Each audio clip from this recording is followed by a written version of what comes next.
Alright, let me get everything going here. Oh god. Oh no, I did the thing you're not supposed to do. My stream preview was not muted. Okay. That was a close call. Almost created an infinite loop of me talking the whole time. It's going good. How are you guys doing? So, okay, gameplay, and let me pull up the dock mode. Okay. Yeah, so today's gonna be way less intense than last stream. Uh, Have you ever seen that? Oh yeah, I have seen that. That is so funny. Isn't it like 8 minutes long before he realizes anything's wrong, or like the stream just inexplicably ends or something? Yeah, I love that video. Yeah, so today we're taking what we learned from last stream, which was this whole sequence of vampirism and skeleton key underflowing, and we have like this new basically the whole skill grind is being replaced by these 7 steps, and this seventh step has these like 6 phases to it. So ultimately what this means is we have like a crazy amount of options for route logic now, which is like really good. So what we're doing now is taking what we previously had routed before we knew this existed, and we have Bosch's spreadsheet. What is that on my screen? Anyway, uh, Bosch's thing that he made, which is a framework for routing around having spell stacking and the original version of class reset and all that. Oh, that's cat And piss. hey, Han, thanks for the dollar donation, appreciate it. So I'm gonna take basically like the best of both of these documents, and we're gonna like mash it together and like reorganize everything to make a much better overall thing using the new tech. Because both of these routes are really cool, but they now do things that we don't need to do anymore. Like, for example, the pseudo route beelines it through the Dark Brotherhood to get a horse for map exploration. We no longer use a horse, so my pseudo route is pointlessly working towards a thing that doesn't matter. And then Bosch's is way more current and way better, but ultimately, now that we have like a third option that wasn't in consideration, a lot's going to change there too. So the first step of this is to kind of just we're gonna kind of work through the logic structure of the early game and try to figure out what's the priorities now, because the priorities no longer Dark Brotherhood. I'm tempted to say the priorities should be getting to, well, first of all, you need to get to the Mages Guild first, because spells and perma enchanting just break the game. So ultimately, you want Arcane University access, and there is a glitch where you can get to the Arcane University without joining the Mages Guild and be able to make spells by sequence breaking to the end of the main quest and watching the cutscene, and for some reason that puts you in a position where the Mages Guild is unlocked for you, even though you're not in it. But we can't use that at 100%. So we have to actually just organically do all the recommendation quests. So this logic point, we're just going to call it the Arcane University with the intent of doing spell making. So here, let's just do it like this. Spell making. And then we'll have the recommendation quest right before that. So I think a good starting point would be to do the recommendations and the main quest logic in tandem, and any other stuff we can pick up during that will be good, because we want to get map exploration done before we're too far along in things, because when you have the whole map explored, you can just fast travel everywhere you need to go, and it's like super efficient compared to just trying to do like having to run to every individual location per quest. We could do that to set up a save warp inside the spell making upstairs door. Wait, what do you mean? A load warp inside the spell making door. Or I guess it would be, we could like probably load warp back and forth. Oh, that's the other thing. So like a huge thing we're on the lookout for at all times is there a load warp opportunity? That's a really big one, because that's one of the new tech things. And also 100% chameleon is being tested for this. We could do that to set up a save warp from inside the spell making upstairs door when triggering the end game cutscene. Oh, that's interesting. So you're saying like we could not have to deal with the end cutscene by... Wait, maybe I'm not getting what you're saying. Save warp inside the spell. With class reset, does this mean you can toggle between the apprentice and steed birth signs when convenient? Yeah, so the thing we have to balance is, because keep in mind it's a frame perfect trick, which is going to, because when you do the big event stream, things always go wrong that you weren't expecting.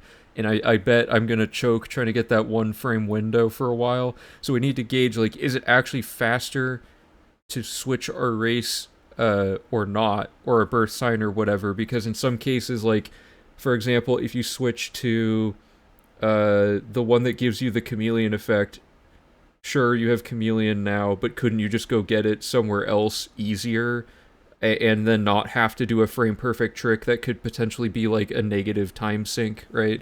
So there's like a lot of considerations like that, but we have tons of race, class, birth sign reset opportunities, and the possibility of less perma and chance in general.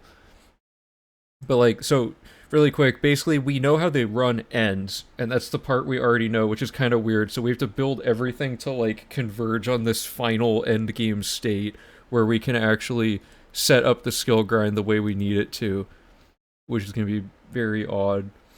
So yeah, I think obviously the first split is always the tutorial, so we'll start there. And is there anything we need to do in the tutorial besides set up? Well, we can do the Boris thing normally, right? And here's an interesting thing that we can figure out today. What is our class going to be? Because the steed is always like the staple for birth sign, and the race is always female high elf, because both those things help with speed and give us like infinite magic for all the magic stuff we need to do. The question is, what class are we going to pick now? Because keep in mind, manual skill farming is dead. We no longer are always jumping and casting. None of that matters. So we can literally just pick a class that's actually useful for what we need instead of what we are trying to skill grind. So we can do Boris normally, set the save for class reset at sewer grate. I'm gonna call it the Boris grate because hey, whoa.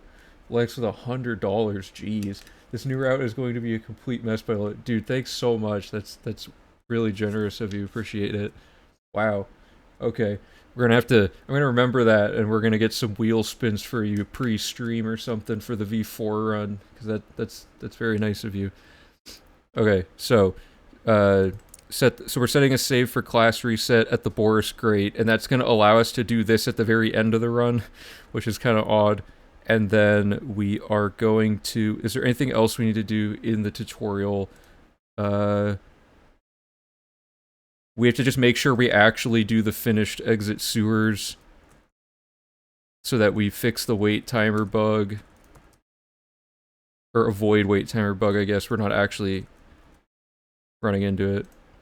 And the last thing is... Oh, what is it? Blanking. I mean, there's a bunch of smaller stuff like getting particular items, but we'll like interlace all that later. God, what was the thing? I'm trying to think of what it was. It was something like just stupid, obvious. Oh, change race to female high elf as well. So one of the gaps in logic is what our class is going to be, so let's put that here.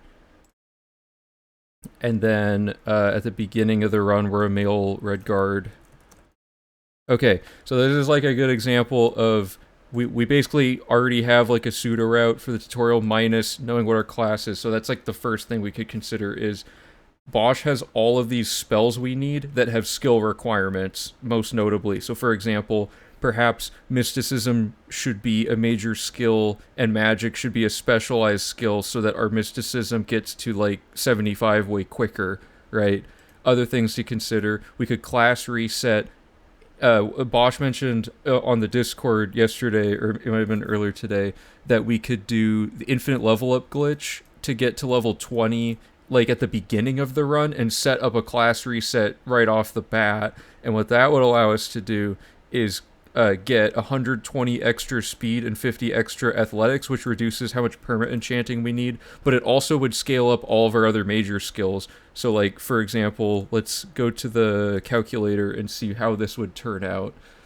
So, female high elf, we would be level 20 in this case.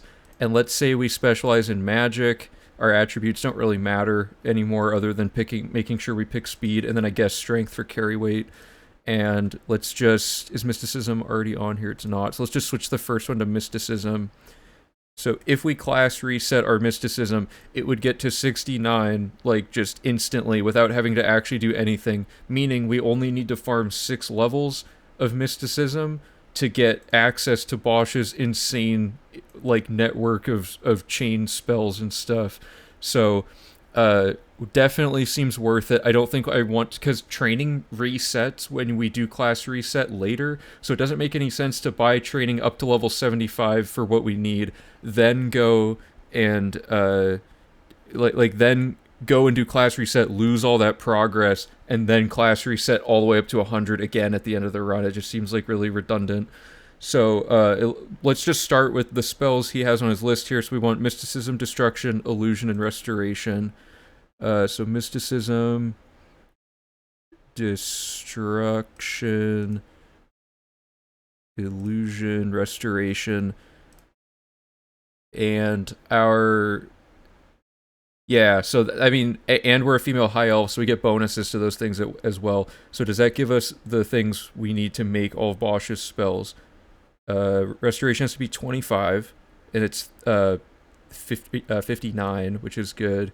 Mysticism is going to be 69, so we don't quite get to 75, but that's as close as we can get. And Bosch already actually, I hope he didn't remove this yet. Yeah, Bosch put exactly where we're going to be able to find the 6 mysticism books throughout the beginning of the run, and most of them are during the Mages Guild. So you can actually... we conveniently need 6, so if we just get all 6 books, maybe we're good. And then... so I'm going to make a note of that.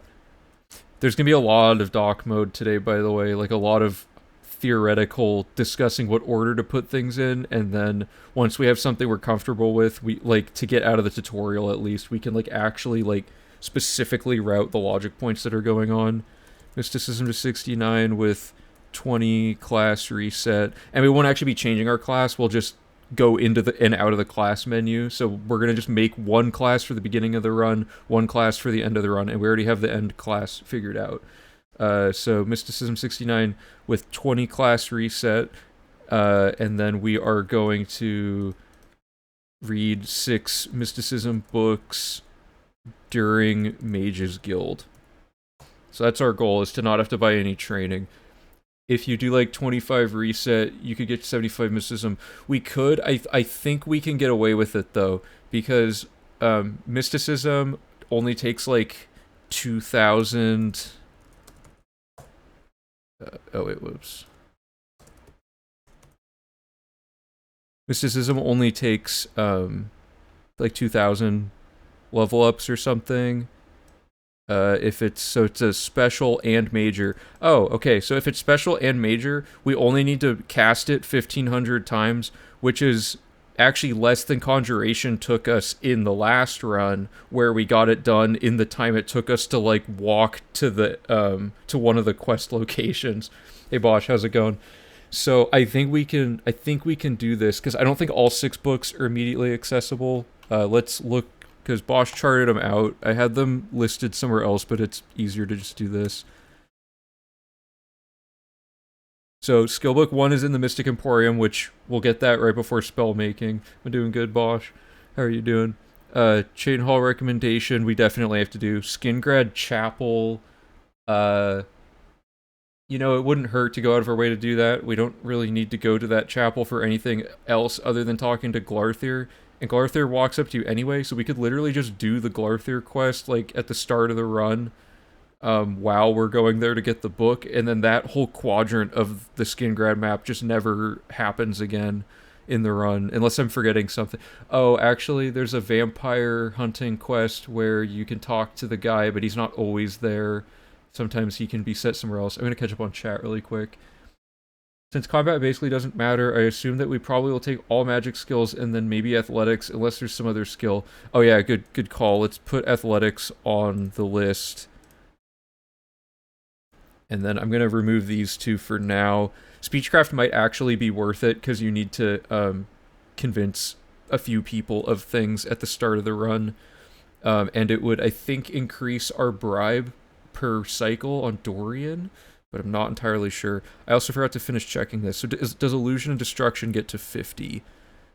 Destruction gets to 69, so that's good. Illusion gets to 64. Okay, so the only problem is that Mysticism's not quite at 75, so that's like the only reason that it wouldn't quite work, but it's like already solid.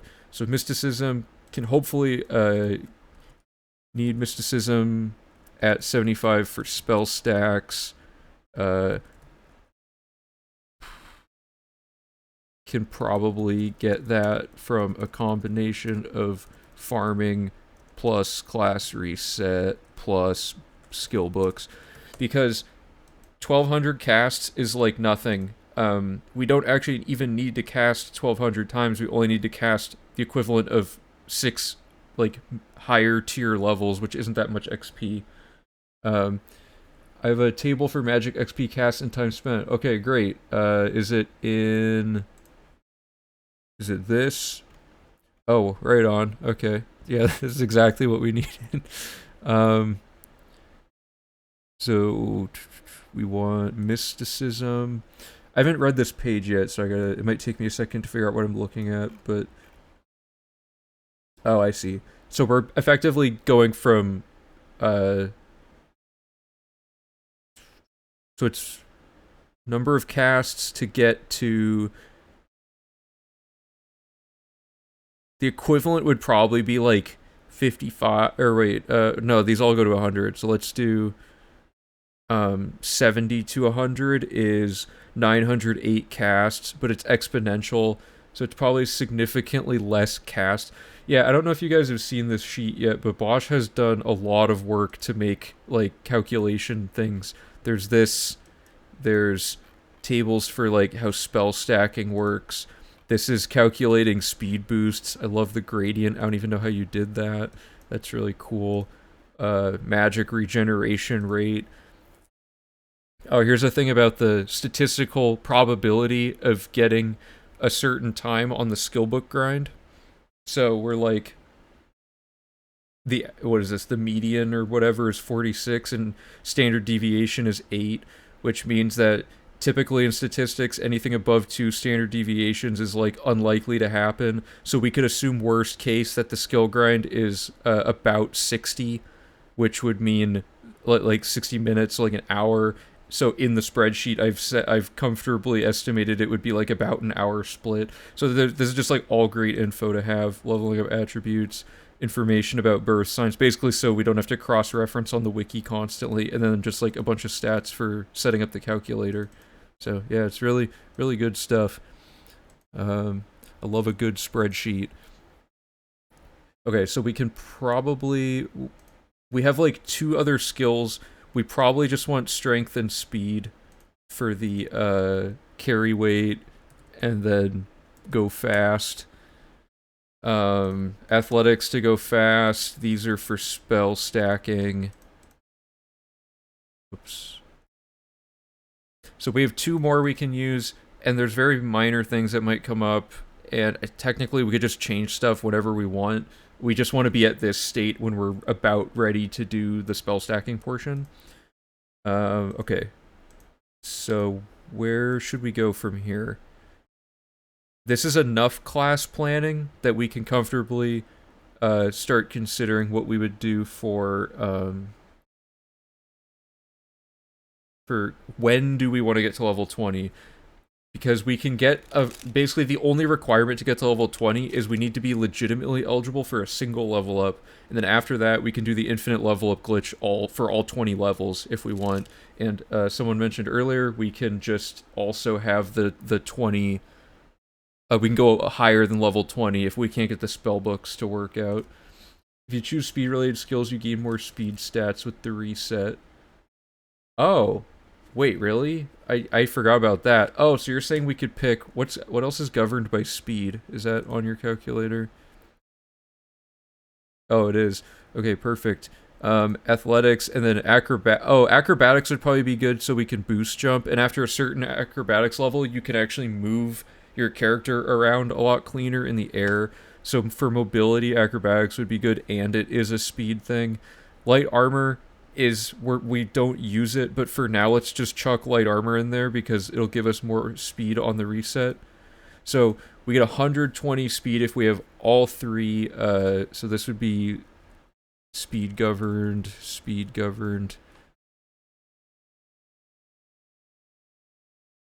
Okay, so that's a good.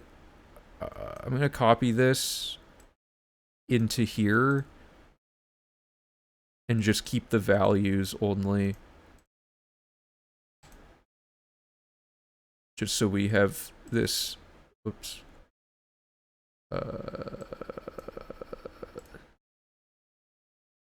Sure. So then it's just reason or something. Hey, how's it going? Oops, I almost knocked my mouse over somehow. Okay.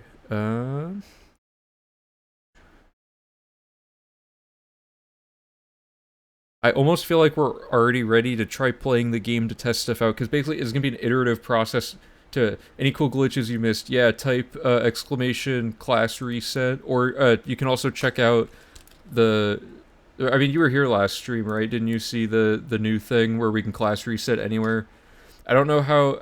I don't know if you were there for like the whole thing, but we eventually figured out you can also do birth sign reset, and you can do class and race reset all on the character whenever you want. So right now we're trying to consider what our new class could be, when we should reset stuff, and which times it might be appropriate to switch birth signs to get certain things unlocked. So actually we could do that. Let's look at birth signs and see if there's anything interesting.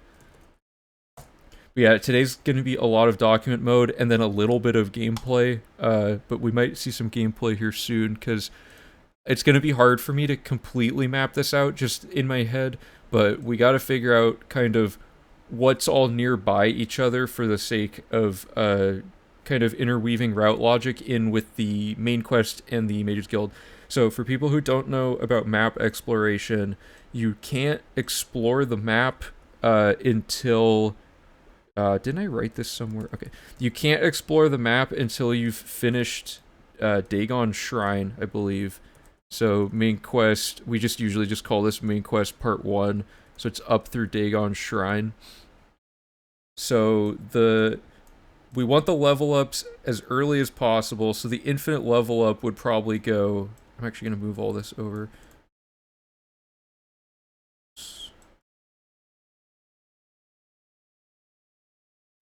Please. Oh, why can't I drag it? What is happening? I guess you can only drag... Am I going insane? Refresh that. Something's broken. Yeah, okay, that was odd. Yeah, I caught up, fell asleep during the stream. Oh, yeah. Yeah, I streamed pretty late. My sleep schedule's a little bit off, so I'm probably going to be doing streams a little later, like relative. I don't know what time it is for other people, but for me, I'm now starting streams closer to like 5 p.m. Oh, right. There's new considerations for map exploration. One thing we were toying with, though, is taking Yeti's Traveling Salesman map and Whatha's map that has the locations that can spawn Oblivion gates consistently, and we were going to make like a route that gets all of the Oblivion gates that are random spawned in as at the earliest stages possible in Yeti's Traveling Salesman circuit. So yeah, we can map that out really quick. Just so we make sure we know what we need for this. So primarily we need Bosch's spell stacking, which means map exploration has to go after the Arcane University spellmaking phase. And we want the speed boost, which means the infinite level up has to happen afterwards as well. And then map exploration. I don't know which of these is better than the other yet. Like, I don't know which one we want to do first. We'll figure that out. But for map exploration, the thing that I believe would be optimal, and I believe I have a chat command for this. I think it's exploration map or exclamation map exploration. But if not, you can do exclamation wiki, and it has just all the information we're like frantically trying to compile. And map exploration, if there's a lot to consider, like this is just all things that might work for map exploration that we've been theorizing and stuff. Um, but there's a new thing I don't think I've written on here yet, or no, I. Oh yeah, so the ideal is traveling salesman, which Yeti has already finished the map for, so we got that checked off. Spell stacking, Bosch got the speed boost stacks to be super good, which is nice. Ideally, the map state is out of bounds, which we can definitely do. The gate discovery system has a few options. Uh, so for the random gates, there's simultaneous unforced, which means we do what we used to do. We run across the map in our path, and whatever random gates spawn, and we just go check all the locations again at the end. That's a horrible system because you do the whole thing twice, like in worst case, depending on RNG. Simultaneous forced is probably the best one, where you force each Oblivion gate to spawn. And for those of you who don't know how that works, if you go into a cell and out repeatedly, you can re-roll the chance a random gate will spawn and force it to appear in an area. So if there's a cave close enough, or a dungeon like close enough to a map location or a gate location, you can go in the dungeon and out over and over again until the gate appears to make it show up. This makes it so there's a little bit of RNG, but it also makes it so that it's easier to track, and it probably takes less time than just hoping things spawn as you explore, right? So simultaneous forced is like the actual ideal, and then separate forced is the idea that you do the whole map normally, and any gates, okay, so random Oblivion gate locations are checked separately after finding all of the other locations, forcing the first 40 to spawn by exiting the loading zone until they appear. So this one's not actually, it doesn't seem that viable, because some could appear incidentally during map exploration. So the simultaneous forced is like the theoretical ideal that we haven't figured out yet, but we have 2 maps at our disposal that could make it work. So we'll probably be able to, I don't know if we'll get to that today, because map exploration is pretty deep into the route logic, but we can at least make a note here that we need these things. Oh, and gate closing just means when you do it. We found a glitch, so this is solved. Gate closing, we found a way to close every gate in 1 minute each through a series of load warps that guarantee you get the same layout every time. So literally every aspect of map exploration has been optimized except for the simultaneous forced system. So I know that was a lot of info to dump all at once, but we want this, and then the final thing to note about map exploration is there are some objectives that we typically have to do during this, like some quests where people are outdoors, most notably making sure we start marksman training before going into the map and stuff like that. Extra locations, so example, like Smuggler's Cave or Cove or whatever, has a Nern route in it, and there's no time in the whole game that we ever go near that location again. So when we get to it on the route, we might briefly take a break to go in, grab a Nern route, and come out. But we have to consider that ruins are out of boundsness, so we would have to probably do all of these at the end to avoid out of bounds, right? So extra locations after map exploration, because ruins out of bounds. Okay, so like that's pretty much the whole map. We need to make sure simultaneous forced is solved, and we need to like write out where the extra locations go. But other than that, the rest of it's pretty solid. And map exploration needs to go as early as possible, which means we want map exploration to go as soon as we finish the main quest. So let's move this down. Oh god, I shouldn't do the merging yet. Hey, what was the deal with the mirror universe thing oh, the parallel universe? Oh boy, do I have a save file to show you guys. I think it's, I don't know where it is. Let me see if I can find it. It's somewhere in this long list of files. Is it? I think it's this. This might just crash.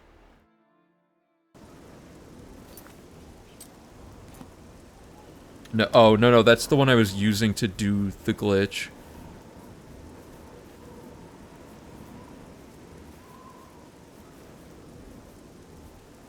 Okay. This save file makes me believe in parallel universes. Okay, so this save file, I'm right here, but watch what happens every couple frames.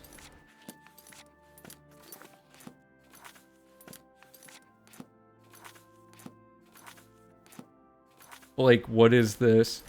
So my theory is that, much like in Mario 64, the character has, like, the map has these bounds, and it's not expecting you to go outside of them. So when you go outside of them, it's putting you back at the other side of the map, like it wraps around. So what I think is happening is, although it looks like we're moving backwards, I believe we are moving so fast that every couple frames we overlap the entire map and come back around and end up a little bit farther back. Like, see how we just went forward there, but then we went backwards? There's some, like, crazy movement going on.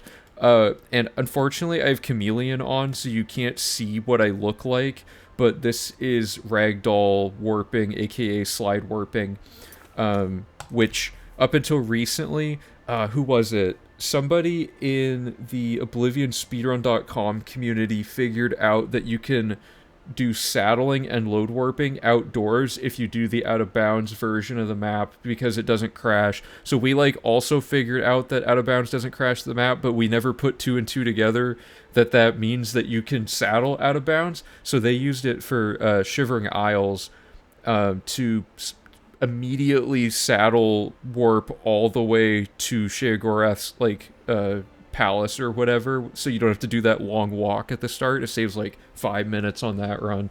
So we could also look into that too.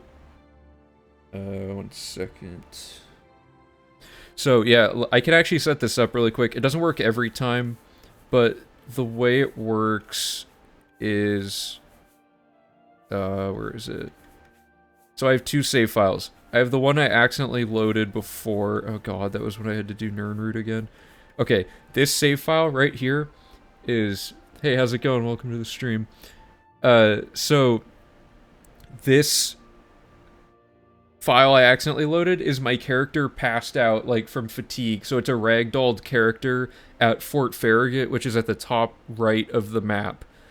This save is right outside of Anvil. So what I'm doing is I'm load warping into Anvil. This might take a while to load. Man, bad loading time. Really bad loading time. What the heck? Okay, so I'm right outside Anvil. My other save is passed out over here somewhere, like somewhere around this fort. So what happens is, when you load warp into the city, the rest of the map is accessible, but doesn't actually load in, so it doesn't crash when you move too fast. And it literally just takes your character and just launches it from where it spawned you in, and it knows your ragdoll was supposed to be on the other side of the map, so it's trying to move your character all the way over. And in the process, it just, like, hits a bunch of terrain and it like messes up the trajectory, and I don't know exactly what the deal is with that, but so load warp. So now the game thinks we're going through this door no matter which save file we load. So now we load the save file that was ragdolled on the other side of the map, so that ragdoll gets placed in the wrong spot and the game's trying to move it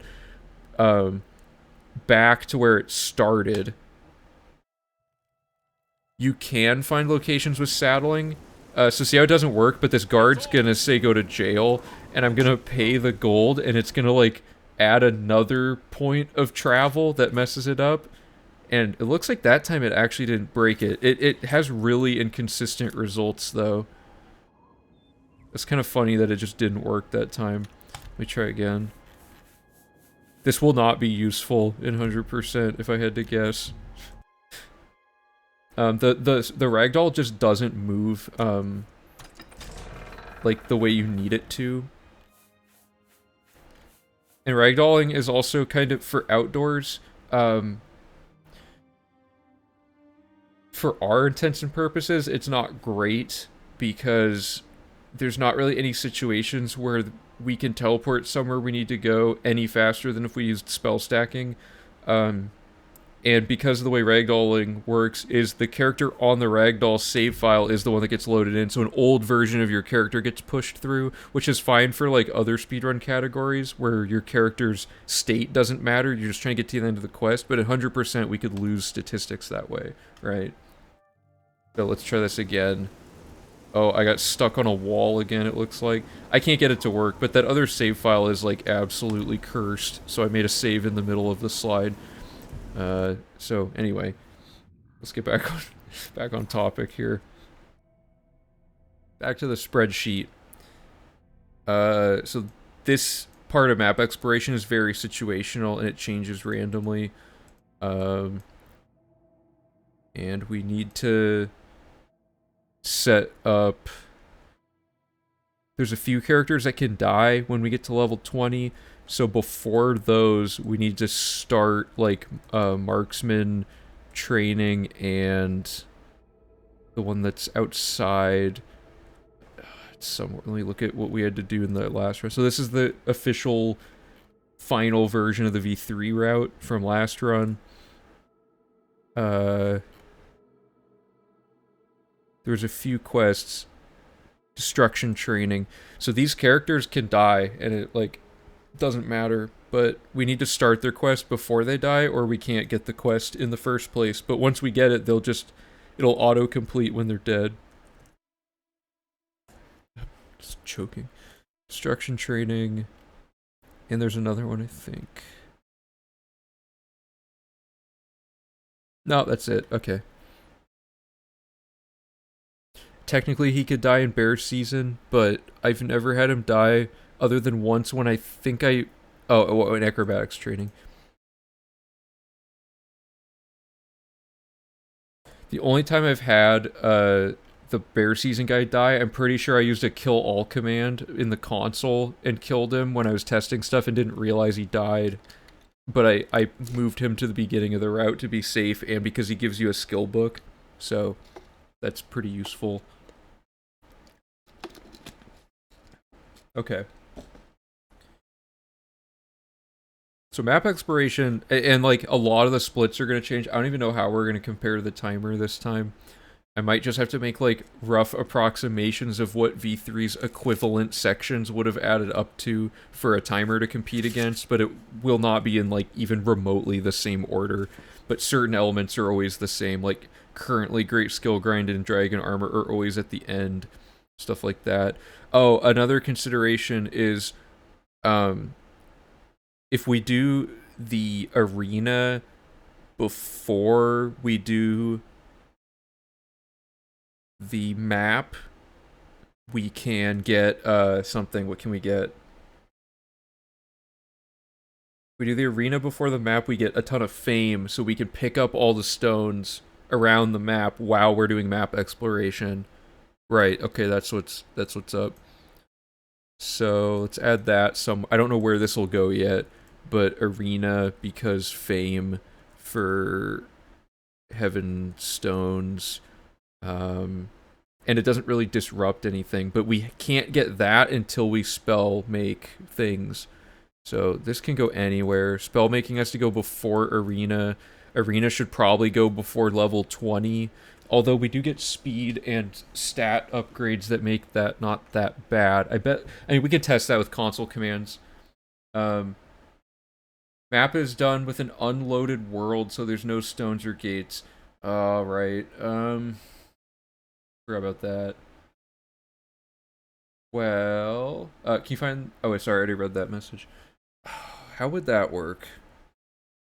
We could just find all the locations and then chuck the Heavenstone split into the extra locations split. We could do it like this and just merge all of this into the map because the Heavenstones don't really do anything anymore, right? Oh yeah, I guess maybe they're somewhere on the Nern route. Here, let me look at the casual map I made because that has everything all at once. Or wait, no. It doesn't have Nern route, but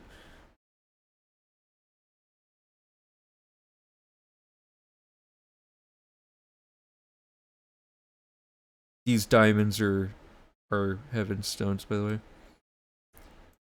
By the way, if anyone's in chat that's interested in 100%ing the game, but they don't want to like speedrun 100% it, I do have folders and documentation on how you can do that. I made this like a while ago. I don't know if anyone's really used this yet, but it's just like a ton of info that breaks down how each objective works in essence and like pitfalls that you can run into. And this also sort of acts as like a Bible of sorts that tells us what things to look out for when we're doing runs. A lot of this I can just kind of remember things like when it comes up because I've been routing it for so long, but it's good to have it as a last resort if I forget anything. Oh look, someone's actually using it right now. Where can we get these? Here, I can just post the link in chat, but I think we actually here. 1 second, let me find it. I'm gonna hide my browser in case any info shows up. I think I have a chatbot command that brings it up, but I'm not sure. Running 100% on 360 would be pain. What are my commands here? Do I have one for... I have one for the checklist. If not, I'll just add a command really quick for people.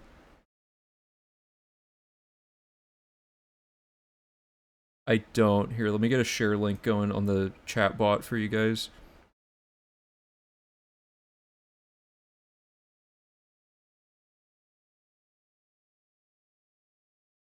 Okay, I'm just gonna do...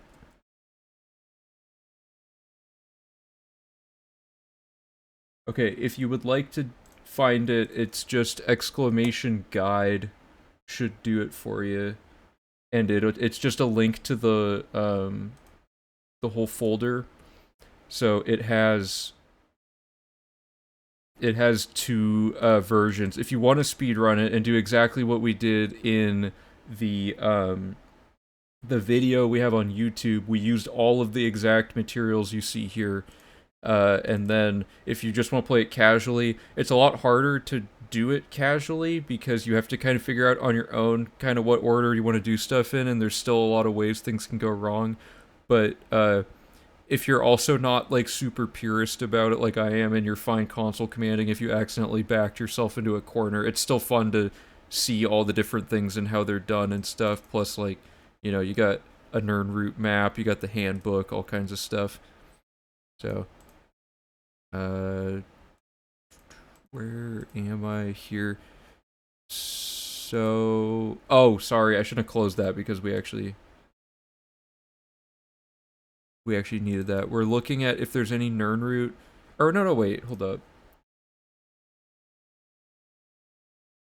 This is an experimental progress tracker, so this isn't like ready for use yet. So the other materials are still more useful for now.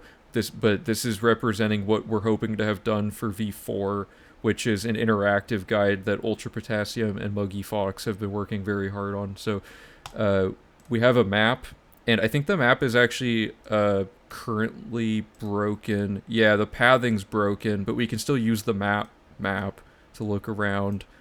So we can like pivot back and forth between Nirnroot and stuff. I don't know if it has Heaven Stones yet. It actually does not have Heaven Stones. Okay, I have to... Never mind, I gotta use the other one for now. I totally forgot Heaven Stones even existed and were required. Okay, let's do... I don't know, to be honest though, Heaven Stones are like the only other requirement that I feel like doesn't even matter. Like, that it's just kind of an artifact from the UESP definition of 100. Okay, but we're gonna keep everything as is at this point. Map. I keep forgetting what I'm doing. And I think the stones are in multiple locations on the map. But anyway, so like for example, there's a stone here, right? So it's like right lined up with that coast. So if we open the Nirnroot, it's like boom, there's one right there. So during the Nirnroot, we could maybe add a thing. So we go from 22, head north and hit that stone, then fast travel, and then there you have it. So that's actually viable. So let's write that into the logic. We're not guaranteeing we're doing this yet. I'm gonna make this yellow because this is like a maybe, but Heaven Stones between map and Nirnroot, or alternatively, Heaven Stones during Nirnroot. And the Nirnroot, I don't think there's anything else to add for it. I'm pretty sure the Nirnroot just is what it is at this point. Everything that we've been working on for the Nirnroot hasn't been the logic of it, other than the traveling salesman path being more optimized, but rather we're optimizing how we convey the thing. Oh yeah, and we could do way shrines as well.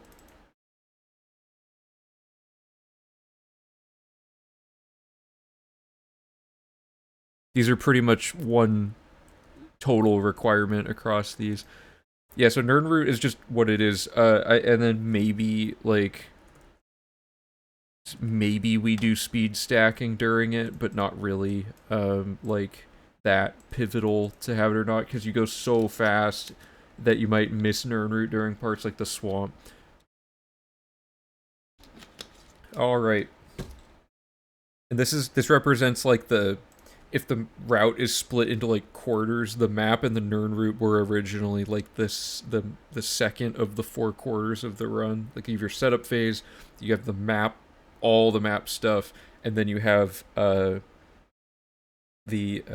like all the quest logic stuff, and then the skill grind. Those are like the 4 main phases of what we're doing here. But it may not be as cut and dry anymore. It used to be, yeah, timing wise, it was like a third of the run, but like in my head, I compartmentalized each of these sections as like, this is the phase where we get all of this type of thing done. This is the phase where all this gets done. But now it's going to be a little more interwoven, because our pseudo route we were working on before, like a long time ago, before we even knew class reset existed, there's a lot of things like this. Invest in Morvain, start a rat problem, buy the Arbor Watch house, invest in Wilbur, talk to Gogan, go to Panaris, fast travel to the stable, buy a horse, get Panaris marksman training started, get him to start walking, then kill the one. Like, there's like 4 different objectives being achieved in this one like circuit that we do. Because in V3 we have, my goal is to not have an investing circuit. That's my goal. Because the investing circuit is a logic dump. It's like, here's everything we couldn't figure out where to fit into the run. We're going to do it all at once by running through each city, getting each of these things. This is one of the weaker parts of the route logic. Like, don't get me wrong, it's really efficient in isolation, but these are all locations, like this path we take through the city, we already run through the city and do a bunch of quests that follow this same kind of flow. So what our goal is when we're doing the actual, like, playing the game routing part of it, is we want to pick up these locations and like imagine this and another map showing all the quest locations, overlay all that, find all the nearest neighbors to each other, and we want to kind of solve it like that, where it's like, okay, 1, 2, and 3 are near through a nightmare darkly, and all of the fighters, like, there's no fighters guild things here, but or no, this is Chain Hall. Yeah, so we'd want to like, oh, let's get all of this stuff kind of merged into one thing. I hope that it's kind of hard to explain. I hope that makes sense. So if we're doing the arena, there's the dude who can't die from magic, which unbelievably means that hand to hand might be worth picking for our class reset, because it's the fastest way to kill the dude. Although we could be like getting some ridiculous weapon stack enchanting anyway from Bosch's thing. So is there going to be a kind of tracker for this due to the checklist webpage work? Sorry, a tracker for what? Oh yeah, the checklist has tracking already implemented. They already got that. So here it is again. You're saying like just being able to check off your progress? Yeah, so like, I don't know if you've looked at this yet, but if I go here and I'm like doing all the quest stuff, and then it says tutorial is now complete, and I click on that, when you go to the checklist, tutorial automatically checks off. So like the whole webpage is all like interlaced. Oh, being able to know we went to this place 15 times. That is like a way down the road. That's really hard to program. Uh, I don't even know how to how we would program something like that, but my ultimate end goal, yes, was to eventually make a flow chart of like based on the routing instructions, we could somehow make a flow chart that says like here's all the locations you went multiple times so we can see which like if we did this whole run, it would say like, oh, you went to this inn 17 times, and it's like, why did we go there 17 different times? We could have done all 17 objectives in the inn at once, right? So the goal is to get all of the things that happen multiple times and get them all like merged into these like single entrance and exit points where we do everything that location and group of NPCs has to offer if possible.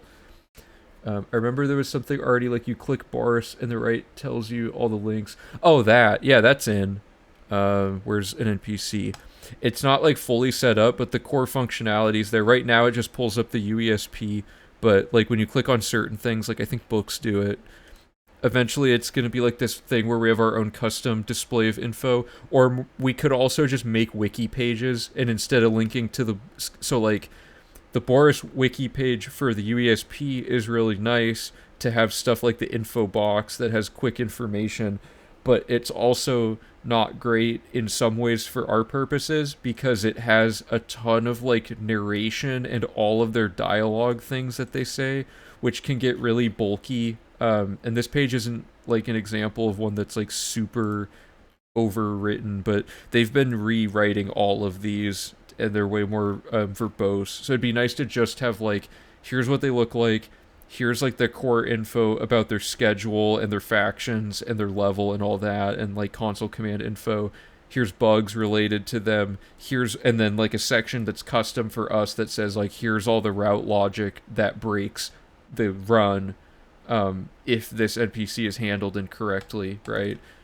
So like I don't know, it would just say like this is an investor, so if you die in them, or this is a merchant, so if you die, if they die before you invest in them, you can't 100% the stores invested in. It would say something like that. And UESP will change, right? So we want to make sure we have our own, and like it would obviously be unreasonable for us to be like, hey, can we chuck our own stuff in here? So that's why we have the wiki. Right now we're using it to document mostly glitches and some historical context of route logic, but eventually it's going to be something like this where we have a whole directory of every logic point in the run, and I'm just going to make page after page of like, here's this NPC, here's this NPC, here, like not even just the location or like the objective ones, but the ones you talk to do quests, all that kind of stuff. And we could even like, no, we shouldn't put dialogue trees in them, but anyway. So this is gonna get like really elaborate on the wiki end, and then hopefully we can just channel all of the wiki pages into the existing functionality that's bringing up the UESP and call it a day for now. Like so. Yeah, so it's pretty much an Oblivion speedrun wiki. I didn't brand it specifically as that. I just called it the PRC Live speedrun wiki because it's just like our community has been working on finding all this info, and I don't want to limit it to just Oblivion because we will most likely be doing other Elder Scrolls games once we feel like we've gotten as much as we can get out of Oblivion, because every run that we've done, I've felt like after it was done there was a lot of things that could be better, and then people would like immediately find new glitches within the first like month of the run being over. So at some point we'll do an Oblivion run where it's like so good that all that's left is actually practicing the run and the actual execution being better. Like the logic can only be marginally improved each time, and that's the point where we would kind of let people who are super into Oblivion like myself keep plugging away at like slowly improving that, and to be more like hot fixes to the route rather than huge changes to things. So we'd have like, I don't know, let's say V5 is like really optimal and there's no new tech like within like a year of V5 being done. The next version might just be like V5.1 or whatever, because we found like a few things that are a little faster and stuff like that. To kill the immune magic guy, could you magic stack strength for a one shot, or is it too much of an edge case to dedicate? Yeah, I think it's too much of a edge case, because you can technically kill him fast enough with your fists to avoid that anyway. It's just really hard. So I guess if we have a sword or something, we can kill him really quick. I mean, like, what's our What are our stats during this? You know what I mean? Like our strength is like decent. Um, and our yeah, all our combat's like pretty garbage. Yeah, I don't know. We might just have to deal with having really low hand to hand. And 100% resist magic is impossible, but yeah, like it's been really frustrating trying to figure. I don't think there's any way around it. I think you're right. Okay. So that probably means arena should go before being level 20 because movement speed in the arena basically doesn't matter. It's like a small walk to and from Owen. No, but we have to like permanent chanting has to go in here somewhere.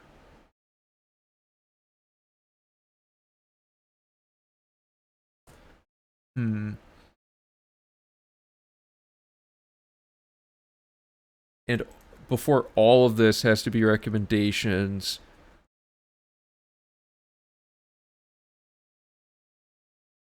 The hardest part's going to be getting this level of specificity for the beginning of the run for like main quest interwoven with Mage's Guild because any tangential quest related logic we should start while we're in the area. So it's going to get kind of messy.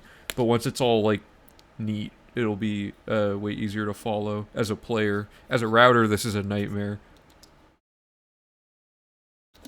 Don't you want to start with the doc I did for that kind of tasks in order? Oh, right, yeah. So there's also, on top of the spells, we have other things here to consider.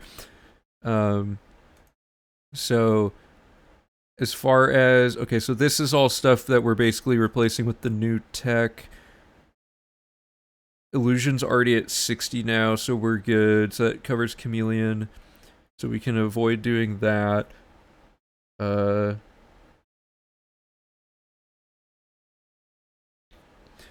I don't think we need the jail time anymore, right? Because we can play the whole game comfortably at level 20 instead of level 100, whatever, 134 or whatever it was.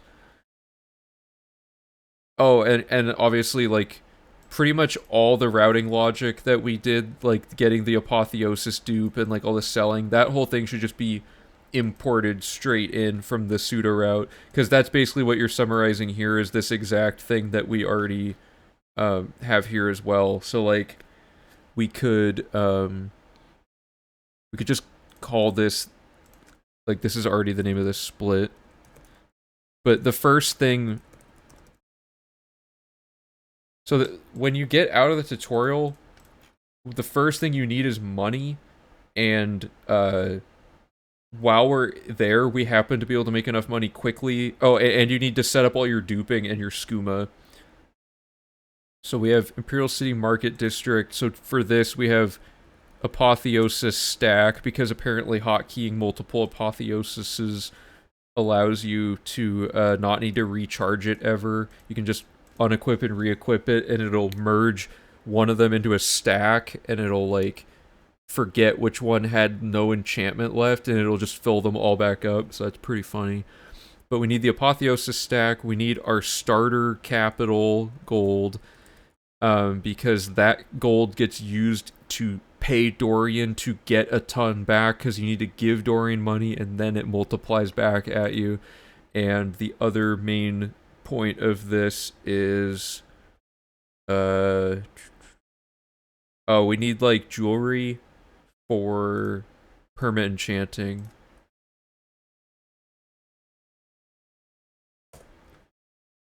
And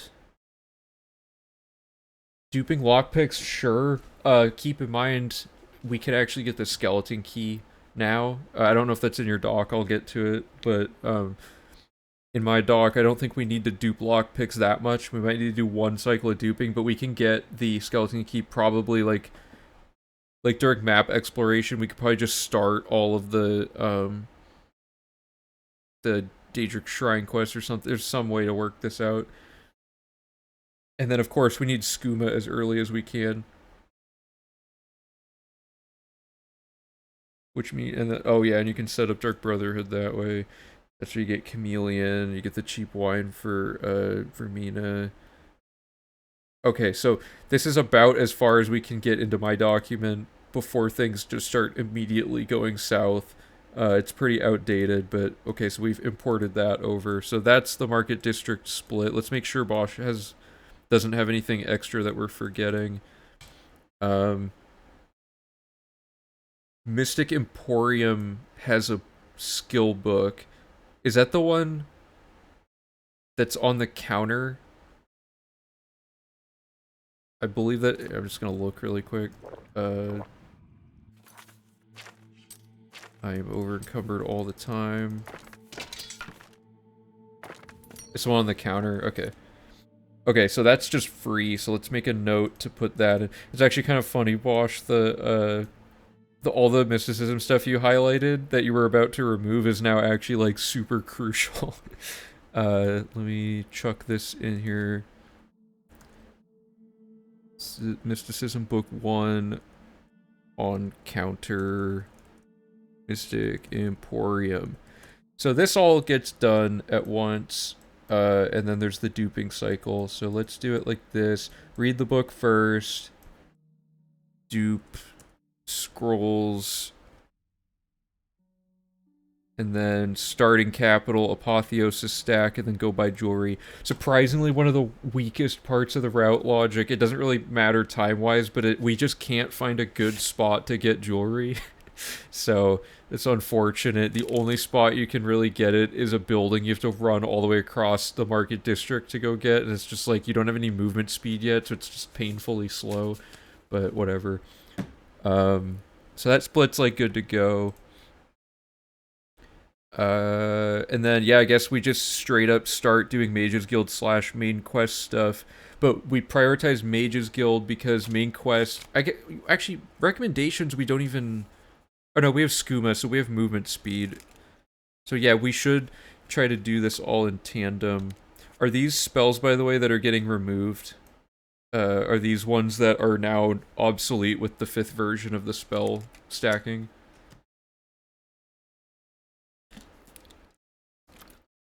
Perfect. Okay, I'm actually just gonna straight up screen cap this over into the other guide. I'm basically trying to make a document that has all the best of all the previous routing ideas now.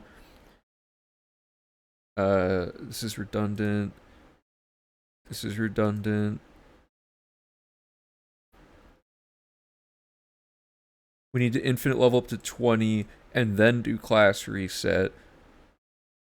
Um, Actually, Bosch has this like ridiculous spell that kills really quickly in the arena. I mean, the dude who can't die to anything is annoying, but we can just take the hit on that and not worry about the gate. Maybe zombie is better than skeleton for HP. Uh, for is there a skeleton on here? Or did wait? Oh, I don't know. Oh yeah, we don't even need drain skill, so the spell making is gonna be a lot easier. Um,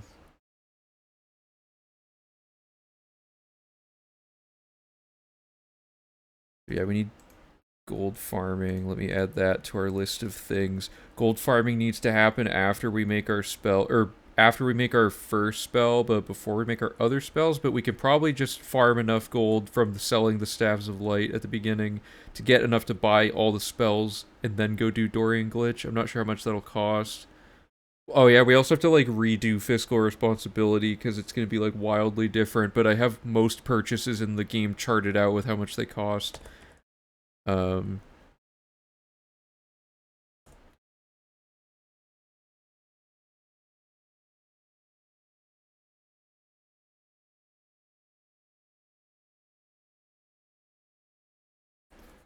should we perma enchant after class reset? I mean, with load warping, there's backtracking's not that big of a deal. It's just slightly slower.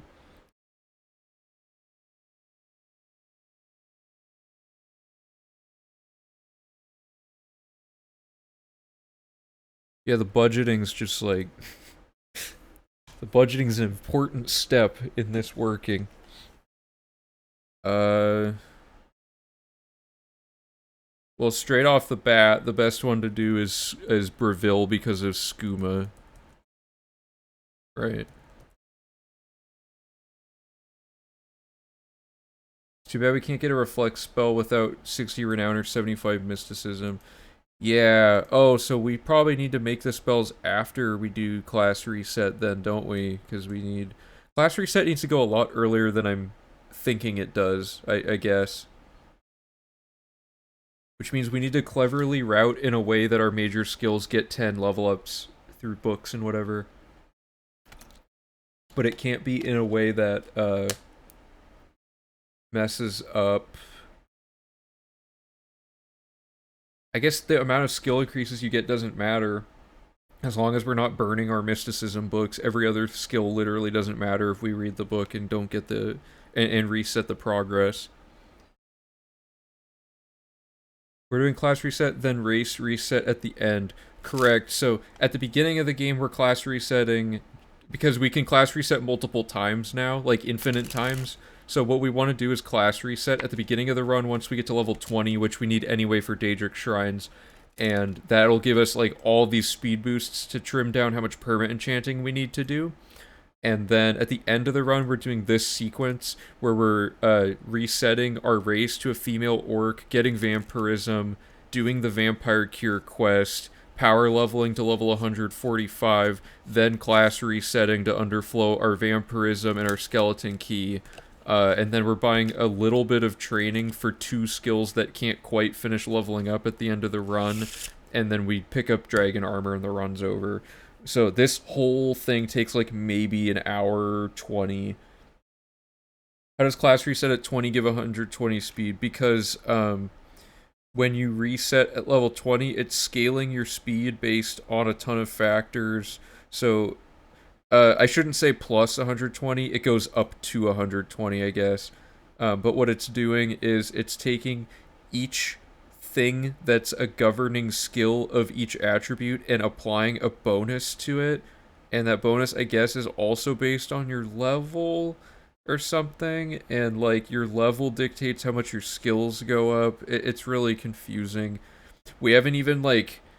We haven't even finished thoroughly documenting it on the wiki yet. Like, there's so much that's missing from like, I wrote up a rough draft of it, trying to follow, like, all the stuff Bosch had explained, but I missed the whole thing about the governing skills, so I have to remember to go back and add that. It's just, like, crazy complicated now. Right, so that's why we just dumped, like, athletics is fast, but acrobatics and light armor are also speed governed, so Bosch said to pick those even though they don't do anything. Acrobatics kind of does something, but light armor's specifically just so that we get, because, like, if we don't pick it, our speed is 107, right? So, pretty significant number of perma and chance saved this way. So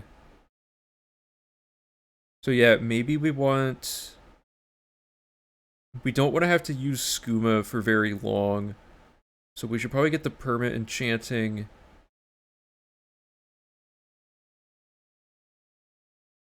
We might need to do 2 spell making phases, like make the Dorian spell, then do the other stuff. We'll see.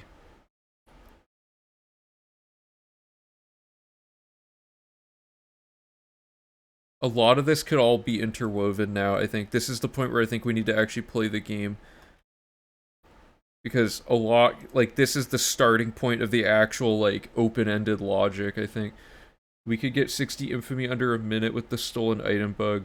Oh, right. Yeah, we could do that. I mean, we have to do arena anyway, though, and we can get everything we need for arena before starting the map exploration, because the arena doesn't affect map exploration positively or negatively. The extra speed athletics really speeds up the run at the early stages. Recommend trying it as early as possible. Okay, so I guess the question is, during recommendations, how do we get to level 20? So let's make... I'm gonna, I gotta shuffle some save files around, so let me do that really quick.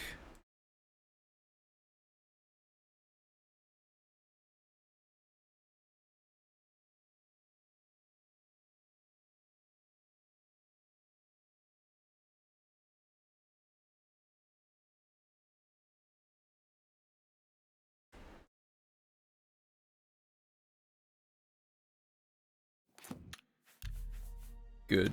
Okay. We can trigger level up during the first minutes of the run. Oh, is there like some way to do it?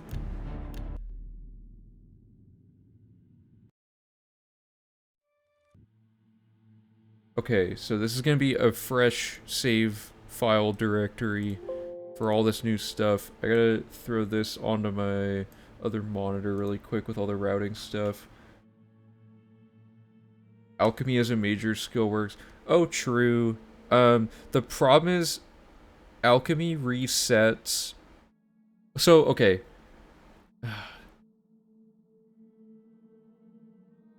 Here's the tricky thing. The mysticism books, we read them...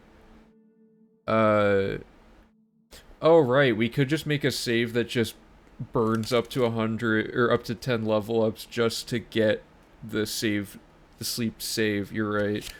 And we could just go to, like, the waterfront bed or something like that. Huh. That's true.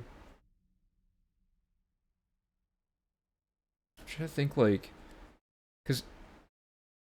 Yeah, you're right. We could just dupe alchemy stuff really quickly to get the... Yeah, let's try that. Why not? We're gonna have the alchemy stuff anyway throughout the tutorial. So let me adjust the guide really quick. I'm wondering if there's a way to cheese it with skill books, but I also don't want to, there's something that could get... Oh, if we read the mysticism books, like, as we're going through the parts where they're relevant, like, for example, the one in the Mystic Emporium, when we class reset, that gets removed. So yeah, maybe we should get the bed save. So you're saying we should, like, do class reset before we even get money or do anything? Yeah, I think that's smart. So step 1 is to force a level up after the tutorial now. That's an interesting challenge. Because then the whole run we're fast, not just, like, after we get the money. And because then we don't even need to buy skooma, do we? It wouldn't be that fast without perma enchants. I guess we could still use skooma for the first part of the run. Let's make a character. So we have to be a male red guard. I'm just gonna make him, like, have a funny, what's, like, a really inhuman skin tone that you can... Like, somehow Zach made that one character teal. I don't even know.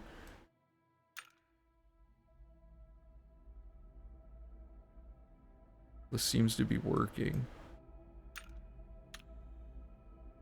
We're not gonna go, like, super crazy on this.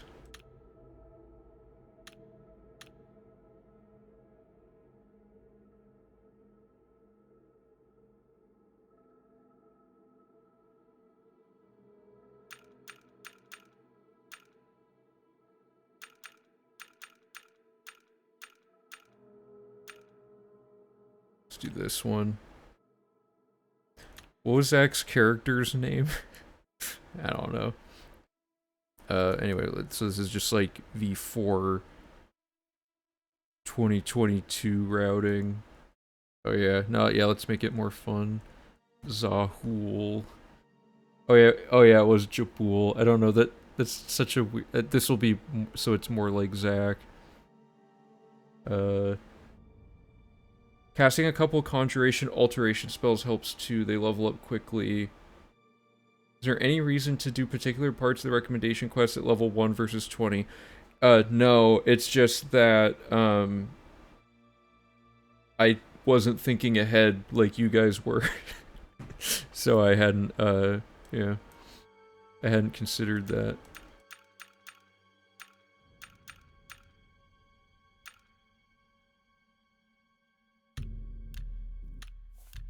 So we get our starter save, we make sure everything's good to go. So, let me pull up the other pseudo route and see if there's any very specific things we should do, such as getting the alchemical ingredients. Yeah, I agree. Being level 20 is probably better, because, like, none of the recommendation quests are even, like, hard. And we'll have apotheosis, so... So now that we're going to be doing saddling and whatnot, we can actually do all sorts of stuff. Hey, how's it going? Welcome to the stream. So we set up a save there. Did I just quick save or did I make a hard save? Okay, good.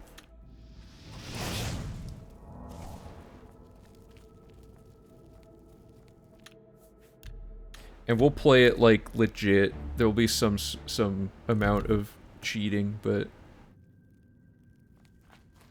hey, first try. Woo!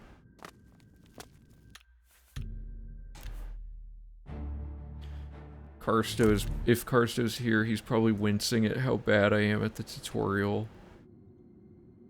So we gotta set a permakey save. Like, I just set it with the goblin visible, so it's easier to remember.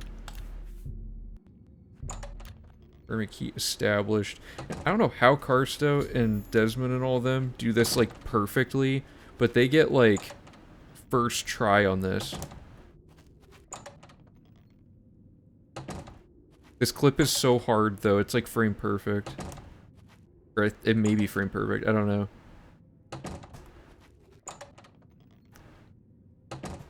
There.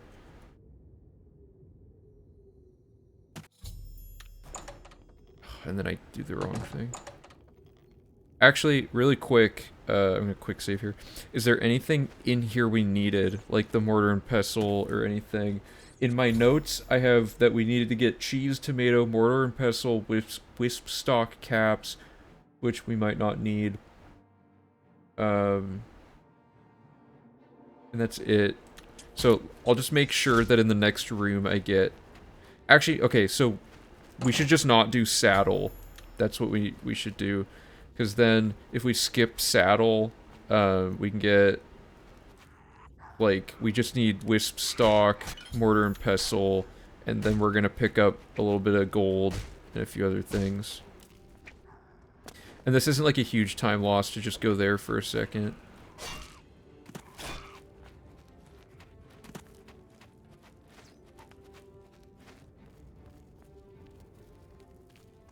And we don't want to rat skip. Actually, let me think for a second. Do we want to rat skip? Oh, just cheese and tomato just because it was 2 ingredients that mixed together. Actually, yeah, you're right. There's 3 ingredients literally, like, right. Okay, let's redo this.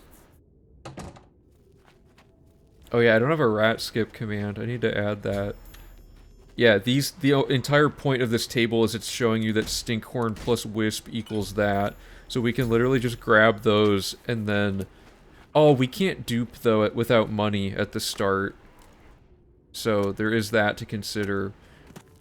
Because, like... we could get access to the spell-making start without Mage Guild. We would need to trigger endgame cutscene. Right, yeah, we could do that, but that's, like, a lot of stuff. You have to, like, actually sit there and watch the cutscene. I'll set the rat skip save, just in case it's useful. Oops. Then I don't know if we need... I guess we need some starter gold, right? Or no, I end up selling Chameleon. That's right.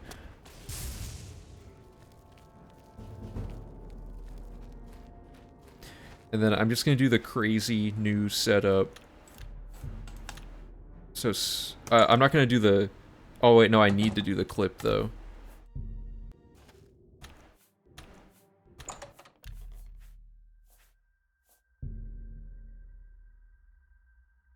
Oh, but then I don't have...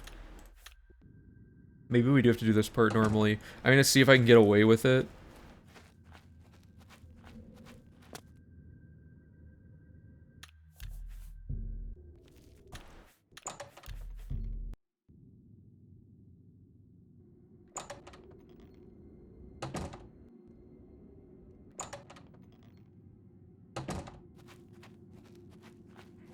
This is a new way of doing the tutorial that's based on Havard's strat, but I found like a new way to do it by working with Sandy to figure it out.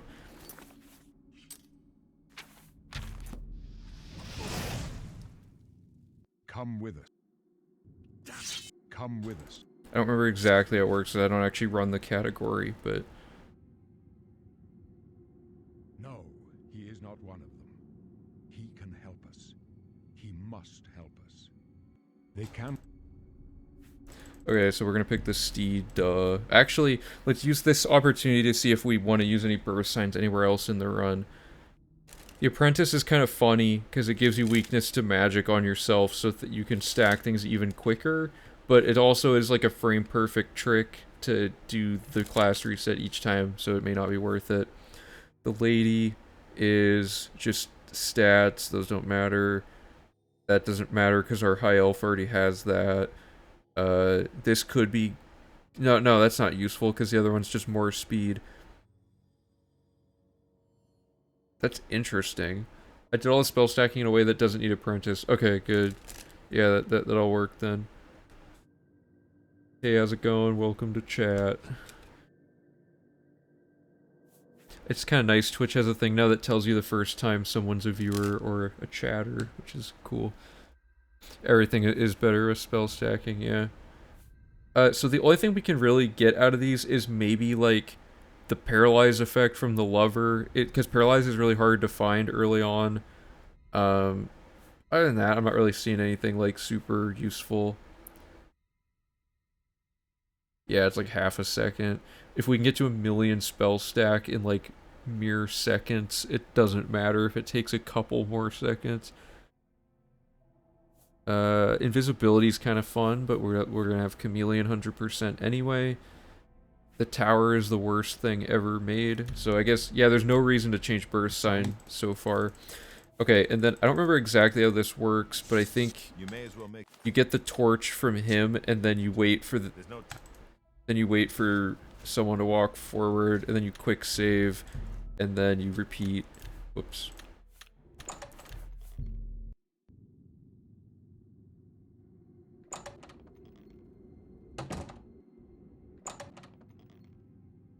Oh, you know what? This isn't gonna be faster RTA. Hey Pob, how's it going? Because you have to clip through here, which is like really difficult, and I don't even have Adrenaline Rush now. Yeah, okay, we don't want to do the Havard setup for the RTA then, because the amount of menuing and stuff is just so long-winded. Like, the first cycle of it is probably fine. Oh, I messed up.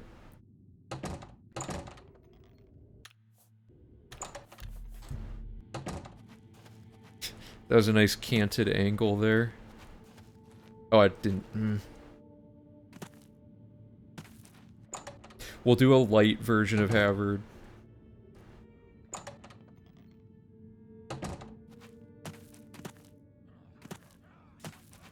Because this will skip the annoying beginning part of this, where you gotta, like, guide the Emperor out and kill this dude. Damn it, it's that prisoner again. Kill him. He might be working with the assassins. No, he is not one of them. He can help us. Hey, kid, how's it going? So what exactly does class resetting result in? Like, how does it reroute the run? That's a very complicated question. Basically, because we can change our class, and our class will scale. The important thing is that it scales up based on your level. So being able to change class is a nice extra aspect to it, but the important thing is we can infinite level up glitch to a really high level, and then we can class reset, and all of our skill grinding is just completely automated for us, because it'll just scale our stats up into, like, the 90 to 100 range, depending on stuff, and then we can use underflowing to get the ones that don't scale up. The signs I... Okay, and then we'll just play this part normally, I guess. Actually, doing the first half of this sucks, doesn't it? You may as well stick close and let us do our job. Yeah, okay, I'm so sorry. This is... I'm trying to think of, like, how to incorporate this, and it just isn't going to work without... Because, like, RTA is so rough. So we're going to have to do the old school version of the tutorial, unfortunately.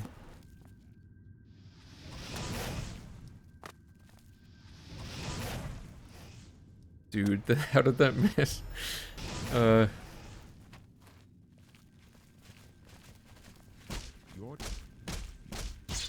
destiny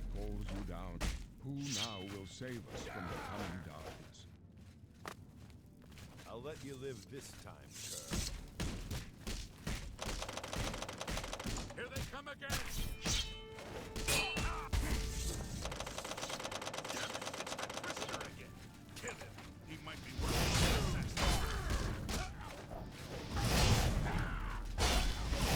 Oh, that was clutch. You must have. Stand on the brick. Yes. They cannot. Perfect menuing. Aside. Accidentally talked to the Emperor early. This is all good. Your destiny calls you down a different road. Oh no, of, You may as well of course the glitch happened where they... I'm so bad at the tutorial. This can only lead to you. Please chase me. Thank you. Will I use a script that clicks? No, it is turning out to cause a lot of gray area and issues in the SRC community.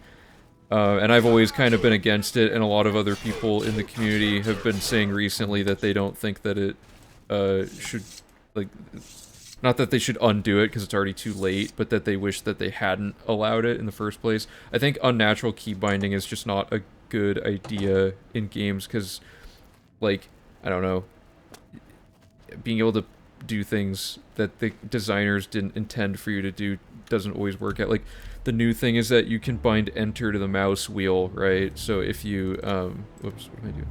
So if you, spam the mouse wheel, it, like, scrolls dialogue unnaturally fast, and at this point it's getting into, like, task territory. Because, like, spam clicking, the original intent of it was to simulate spam clicking so that you don't have to, like, die doing spam clicking a ton.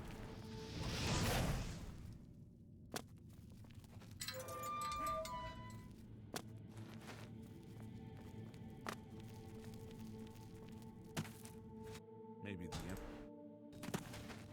Oh, did Boris not come in here? Whoops. Thought that was Boris. we fail.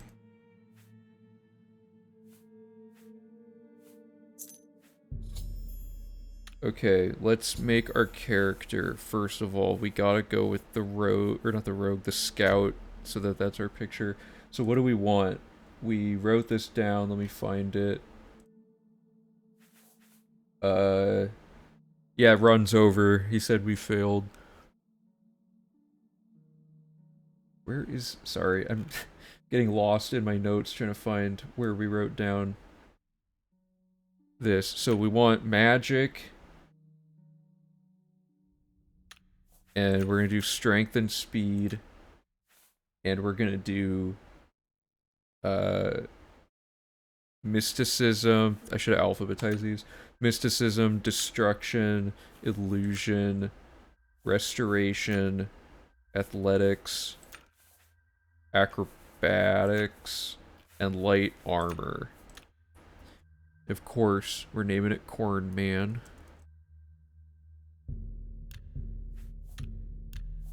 Really? Really? Alright. That's all. He's just frantically trying to save the Emperor. Rather than exit normally, we should load warp out first, get to level 20, then exit sewers. Would that save us doing the frame perfect class reset? Yes, yes that would. So we can do actual class reset, then we can do, like, new class reset. But first of all, we need this save to get back here later. So we gotta make sure we set that. And I still have my, yep, I have those ingredients.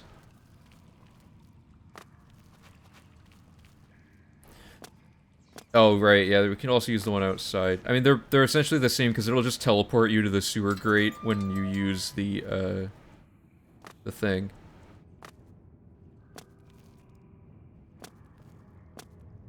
Okay, I'm gonna make a save here. So you're saying make a save facing it so we can load warp into the sewer using... Yeah, I mean, that also works.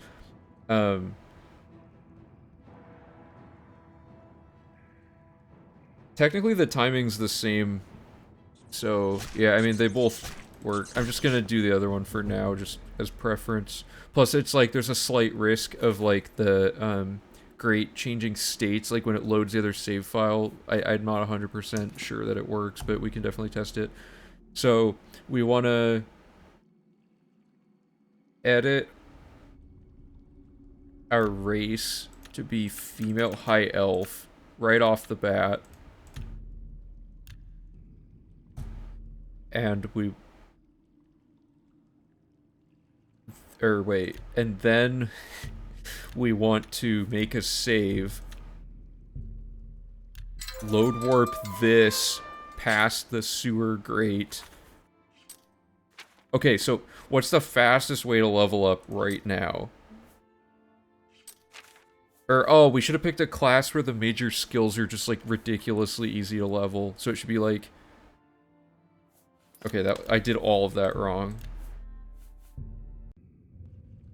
Alchemy. Yeah, we still have to dupe, though.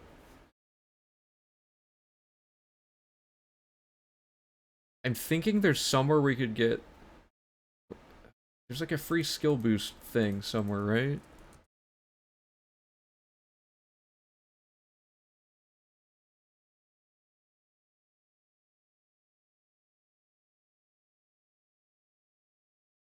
There is... You get 5 hand-to-hand for standing in the arena district.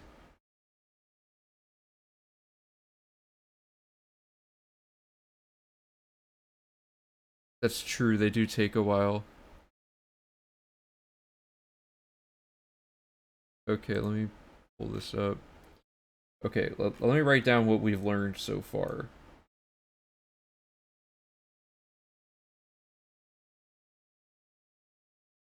Bring the document up really quick. That's what I was thinking is, like, maybe we could do spells and... Like, the goal would be to just try to get 5 level ups before we get to the thing.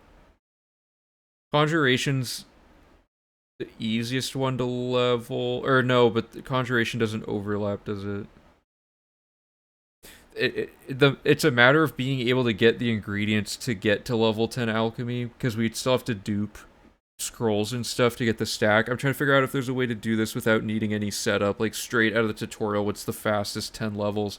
And I think the hand-to-hand people take like 5 minutes or something, which is like long.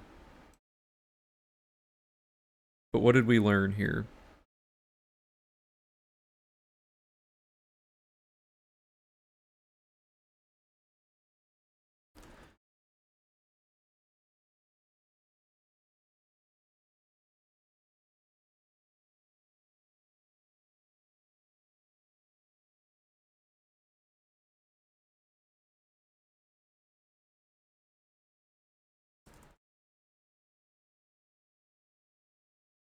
Or no, the farming class should be when we talk to Boris.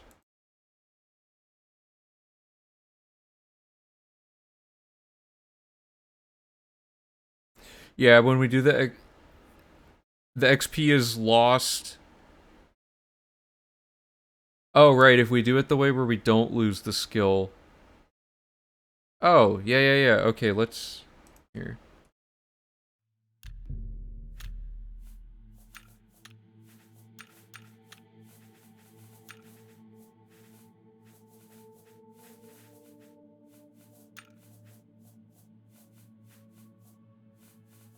I'm just gonna pick a few candidates.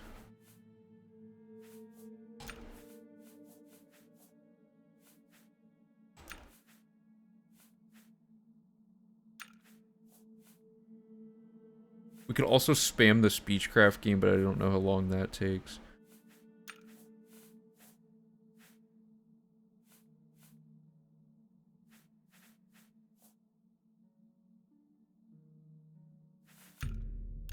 Oh.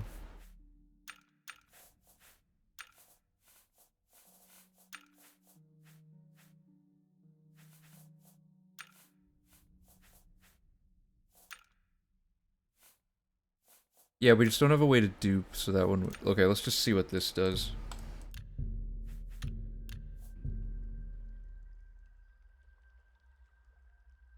So this character, we're not even gonna play as it. like, after leveling up, we're just getting, like, I guess I could have picked female high elf.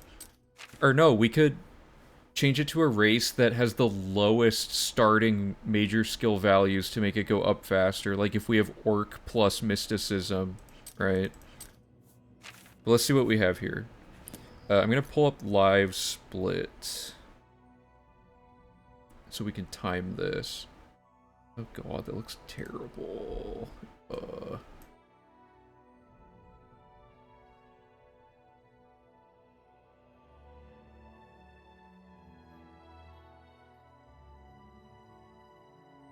There.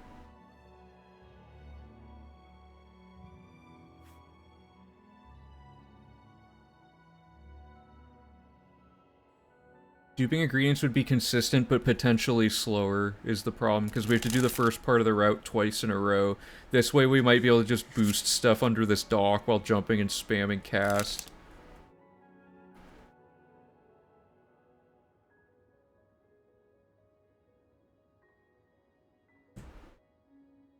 Might suck for spellcast. Yeah, but if our mysticism's lower, it goes up faster, right?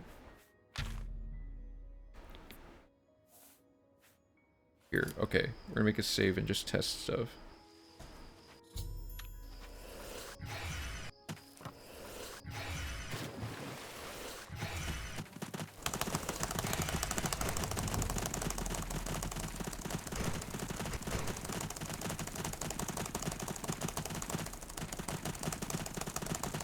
See how long this takes. If this only takes like a minute, it's like whatever. Sneak jumping while moving forward.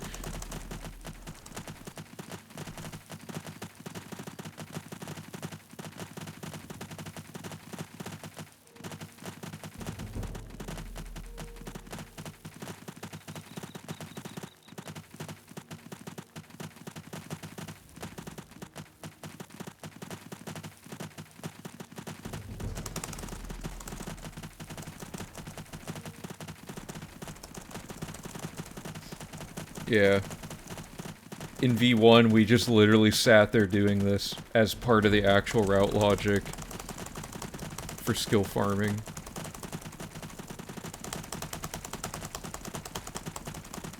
So this takes a while. This kind of sucks. I think we're almost there. Also, it's very fatiguing, most importantly. Right off the bat, your muscles are just entirely drained of energy from having to do this right at the beginning of the run. Is the gameplay too loud? Oh, it hurts.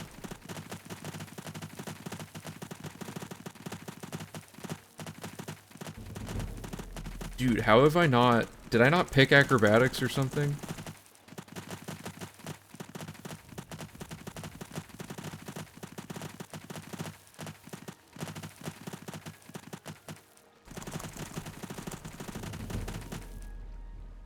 Two minutes and 3 seconds to just straight up farm that. And mysticism, we couldn't even level it up without running out of magicka. Yeah, that's the reason that they allow binding, is so that it's not like physically straining to do the run, but it also is now opening up the floodgates for looking like there's a lot of potentially really cheaty ways to rebind things. Maybe waiting, speed it up.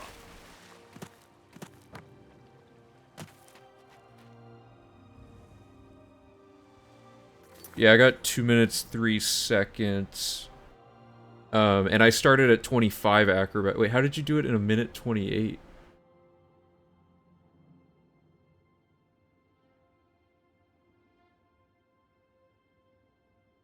I went up 10 and I'm at 35, so that means I started at 25. Does that mean I started, like, even lower than you? Or am I not?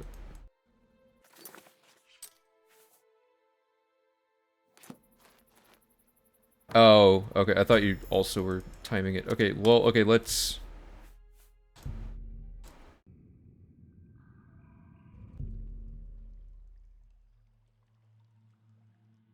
Let's go to the spreadsheet and figure out what the, worst possible acrobatics is.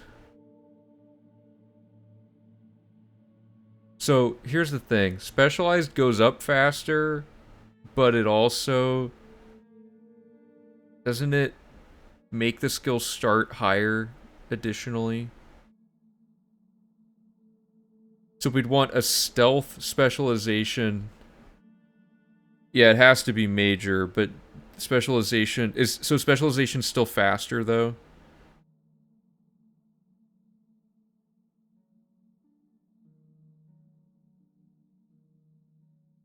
So with this build, acrobatics starts at... Oh, whoops, sorry.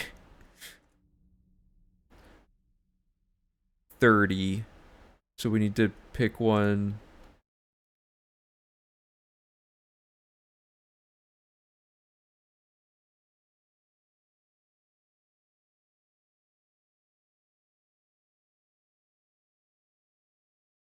I think 30 is the lowest here.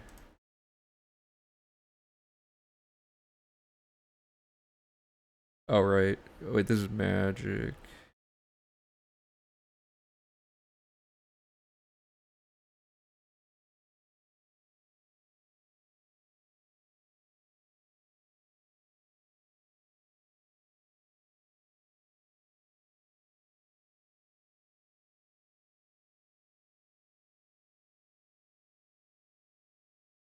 We need duping. Yeah. But we're trying to... Um... Are you saying we should exit the tutorial and talk to Kalindal and then...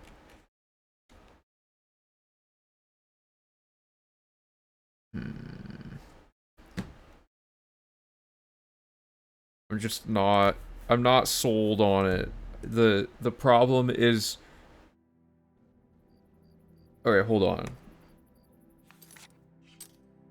Let's try this. Very well here.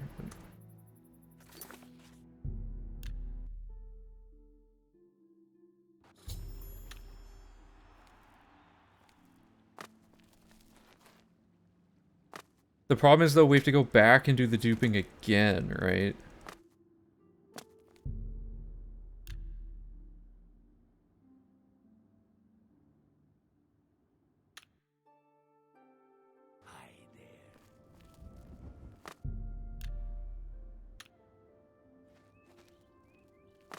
Why are they not fighting?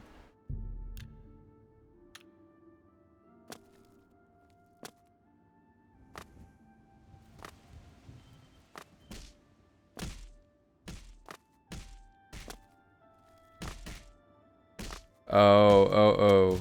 So we make... But then we have to change... Oh, but... Oh, no, then we... Oh, okay. Sorry, it's so hard to, like, think about.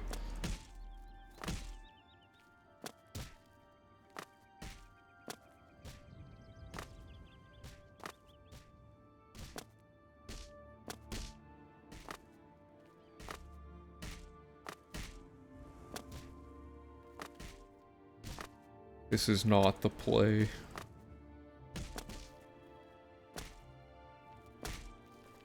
Yeah, this takes too long. Okay, let's clean slate.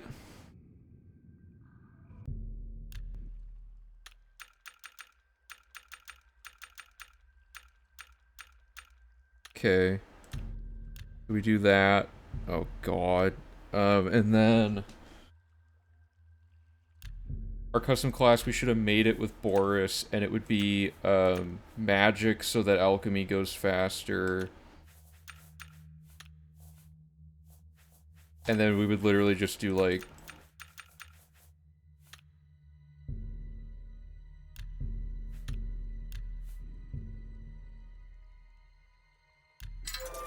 And then we exit sewer. Oh no. Whatever. We set our save here for load warping back in. Go to the market district.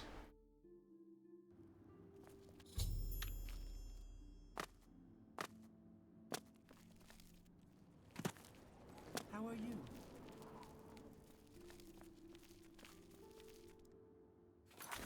Refreshing Magicka, you can get like 2 of one type, 3 of the other, 5 acrobatics.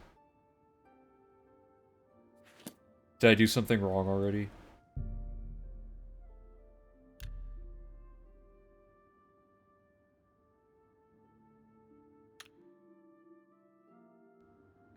So we...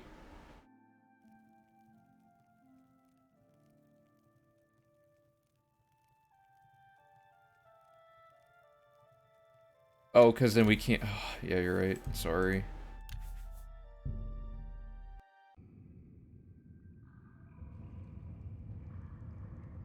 Okay. This save load warps out of the sewer, or we're load warping this character out of the sewer?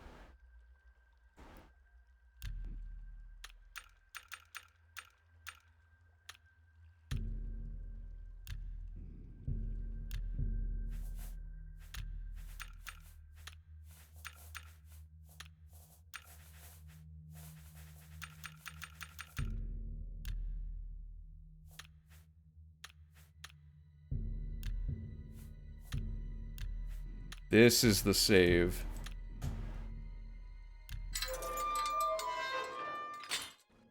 Well, I have to change it because I didn't set it at Boris. I would have just set it at Boris at the start.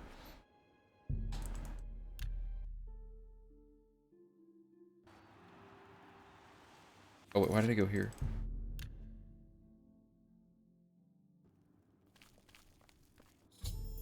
I just picked High Elf because we have to run this way, right? So we're just like 10% faster.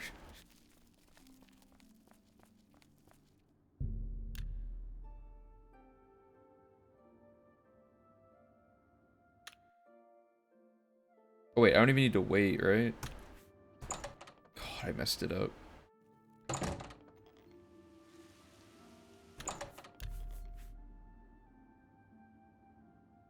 Why Anvil?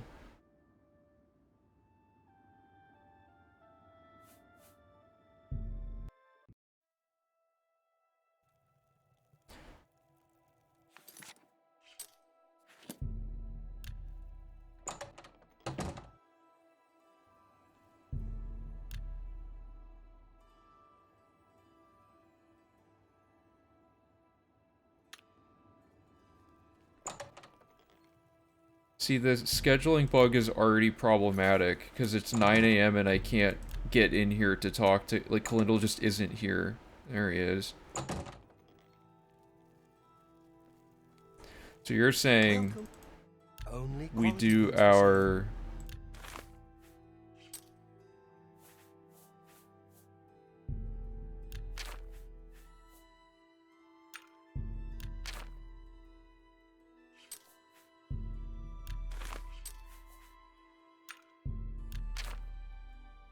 Man, I'm 5 gold short. That's the exact amount of gold that was in the tutorial. Darn. Does this work? Good. What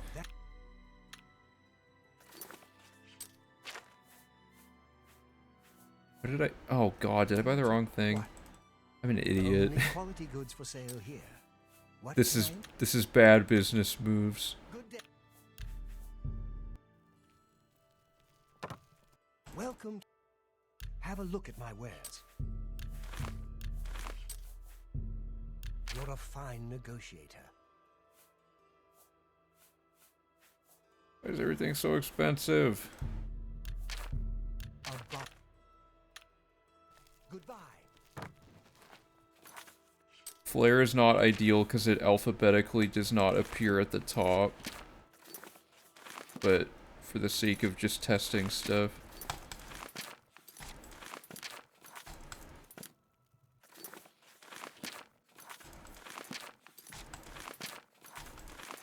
So you're saying that we do this duping process until we get to like 100, or what was it, 80 something? I guess we need to set up our normal duping stack that we're gonna want anyway.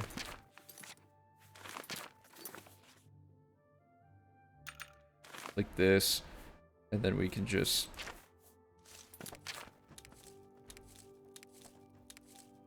Oh, I picked all those up again, didn't I?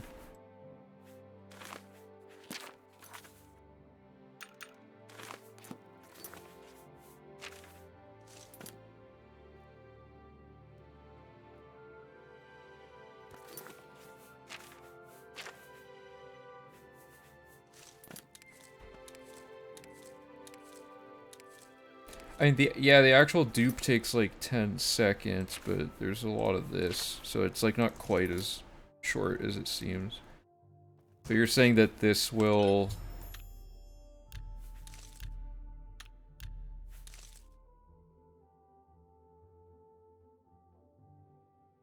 We have to make the scrolls anyway, but yeah, duping the ingredients kind of...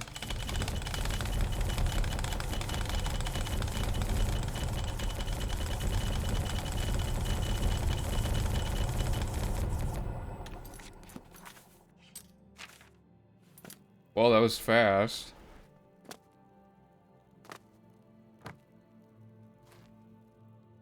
The problem with getting a ton of ingredients from the recommendation hall is that they're like not gonna all just be one thing we can spam over and over. We have to like make a series of combination potions, right? Using scrolls to dupe and then spamming alchemy takes way longer. Yeah, but okay, so let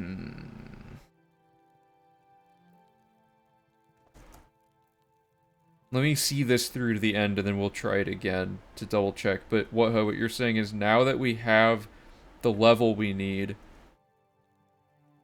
then we go find a bed.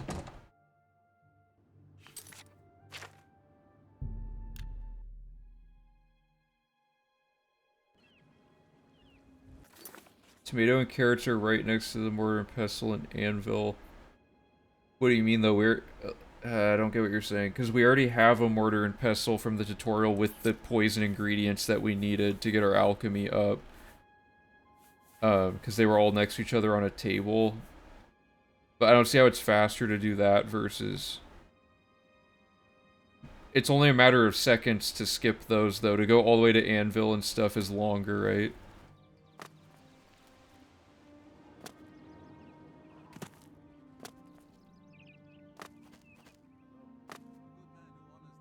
Because those are already on the way in the... Yeah, so we have to go to Anvil for the recommendation quest. But that's not the first thing we want to do anyway. The first thing we want to do is go to Breville so we can get the skooma and stuff. Plus, we're not going straight to recommendation. We have to do the Market District gold stuff after setting this character up. Oops. But you're saying, like, make a bed here and then level our character up.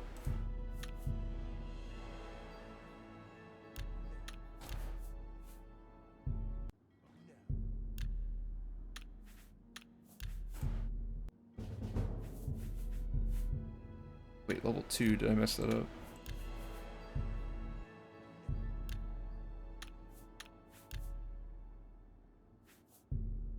No, we also need Apotheosis and a bunch of other stuff.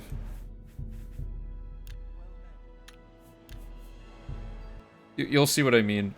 There's a lot that goes into the Market District split besides just... Oh yeah, for fall damage. Good call.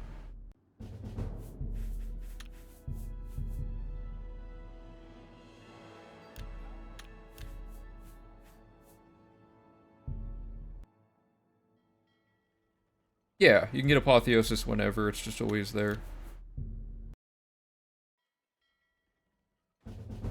But it's better to get it before we start quests and stuff. We just want to get everything lined up as early as we can.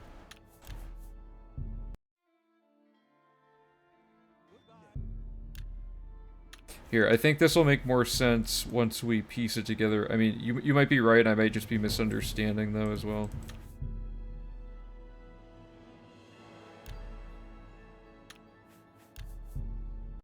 Oops, wrong save.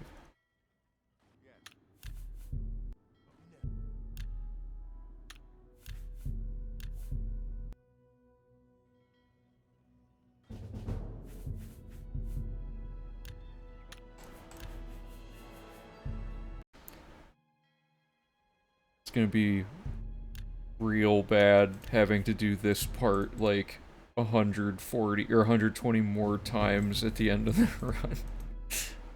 Still better than the skill grind, though.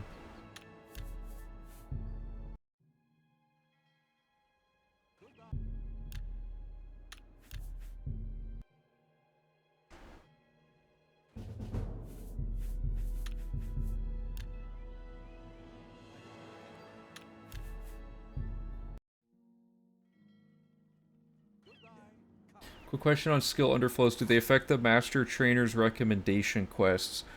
Oh, well, it doesn't happen till the end of the run. I don't know how it would affect it other than that you wouldn't be able to start those quests if you hadn't already, but we're doing it after we've already done, like, almost every other quest in the game. So, either way, we should be good. What, oh god, what level am I? 1. Okay, so I'm sleeping in the bed, and then I'm loading this. Trust me, the arrow keys are great for this.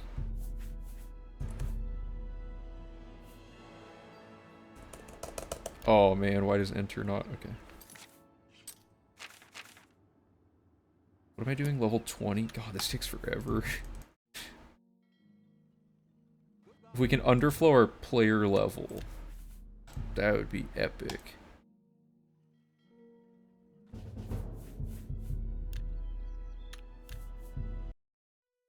I'm gonna get real good at the menuing on this from having to do this so much for, like, the actual run and for testing and stuff.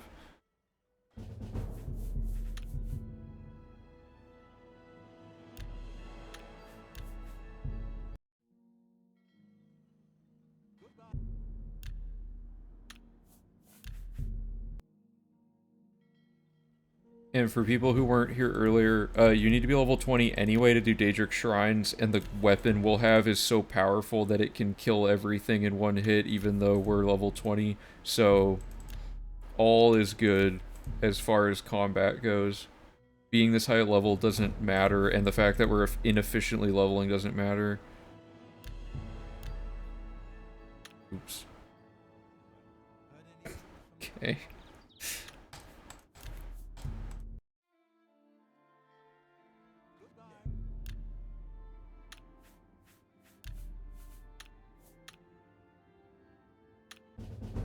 No, no, this is all wrong. Oh, I see what you're saying.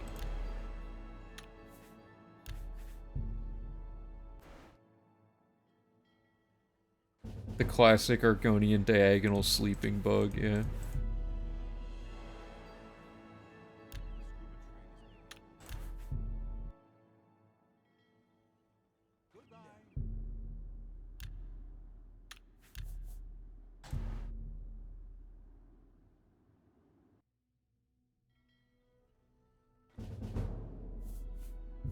Yeah, we'll see if our speed and everything resets.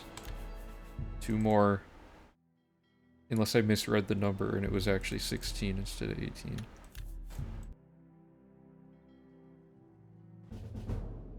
It was. 3 more.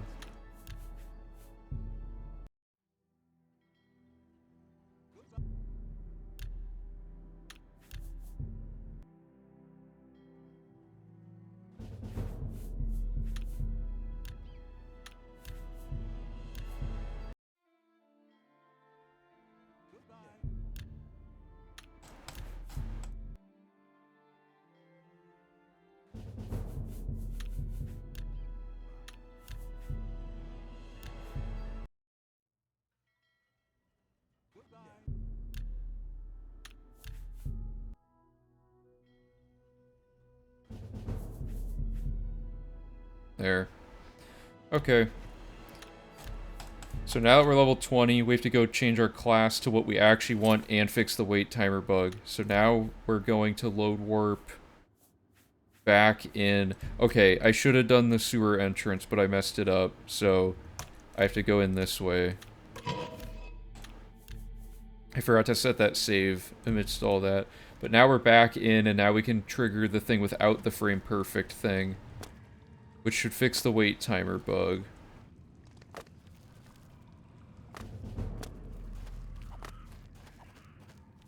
Oh, the bloom, why?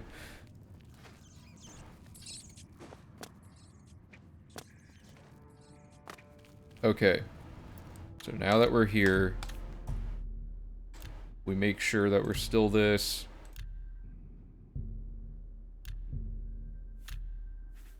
Okay, so now we make our actual thing that we want.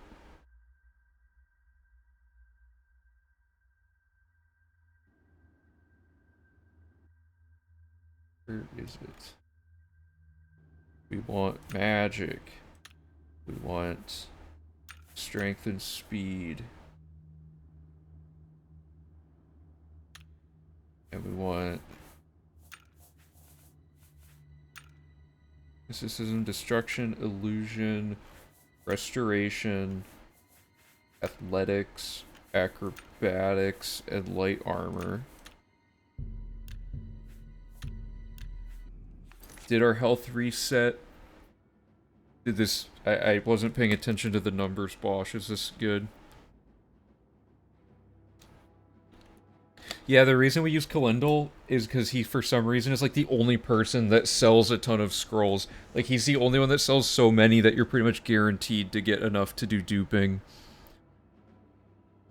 Okay, check with the spreadsheets. Which page is it on?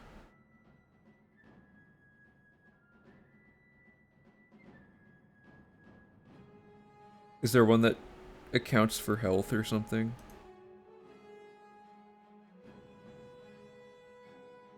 Oh, yeah.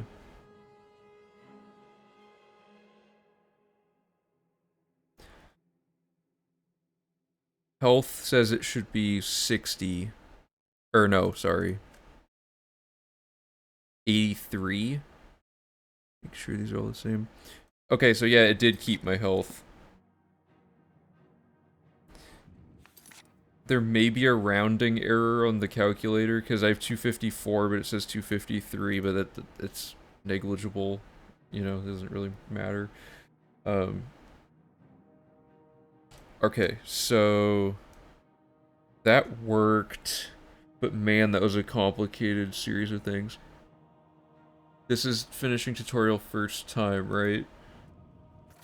Yeah. So we avoided a frame perfect trick by doing the load warping. Oh, right. Okay, and then we have our crazy, stupid, busted stat increase. And then we exit the sewer. And yeah, it kept everything. We're level 20, our stats are buffed out. And now we can just load warp back to the market district to Kalindal's shop. But I didn't set a save there like I should have, because I wasn't thinking about load warping movement yet.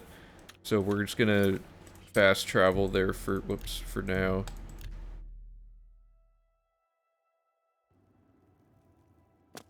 Oh yeah, we're already like pretty fast. Oh yeah, sure, I can test that.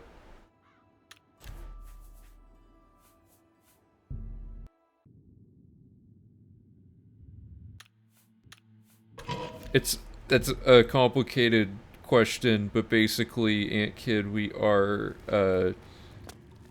leveling up. Oh, I don't even know how to explain this properly. We're leveling up the minor skills by making our minor skills vampirism boosts that get underflowed. Does that make sense?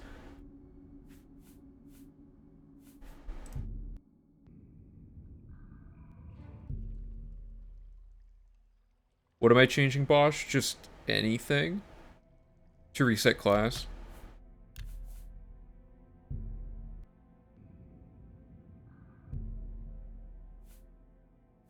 Same stats and everything? Yeah.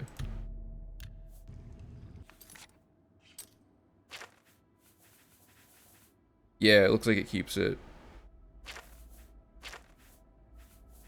XP appears... Well, I mean, we didn't gain any XP other than alchemy, and we leveled it up exactly to 25, so that's slightly inconclusive. But yeah, cool. Okay, but we don't actually want to do that for the route, so let's reload this. Okay, and then really quick, I gotta write down all this. So, power leveling is now at the beginning of the run. There's two parts to it. So, step one, I guess it's like power leveling and the market district now. Or no, sorry. I mean, we're just doing the... So, set save outside sewer. is the first thing. Yeah. Um, Kalindal, scrolls,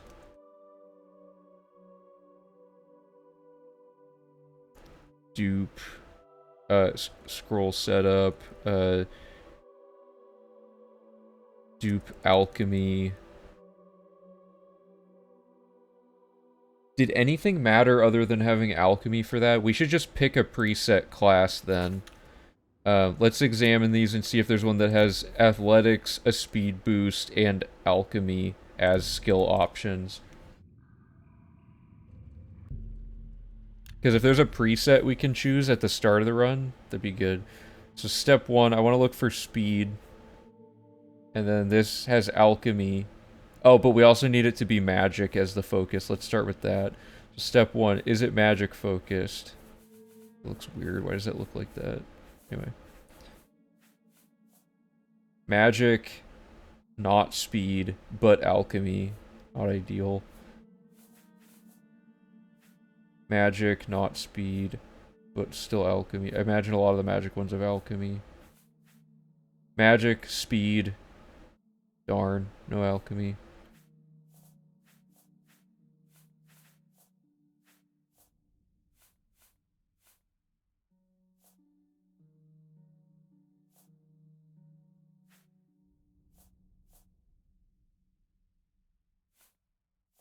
Man, there's not a single one that has all three of those things. We don't need magic focused. Okay. Yeah, I guess we're duping like an insane quantity anyway. So we want just speed and alchemy. There was one that had that, right? Yeah, assassin. And then as a just a slight optimization, let's look for one that has athletics as well if possible. So we need speed, alchemy, athletics. That's the only way there could be a better one. Oh. Oh, that's my class. I'm so stupid. I thought that was the scout.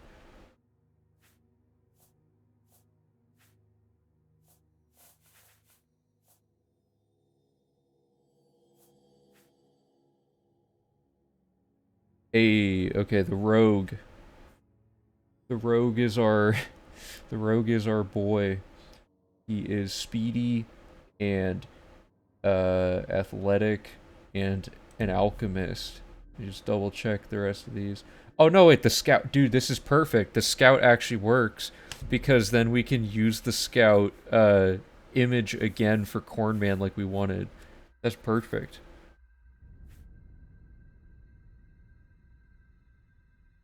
Yeah. Dude, that's nice. Okay. So scout is optimal.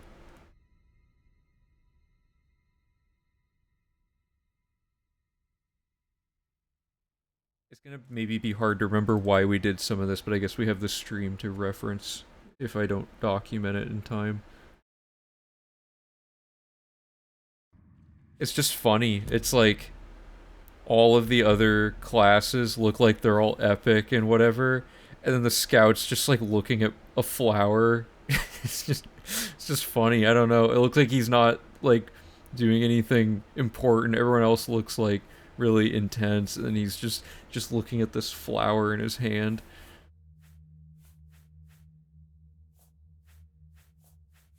I don't know. It's kind of funny. So we want to be a scout because it has speed, alchemy, athletics for leveling. Um, that should actually go here.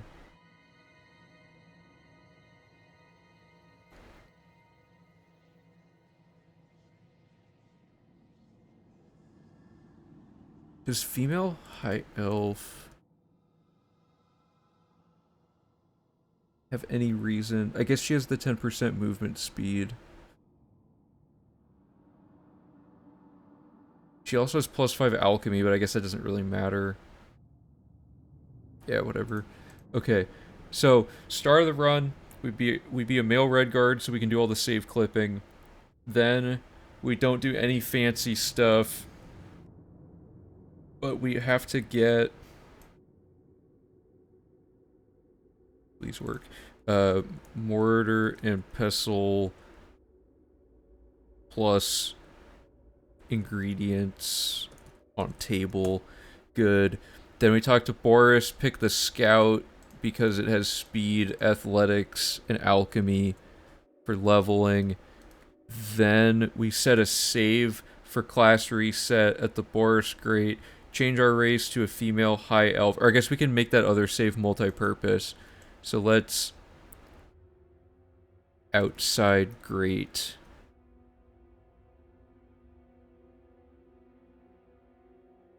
Change race.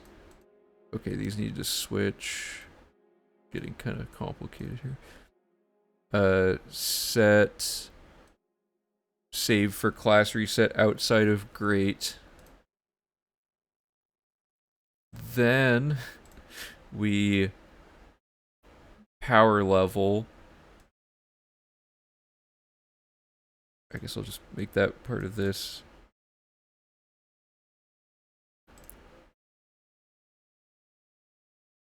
Go to Kalindal, dupe alchemy. So I'll just say dupe ingredients, farm alchemy. And you said it was like 80 potions?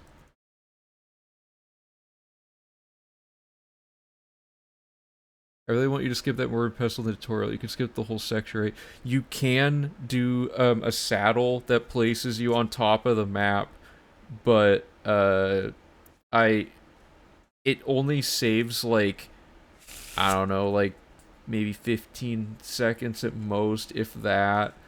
And it requires doing saddling, which is kind of like, I don't know, it adds just another load warp to the run.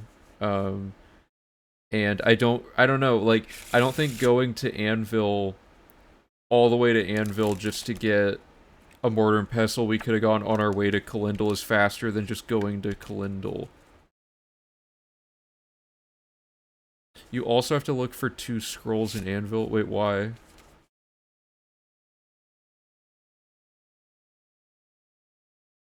Yeah, but I gotta join the Mages Guild in Breville. Because that's where I have to get the skooma and everything at the start of the run, but like, if I start with the Anvil recommendation, I have to go, like, I can join the Mages Guild at any of the guilds, right? I don't have to do it at Anvil.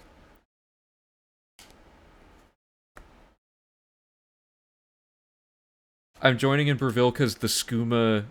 okay, so here, let me show you pseudo-routing for this. Maybe it'll make more sense this way. Breville recommendation. First of all, there's skooma, which is immediately accessible by buying from Nordenor at the beginning, like right by the entrance to Breville. Then we go to the chapel on our way to the guild hall because there's a Nirnroot and a skill book, and we never have to go near that area again. Then we set up the Dark Brotherhood questline by killing the Dark Elf in the shop. I guess we don't have to do that part yet. But we also need Chameleon and cheap wine, and we just do the Breville recommendation quest. Which I guess requires going to the Imperial City.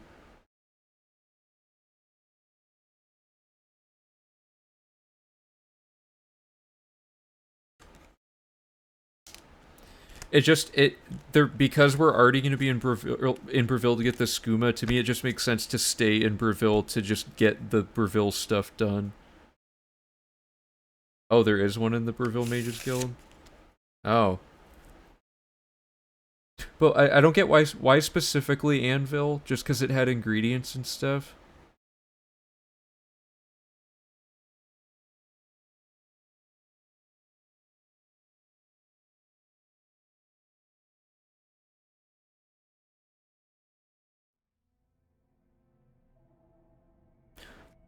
Ultimately, I don't want to do Anvil recommendation if I don't have skooma yet, is the other thing. Let me catch up on writing this stuff down. Just because this part was all good, so I want to lock this in. Dupe ingredients farm, because I can just change where we get the stuff if that matters. So you're saying just start the recommendation but not actually do it, then go to Breville, and do the other stuff. Just because the travel distance is shorter to get to the Anvil Mages Guild. Is that what you mean? Because if we have Skooma right at the front of the Bruma Gate, we go crazy fast right after that, you know. The Dark Elf actually isn't like that essential because we no longer need to rush Mages or Dark Brotherhood, but I've been unable to find an easy scroll setup anywhere that has two of the same scroll and another scroll like laying out in the actual like world. I can only find Kalindal as a merchant for like a really reliable setup, and we need to go to Kalindal anyway to get all of the, we gotta purchase Apotheosis and all that. So set the save for class reset outside the Great. Kalindal scroll setup, dupe ingredients, farm alchemy. Oh, I forgot to mention the load warp. Or no, okay. And then load warp into sewer through Great Entrance, save. And then change class to one listed below.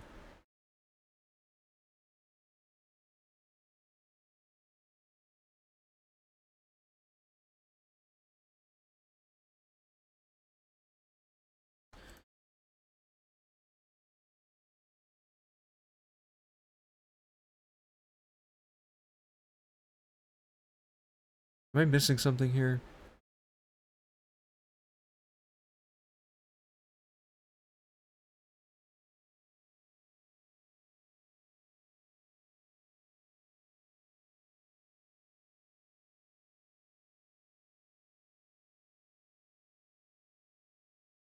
Wait, don't I want to just load warp?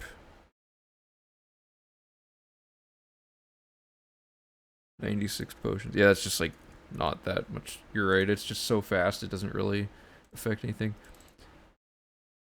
I'll just put it at 100 potions so it's easier to remember. Okay,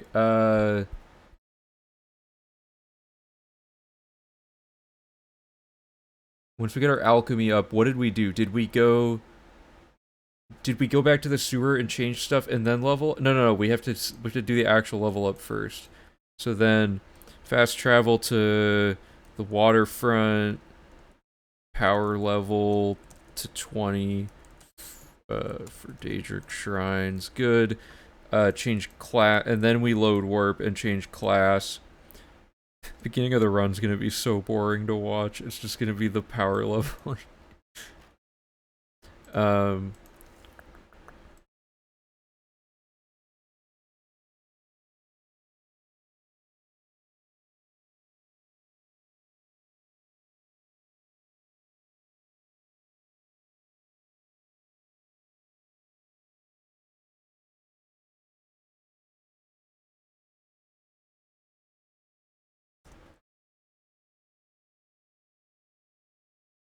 Okay, I like how this is going so far. So yeah, this is kind of the conundrum I ran into when I was routing like V1 and V2 was like, am I absolutely sure this is the best spot to be getting all of these things at the start of the game? It's like really hard to do, to like guarantee that you have the best thing, because there could just be a better spot that has all the alchemy stuff, you know? Like, I Kalindal seems the best for scrolls, but for all we know, there could be a random stack of 2 scrolls in another scroll. The waiting doesn't work, but we can use time warp. Oh yeah, I forgot. We can use time warping. Bosch's time warp thing. So here, let me...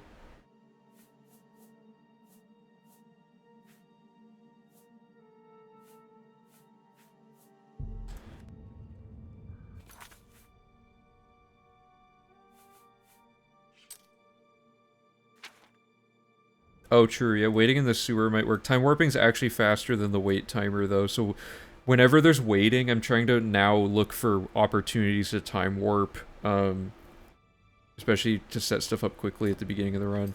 So we're gonna load warp this character. Oops. And because of permakey, we can actually not have to worry about this.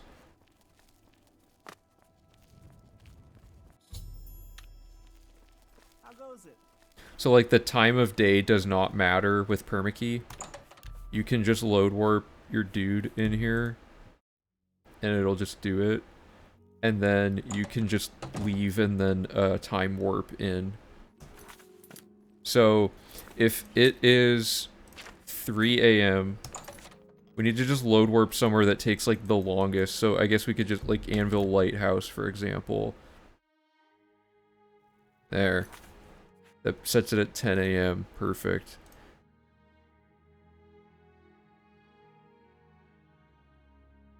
Okay.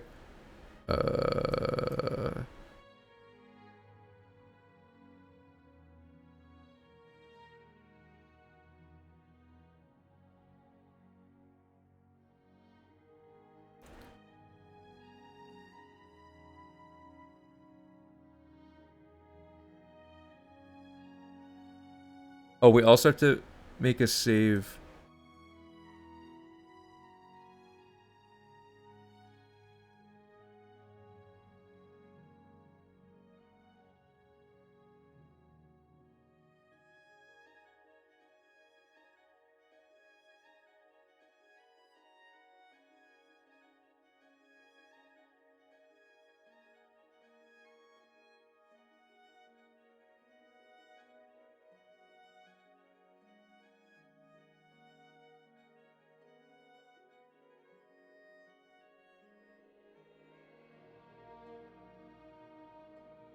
Okay, and then we want to exit, and then time warp, Anvil Lighthouse. Then we can finally, then we come to the real work at last, where we get Kalindal Scrolls. Okay, sorry. Oh, I'm behind on chat. Let me catch up really quick. I think we're going too specific on this. For which part? Sorry, that was, you probably said it at a time where it would have made sense if I read chat quick enough. Is there any reason to not stop power leveling at 20? Like, take it to the end level you need and not think about it later? Yeah, combat just gets way too difficult. Time warping fixes that. Oh yeah, Bosch already said that. How to reach 75 mysticism. We're getting it by the class we just picked. Oh, this, well, I mean, this file doesn't have it, but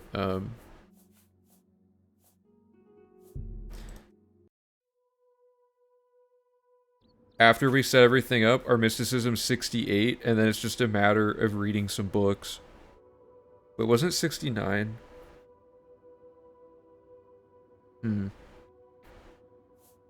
I don't know, but like 68 out of 75 ain't bad. And because it's special and major, it's like 1,000 total casts.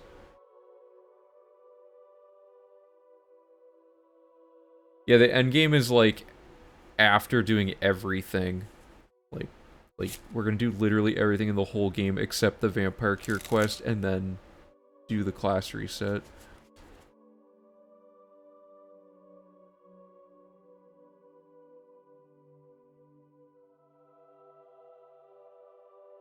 The calculator seems to be rounding slightly incorrect.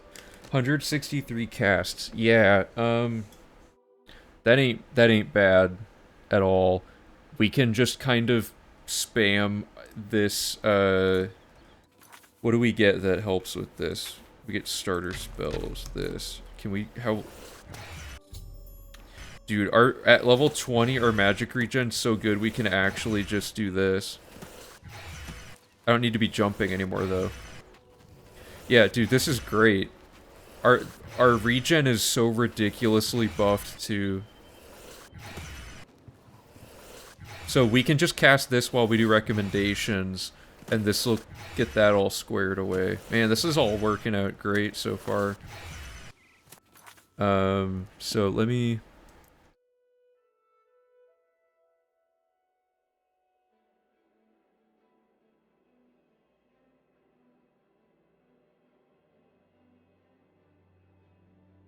Okay.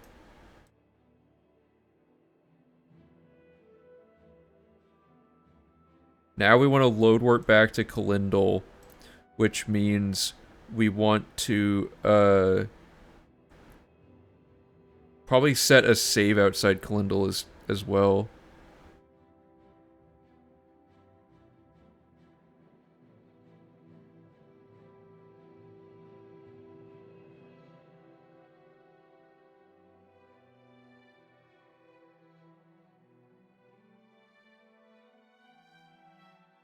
The invisible Khajiit. Wait, wait, why can't I remember what that's in reference to? Anyway, so we're gonna load warp into Kalindal, and now we're gonna do the other stuff we needed to do. So step 1, read the mysticism skill book.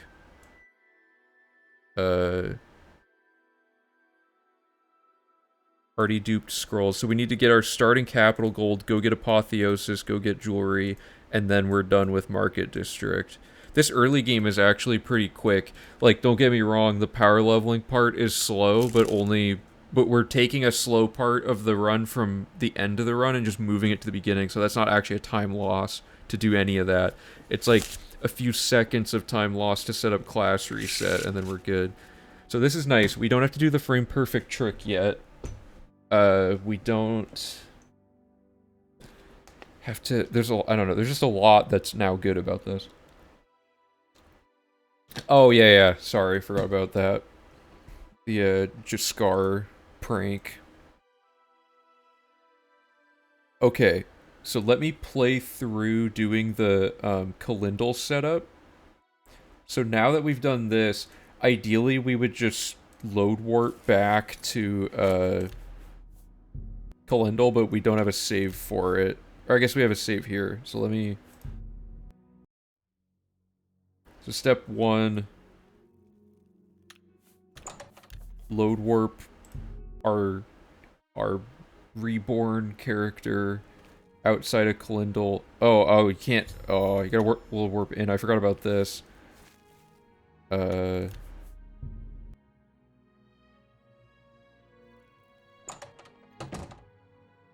Make a quick note to do it outside.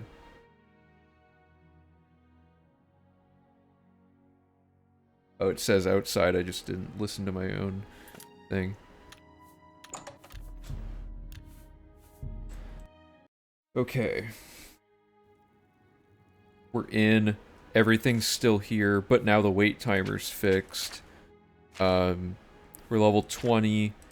We scaled our stats up, so we're really beefy. Our hand-to-hand still sucks, but whatever. We get crazy speed. Our health is way up. Our magicka's up, and our magic regen is crazy high. I don't know how much better this could really get to start us out. And we're gonna have apotheosis, and we don't have to... Oh, I should have put this... Yeah. Don't need any of this anymore. Okay, so next step is hotkey this and start using that. And then we're going to read this to get the mysticism up to 69 out of 75. We really only need to get 1 level of mysticism, I think. Then we need to get our starting gold, which requires consulting the old pseudo route, because we had a really specific way to stack all this. Okay,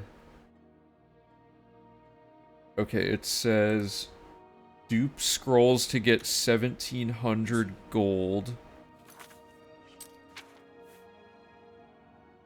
Did we have like a specific amount to do this with or anything? I literally have 5 gold. Okay, so let me...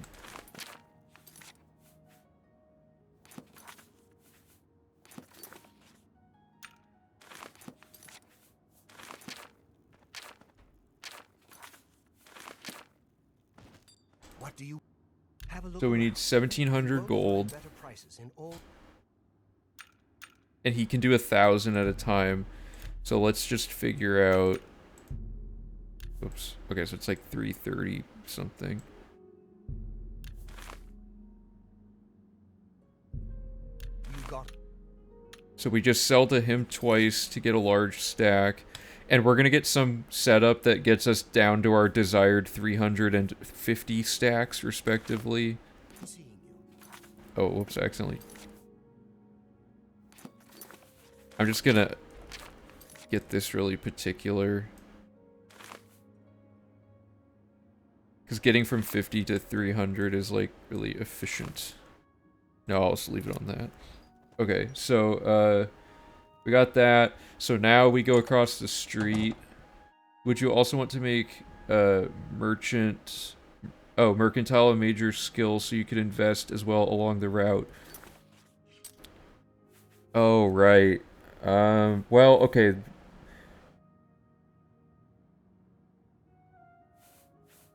Would our mercantile even get to 75, though? I don't think it would.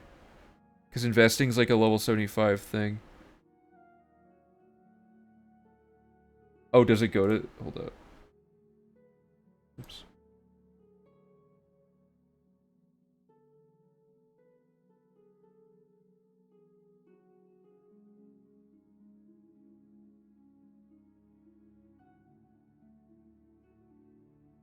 Mercantile says 59.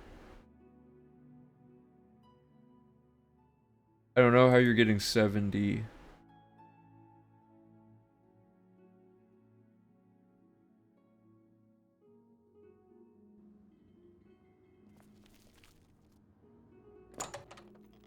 Uh, it...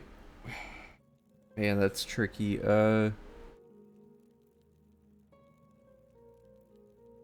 Yeah, that's true.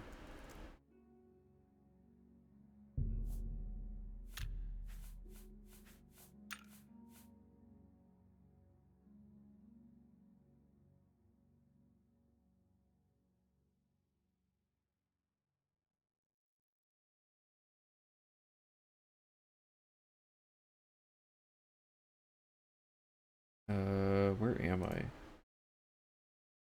There we go. Sorry, I don't know the new class.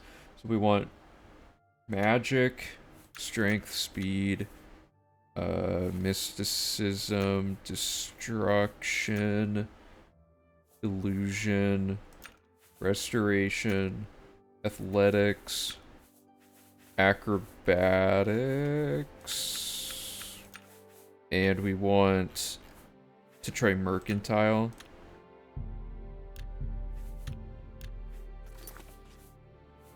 Yeah, that only puts it at 44.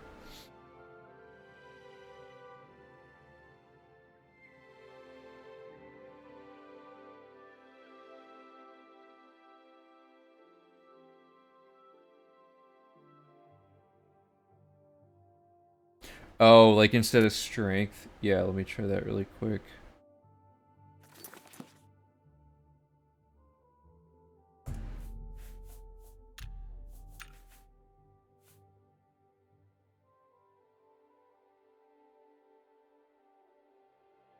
Speech. So magic class, personality, speed, and then all the same skills again. So mysticism, restoration, destruction, illusion, athletics, acrobatics. And instead of light armor, mercantile.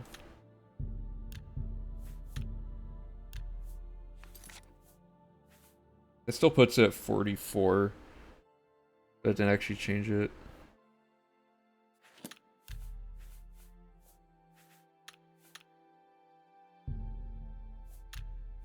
Okay, well, now that we have the console commands at our disposal, we can change this at will, so we can do the math on that later to try to figure that out, or if someone wants to try to figure it out in here. Okay, so, yeah, we don't want to do stealth because we need the magic to get our mysticism. Don't we want our mysticism to be as high as possible? So by picking stealth, we're lowering all of our magic and we're even farther away from 75 mysticism.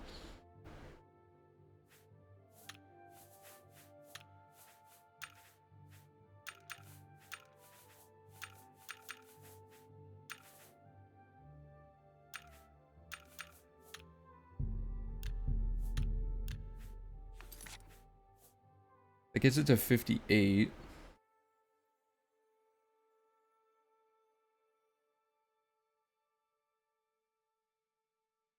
Yeah, true. The permanent chance. Plus, we saved some permanent chance anyway, by getting a ton of speed.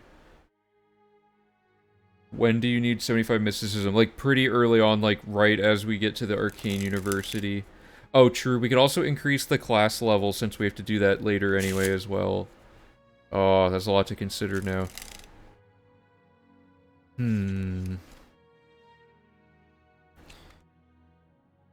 Yeah, perma-rings take a little bit. Yeah, okay, I'm gonna... Here.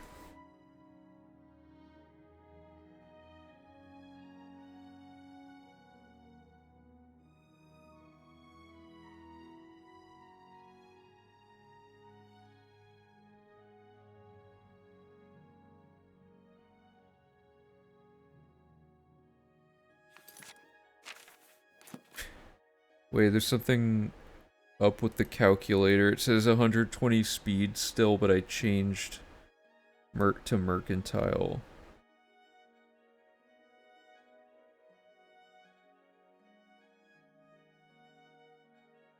If we're level 30...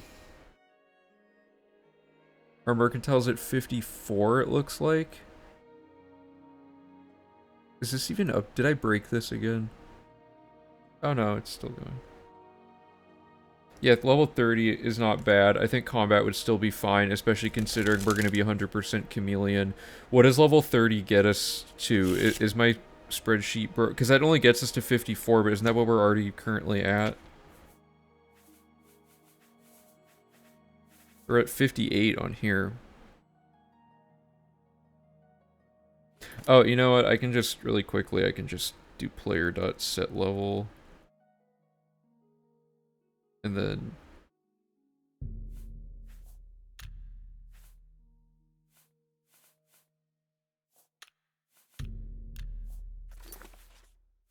Oh, so close.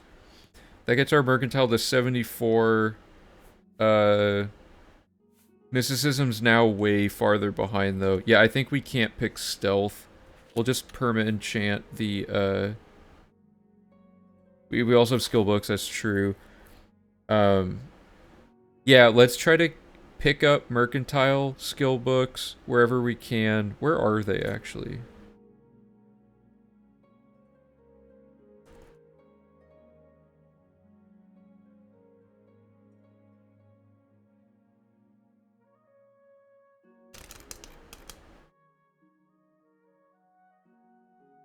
Market District, that one's free. Bothus Uli's free. Coral, whatever. Only in random loot, that one sucks. Okay, so the majority of them are in the Market District.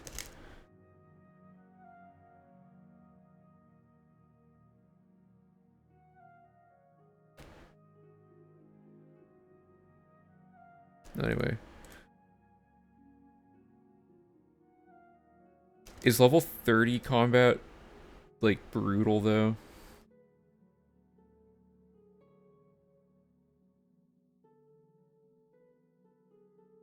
Yeah, we'll get...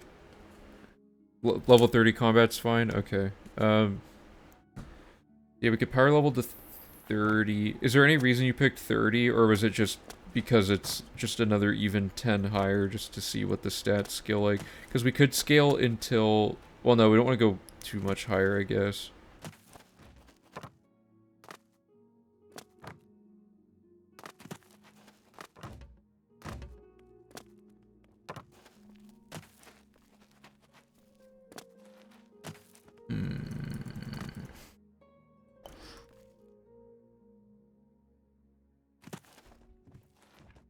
Apotheosis only stops like 100, right?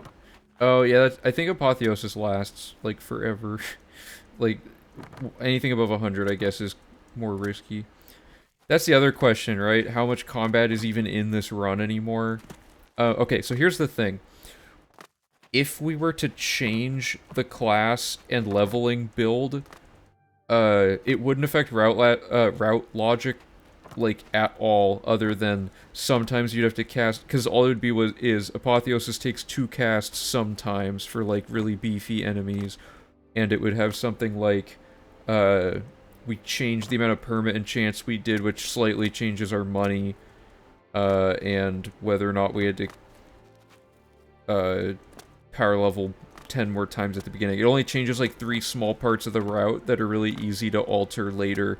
So I say we put a pin in that, and we do some more like route logic type stuff, and we figure out the math of the best character level to optimize the perma enchant cycle and all that like another time, because my brain hurts too much to think about all the math right now.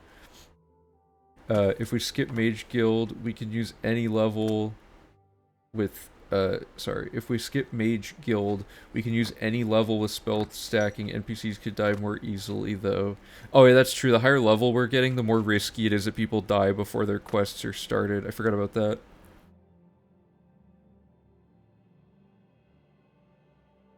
This is like a whole can of worms, but, you know, it should be good. Okay, so I am going to... We'll revisit this idea. We'll assume we're level 20, but switch out the class thing to have Mercantile. Everything else will stay the same for now.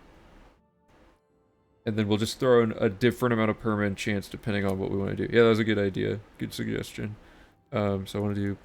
Wait.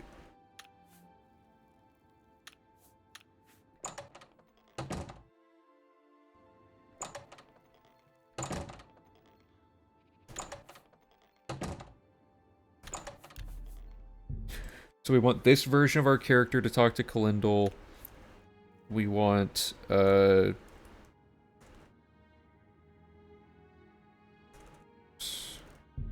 want to reseed our class really quick. We're doing magic, strength, speed. Or should we do endurance and speed? I mean, carry weight's kind of important. We'll see. Acrobatics, athletics, destruction, illusion, mysticism, restoration, mercantile. That all looks pretty good. It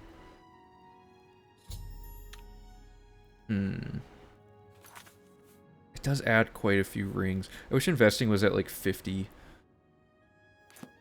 Okay, and then we want to... Oh, I have to do this again because I am dumb.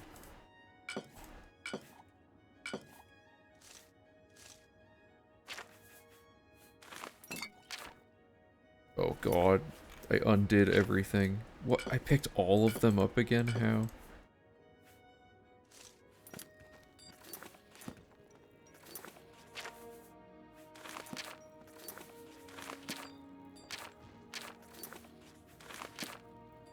A pleasure to... What can I interest you in?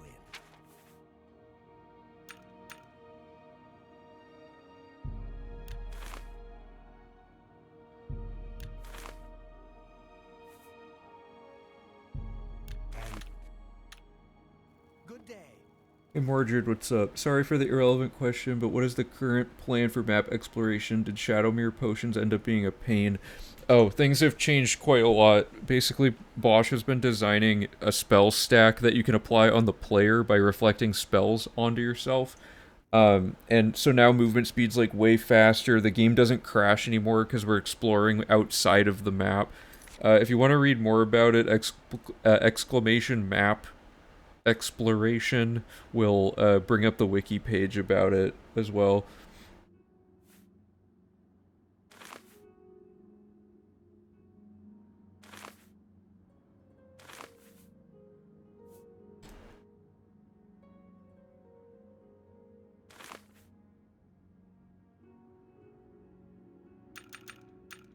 We have the perfect scroll stack amounts.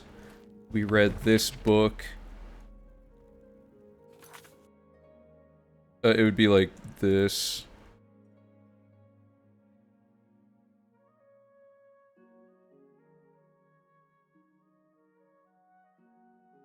We could go into the Imperial, or we could go Imperial for the Mercantile boost. That, yeah, no, we can't be anything but High Elf. Yeah, no problem. Okay,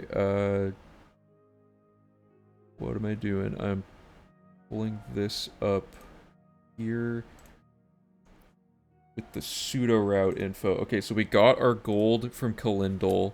So now we go to Rindir's, and we worked out this a while ago. There's a really cool way. Oh yeah, we're like way faster.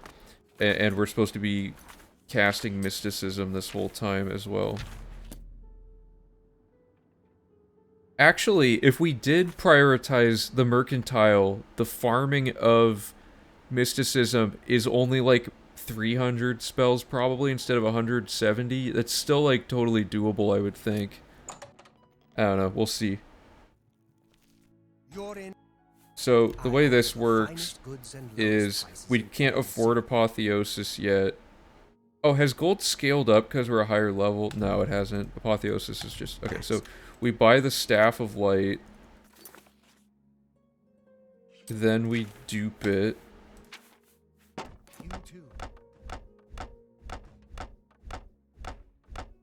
And it says to sell... Oh, God.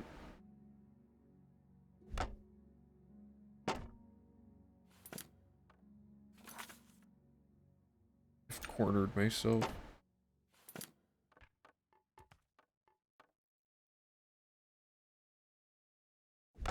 You're in. Let's do business. So, Staff of Light's worth a pretty penny, and he has 600 gold, so we just do this until we have 8,000. I was thinking about it, but there may be a strat that will just edge leveling in over spell grinding. Wait, what do you mean? Oh, like there's some sort of combination where we get what we need for mysticism and mercantile.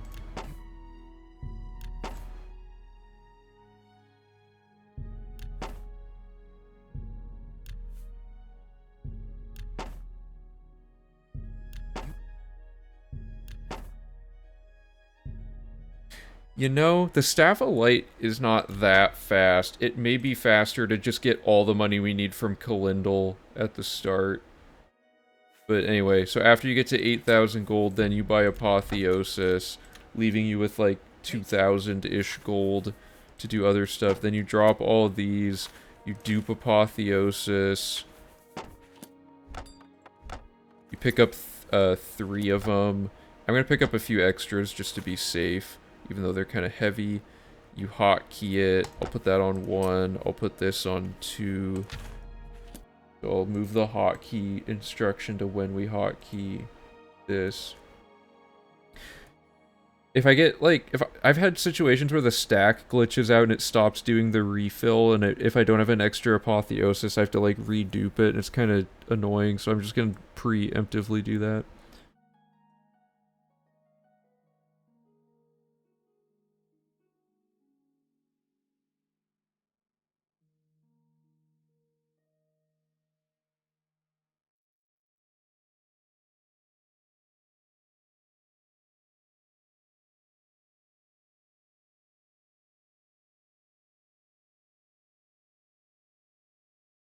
Sell scrolls for capital. 1,700 gold. And then Grindir's Staff of Light dupe sell to 8k. And then buy / dupe the Apotheosis stack, hotkey, all of that. And then we need to get jewelry, and then we're finally routed through the beginning is always super dense with route logic.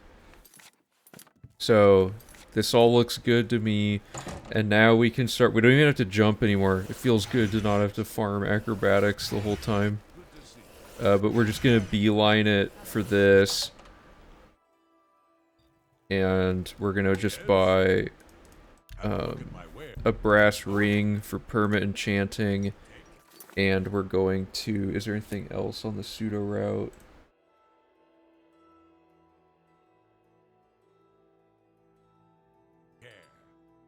Someone mentioned before that we could buy a full stack of rings, but we have to dupe them anyway for the amount we need.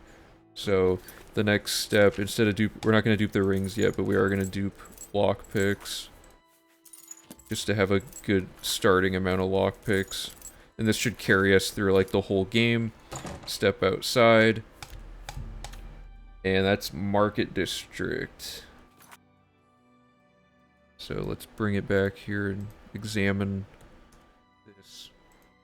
Okay, so we're about to start looking at Bosch's document, I think, because now we're getting into like needing spell effects, needing to do other like quest logic routing.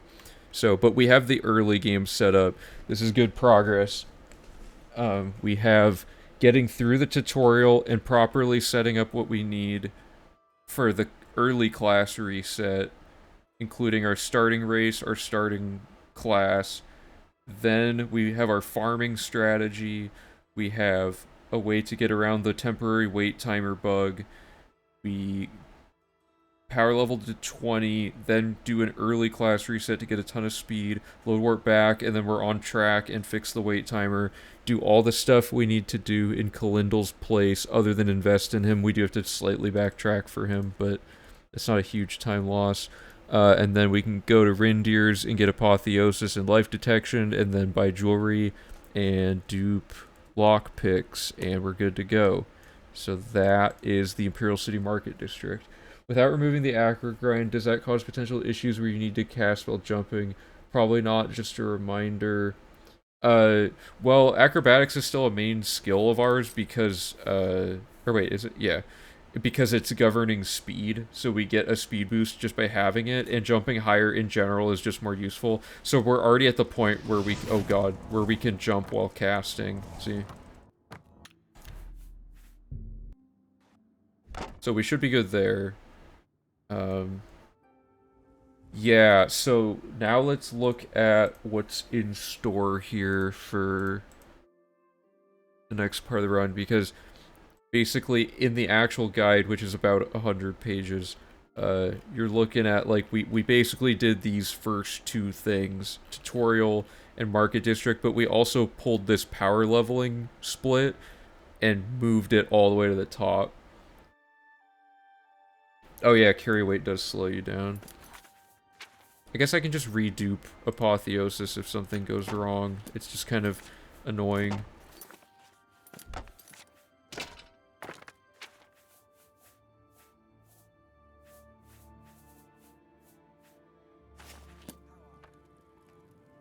Okay.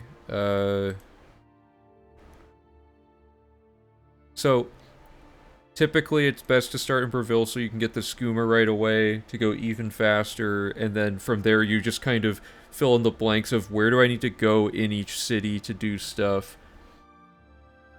I think carry weight has some effect on your speed, but it's like super minor. I'm not exactly sure. I know what you wear definitely matters. So, and a very important step here, because now on Bosch's document we're up to here now, and he says to get skooma right away, and then to read these two books while we do stuff, which is good. They both happen to be mysticism, which is really convenient, and then table of standard spells required and new ones for spell stacking. So this is all the effects we need for doing various parts that are coming up. So when we do each Mages Guild quest, we are basically getting that thing, so that we can make that type of spell. Because ultimately we want to do the Dorian glitch, which I guess, do we need gold during the recommendation phase? Probably not. We just need to do gold farming at some point before map. Why not just do Velko Stones, the weapon enchant one, like route it to a dungeon needed for quests? Well, so we used to do Welkin Stones in V3, but the menuing to do it takes 2 enchantments to refill, and we have to make sure we don't run out of stones. This way we don't have to worry about ammo, and we can just double tap 1 to re-equip it without having to stop gameplay, so it's like slightly faster. I wonder how negative carry weight affects movement speed. I imagine it's capped, but you never know. Okay,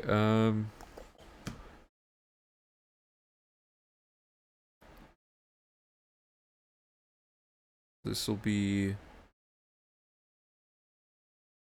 Mages Guild Part 1. I'll just call it recommendations. Okay. We have ourselves... Oh. Why did it...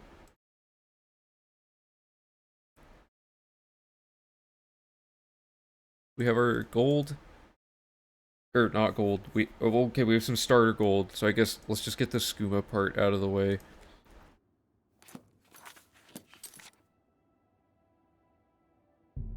When you forget where Breville is. Alright. Excuse me, my lady. Oh, I forgot I have voices turned way up.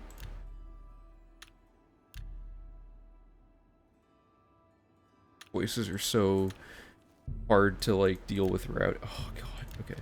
So we have money to buy skooma and we have scrolls to dupe it when we get it. So Nordnor's here at like 2 a.m. or whatever. Or 1 a.m. maybe? Yeah, 1 a.m. Go ahead, please. I remember reading that raw weight of equipment adds up, maybe negative weight subtract from total. Yeah, there's probably something going on there. Pleasure. Good day.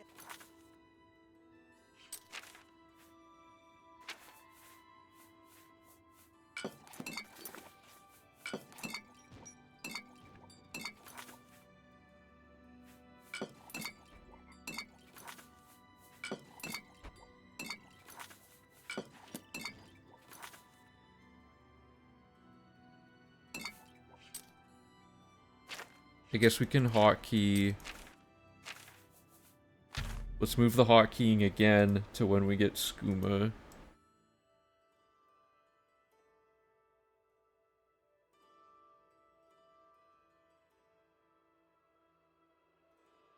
Okay. So we have everything set up here. Let's just make a save.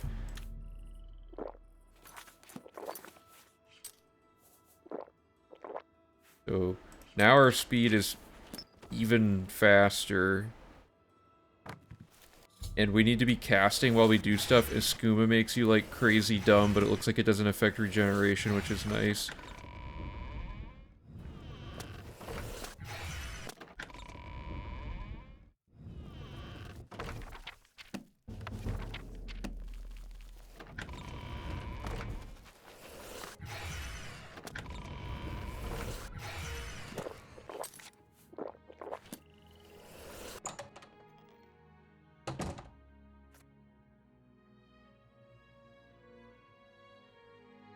Okay, does Brian have any...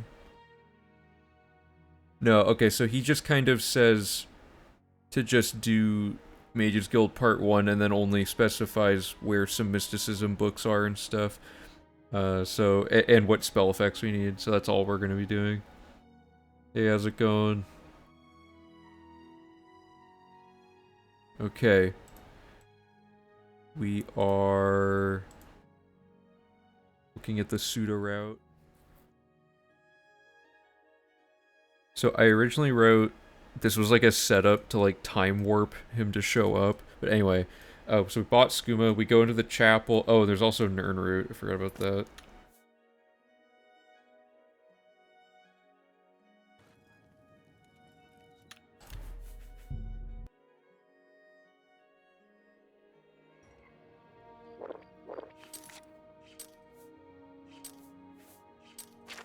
You know, I don't think we want to do the Dark Brotherhood guy yet because we can't even invest in the shop guy at that place. So it might not be worth it. We should just exclusively focus Mages Guild, and the only reason we go to Breville is so we can get the, oh good, it was that one. Is so we can get skooma.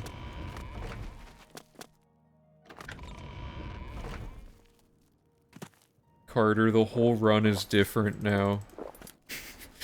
Found some new tech, everything changed again. So in this Mages Guild, we need, Chameleon, from Ida. And we need Fortify Health from Selena Arania. Do we already have Fortify Health as an effect? Oh no, it's separate. Okay. We're gonna wait till 9 a.m. then, or whatever. We're gonna kind of freeform some of the specifics of this at this point. We can comb back through this and make things way more articulate later, but I just wanted to get the beginning of it absolutely set up. So, we join the Mages Guild and do this quest.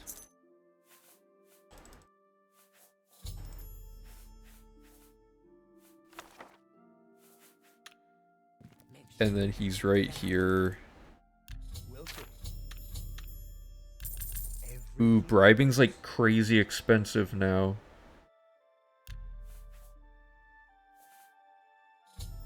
We'll just need to farm more gold at the start. So we get his thing set up, and then we need to buy, Chameleon and Fortify Health. So where's Selena?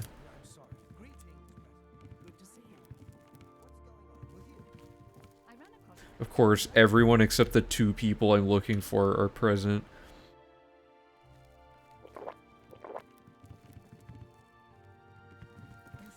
Dude, where? Come on. Am I misreading this? No, Breville Mages Guild, Selena Arania. Am I dumb?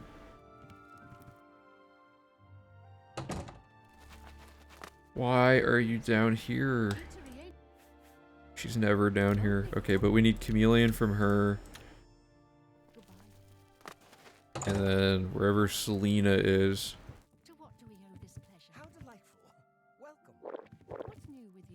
I've checked all these people like 20. I swear she should be in here. We'll have to figure out scheduling and whatever later.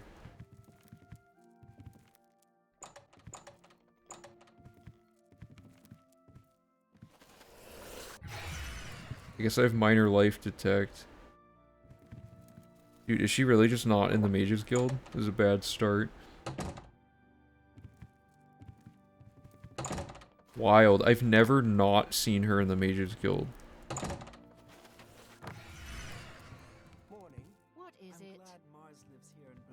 Is she like dead or something? I'm gonna use console commands to find her. This is ridiculous.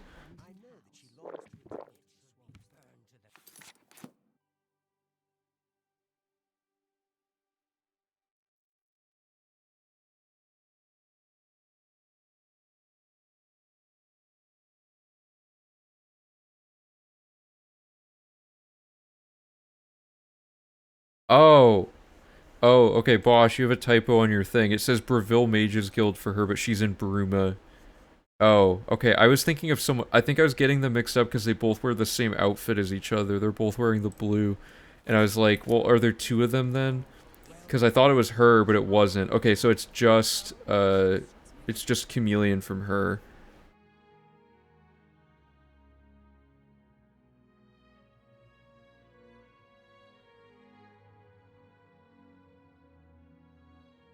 Okay. Yeah. Selena Arania is Bruma Mages Guild. Yeah, no, it's all good. Okay. Hotkeying, Apotheosis, and minor life detection. And then Chapel, Nirnroot, Book. And then we go to Mages Guild and we do Kude, Chameleon from Ida. Is there anything else worth doing in here?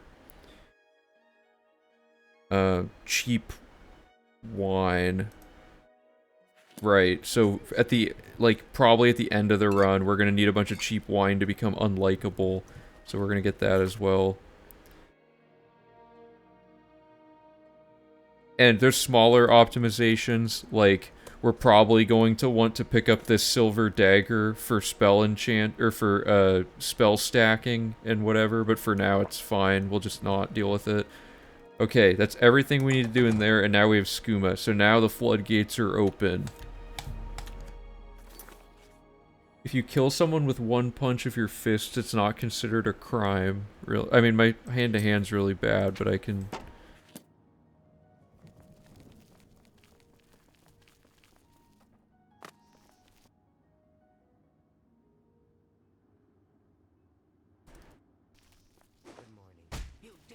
Oh, you're kidding.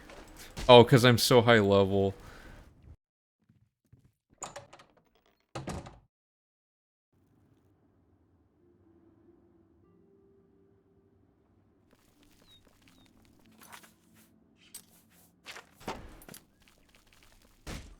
Dude, why is everyone so beefy?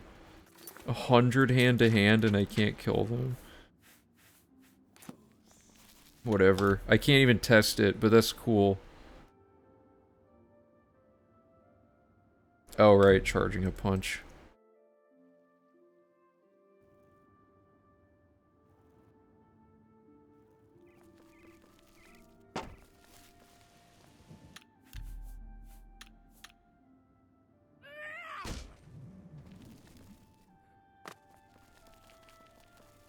We're here to help. Wait, you're right.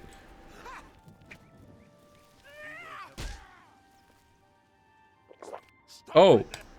Maybe the guards just don't like certain characters.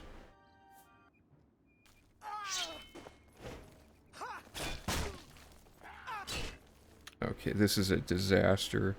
Alright, so we've talked to Kude, and what we can do also is, like, you know, she has another quest we can start and whatnot.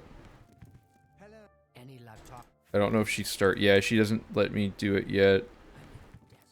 Is there anybody else in here that matters for things? Oh no, she just did the...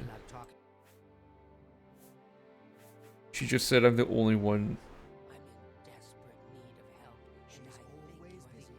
Yeah, I wrote the cheap wine down. So that's good.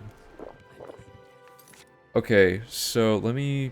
The thing that helped me last time was to open up the, investing circuits for each city that we go to and see what the potential is.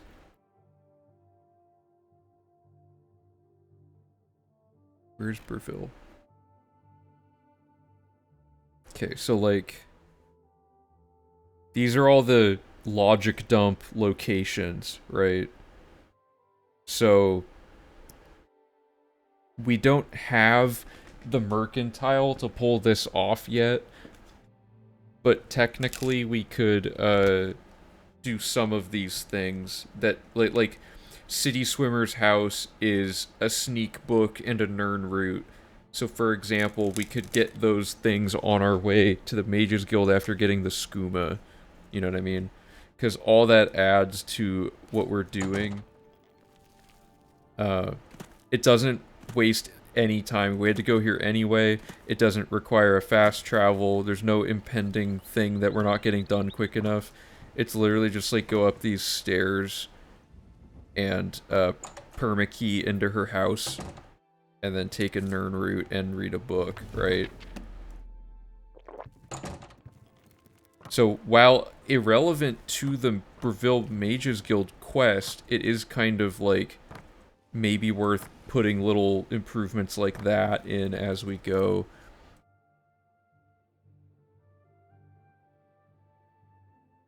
Looks like I had a ton of stuff that I had highlighted before, but we're gonna nuke all that because it's a new thing. So, make sure there's no other highlighting. Like, this was easy. Like, we could totally do this, so let's highlight that. Whoops.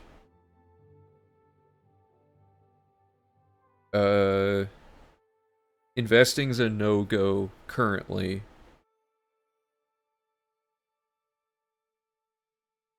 We don't have this quest started, so that one's not good. This one we could do, Drashanji's house. Read the Wolf Queen on a shelf upstairs. Although, I think Drashanji's house doesn't unlock. Yeah, permakey doesn't work on his door. So, this one might be worth doing later. So that one's not good. That's investing. That's investing. Oh, this is stuff to do in here. Yeah, so there's all these, like... Yeah, that's... Okay, so that's the only bad thing about what we're trying to do now is that now that we're not, like, super ultra high skill level at everything, we still have to make a lot of these boosting spells and whatnot, which is kind of a shame, but it's not too bad.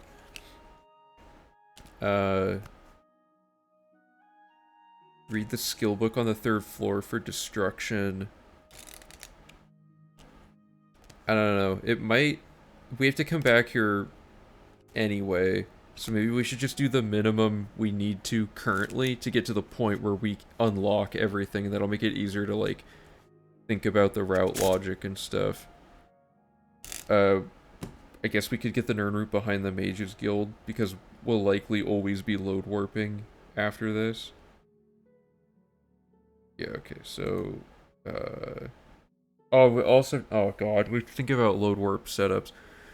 Let's work the heavier logic in later, I guess. Maybe it's, like, being overthought right now. I don't know, what do you guys think?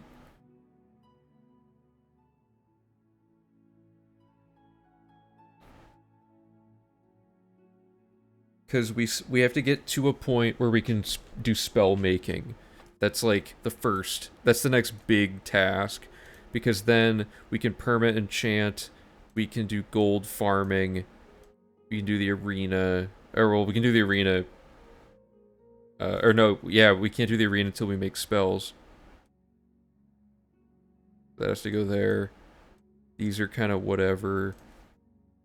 We could max out all skills when class reset, pick up all books, class reset again, and read them from inventory. To max out all skills, though, we have to play the whole run at a ridiculously high level, right? Which, Bosch has spells that can help with that, but I think now that we're in a position where we can afford to play the game at a lower level, we should, because things will just go smoother.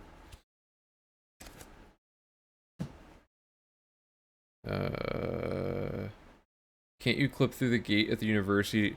Well, you can get through the gate, but the problem is that the university doors are scripted locked until you're a member of the Mages Guild, so you can't really get into them yet.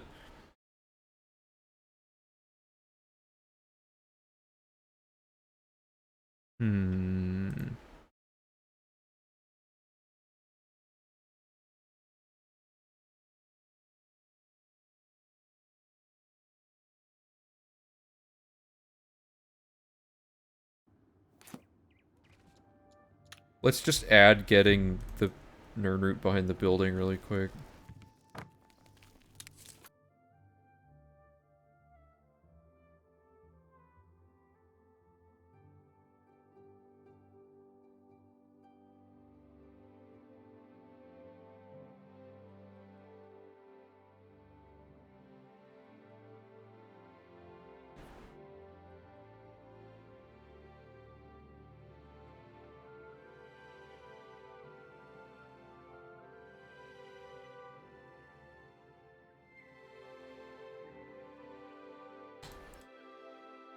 You can unlock them with endgame cutscene and load warp a pre-endgame save inside. I'm worried that if we do that, it'll break the main quest.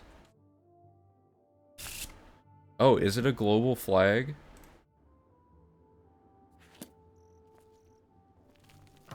Oh, okay. Yeah, let's mess with that. Okay, really quickly, I'll show the basic form of this for people who are unfamiliar with it.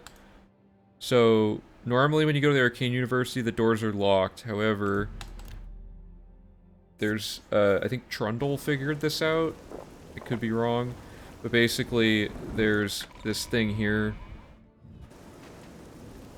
How did I miss that with Skooma? Man. How does Karsto do this in, like, one try? Dude, really? Am I positioned wrong? This clip is awful, and for the record, in any percent, you need to do it on your first try, pretty much, to get world record. I don't know why this isn't working.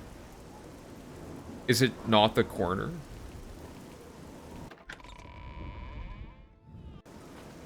Hmm. Oh, okay. 1 second.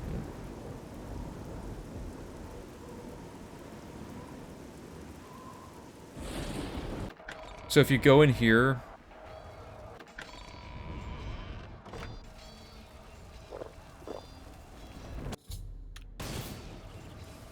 This is like how you do the any percent speedrun, but it like sets up Martin and a bunch of garbage. It's also worth noting you have to close the game if you do this, because it'll break the ability to finish the main quest on other save files. Until you quit the game, I mean.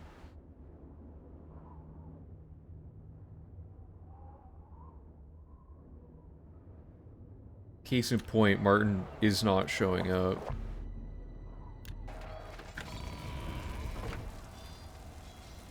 Oh, because I set up the main...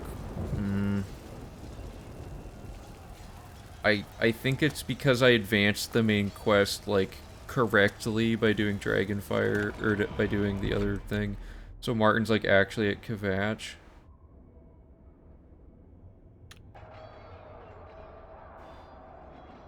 Well, we can... You know what we can do, though? We can load warp a character that hasn't done any of this in.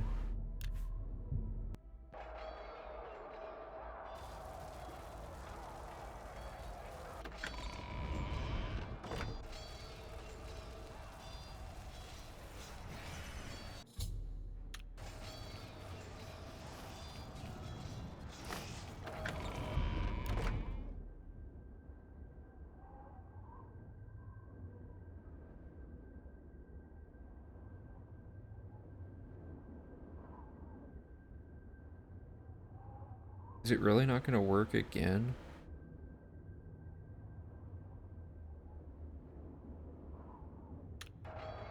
What's going on here?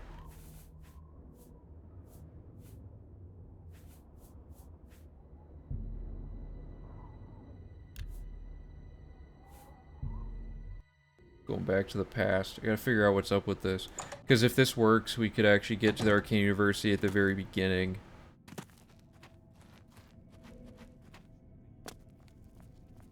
I'm just gonna cheat.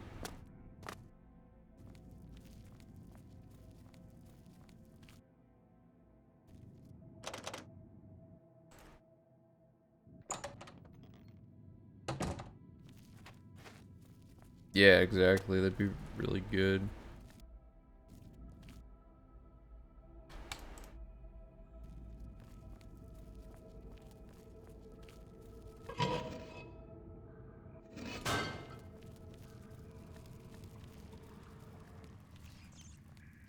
Class reset shouldn't be messing with Martin's placement. I think it's because I didn't skip enough of the main quest. I, like, started it somewhat correctly.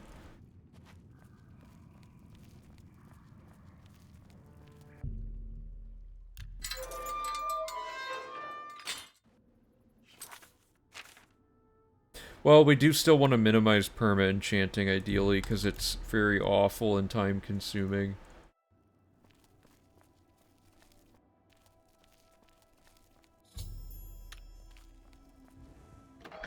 I think it's just that I hadn't updated the quest correctly.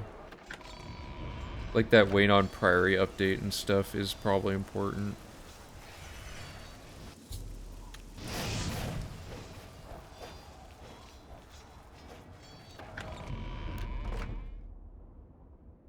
You'll know it works if the timer gets to like 10 hours and then it just shoots down to 1. That's usually the indicator.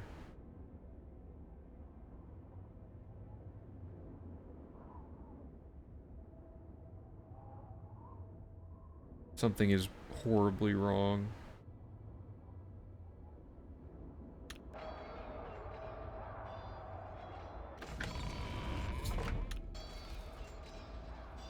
Why?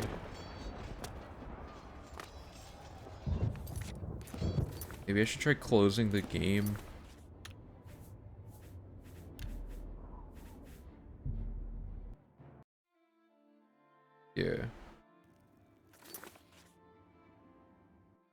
Yeah. No, but something about... Here, like, the Martin not showing up, it can be due to the game, like something gets messed up if you have already brought Martin to the end or something. I don't know. It's confusing. We're gonna try... Did I finish the tutorial? Yes. This shouldn't be wait timer bug. I think I exited the tutorial and...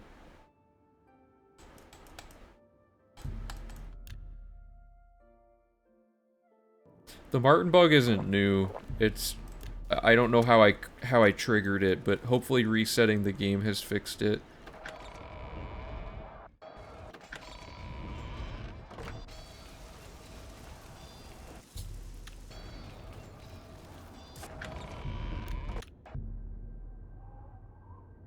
Because this is supposed to just make Martin randomly appear, is all. And if he doesn't show up, that means something is broken. In the actual 100% route, I think we have a way of keeping Martin... Yes, okay, so somehow I triggered the Martin bug.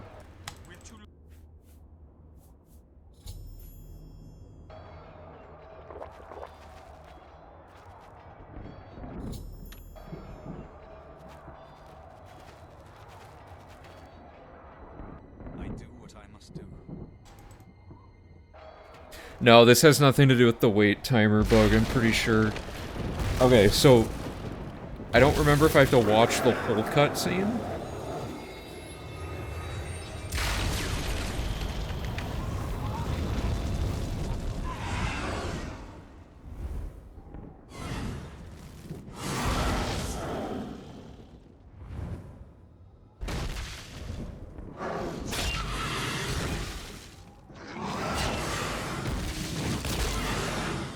Hey Dale man, what's up? The route is going pretty well so far. So loud. The route's going really well so far. We're up through the market district and just starting with Mage's Guild, but it took like a ton of math and brain power for us to figure out the best order to do everything in with the new class reset thing. It's getting really dense. So, but even though it's dense, it's way more obvious what we need to do than before we solved class reset. Still going for a while? Yeah, I'm like... Oh, wait, hold up. If you alt-tab out, this crashes this. Okay, yeah, I've been up for like... Or like live for like 3.5 hours, so I'm probably gonna be doing this at least an hour or two longer. Okay, so basically once you set this up...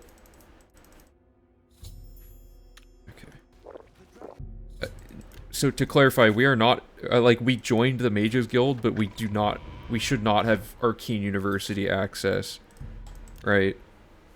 So if, maybe that I already joined the Mages Guild might have caused a problem, but, basically, see, we still don't have Mages Guild access, but if we do, like, a boost jump or a clip or whatever to get through that, this is now open from doing the main quest. I don't know why this is a thing, but... This is the earliest you can gain access to this. So the question is, can we trick another save file that hasn't broken the main quest into doing this? Because you don't want to watch the end cutscene of the main quest before you've done the rest of the main quest, otherwise you can't get 100%. So in 100% we can't do this, unless we find a way to trick another save file, right? So in this case, we now want to load, I'm going to make a save of this, but we're going to load our save that hasn't done this and see if it has broken anything. We could load warp. Oh, yeah, you're right. We don't even need to solve this. We just load warp. I didn't even think about that. Yeah, I don't know what's with the shadow graphics. I am curious if this is a, thing anyway, though.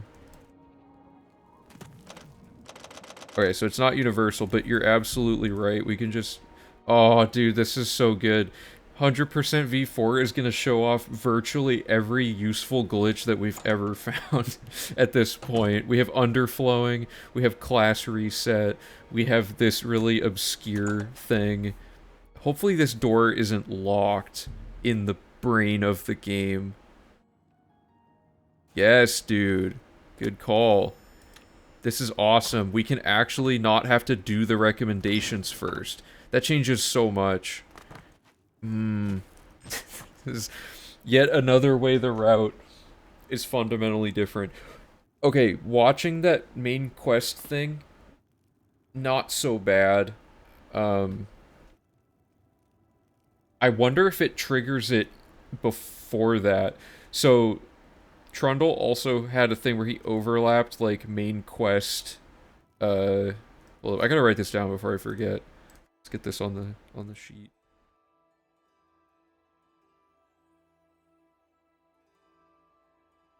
We have a dummy file that does Dragonfire skip, goes to Arcane University when unlocked. Load warp real save in.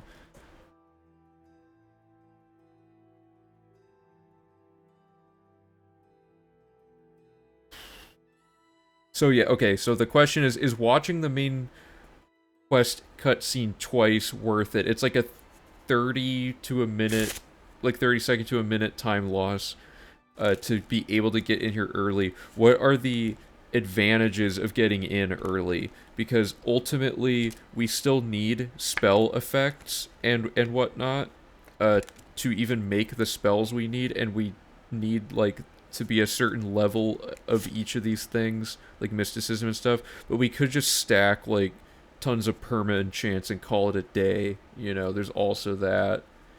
Oh, that's the other thing. Do we need to watch the whole cutscene? So here, let me go to the wiki. There's another glitch. So we actually have this glitch documented because I thought it was really cool. I just called it early arcane access, but yeah, Trundle found it like in November, and I like if you want to. I also include the source. So this is Trundle's original video doing it and whatever. But there's another thing Trundle found called cutscene overlapping, which I don't have the video of it, but the way this works is basically when you go into cutscene mode, your player has their controls disabled and you can't do anything until they're enabled again, which happens at the end of the script for whatever cutscene's happening. However, you can load warp your disabled character somewhere else. So if you load warp your disabled character into another save file that's currently about to have its thing disabled, it like overlaps it and you can load warp back in. It's super weird. So like his example is he uses Caught in the Hunt. Oh, that's true. We can just start the recommendations but not finish them. That's a good point. Oh, yeah, that works. So like if you start Caught in the Hunt, and so okay, I'm trying to think how to explain this. You take a save file that's in the middle of being stuck in a cutscene, right? You load warp it into a room that's about to set another cutscene up for your character, so you can't have already watched either cutscene. You watch the cutscene that disables your controls and then re-enables them shorter than the time the other cutscene took. Then you load warp back, and now you have enabled controls during the cutscene. So, long story short, we can only do this like once per pairing. Like once we've done this, the Caught in the Hunt cutscene is over, and we can't re-enable it. Can we use the first cutscene to overlap another one right away? No, in this case you can't do it. The Caught in the Hunt one is unique, or not unique, but its thing is that it starts the cutscene automatically when you step into the next room. So you have to be able to be put in a spot where you can Okay, you could technically do it because you could saddle your character while their controls are disabled into the room with Martin so that you're standing where he's standing at the end of the thing, and then he'll talk to you because you can't move this whole time. Caught in the Hunt just lets you do it without needing to move in the first place, which makes it ideal. Uh, there's some way to to make this work, but I don't really know. It's really complicated.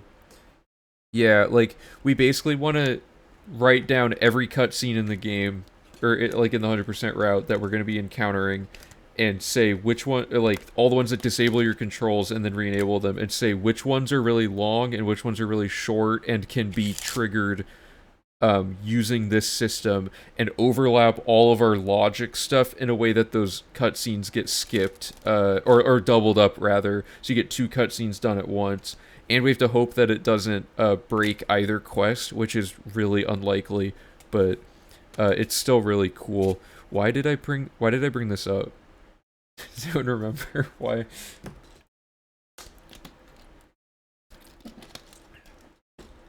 I don't know. I brought it up for some reason. Oh, Karsto found something really funny. This camera behind the face thing. I want to show you this really quick. If you are in third person when you're sitting down, and then as you get up you zoom all the way in, the camera just displaces, and it's behind your head enough that you can see the inside of your face. He just found this randomly when doing speedruns, because he accidentally did this, I think, while saddling. But just like, it's just so bizarre. Isn't that funny? It's also like really disorienting, and then you can fix it by just, going back in and out of third person. So again, if you want to try this at home, zoom out to third person, get up and then mash scroll wheel forward before you get up, and then it just breaks your camera. Okay, so yeah, not having to actually do the recommendation quests is good. Here's the thing though, we're now at a point where our speed and everything are like already buffed, so postponing the quests might not be beneficial. You know what I mean? Because originally it was like our movement speed was like 30 or whatever while we were going around, or no, it was like 60 while we were going around doing quests, but now it's like really fast.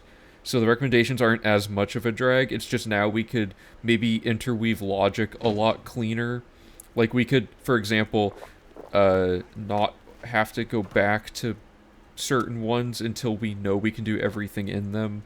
So it's definitely something to consider. We also have to load warp out because we're like trapped in here. Yeah, like having different states of characters is really funny. Like you make one just to push it through a door so you can push your real character in. Yeah, we are level 20 with Skooma. If you die and then resurrect yourself, it makes the camera lower to the ground. Wait, what do you mean resurrect yourself? Like the Molag Bal glitch where the guy dies, or the guy kills you, but then you, like, are actually not dead because the quest keeps you alive? That kind of thing? Yeah, so this is hilarious, but we also... Okay, this is only worth it if we can get all... if we can get all the spell effects we need, like...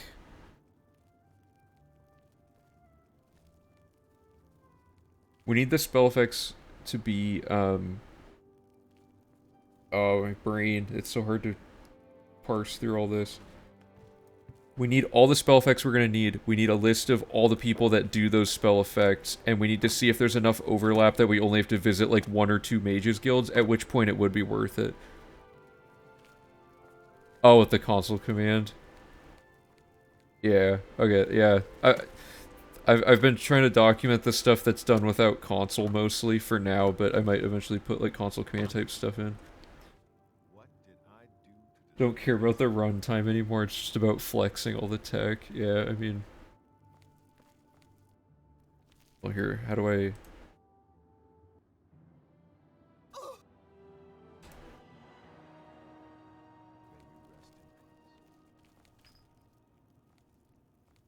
I'm invisible. So it is kind of like the Molag Ball thing. Yeah, the only way to organically do this in-game, I guess, is the Molag Ball one, because it's the only place where you get revived. Okay, so let's get... We gotta get some data. So let's...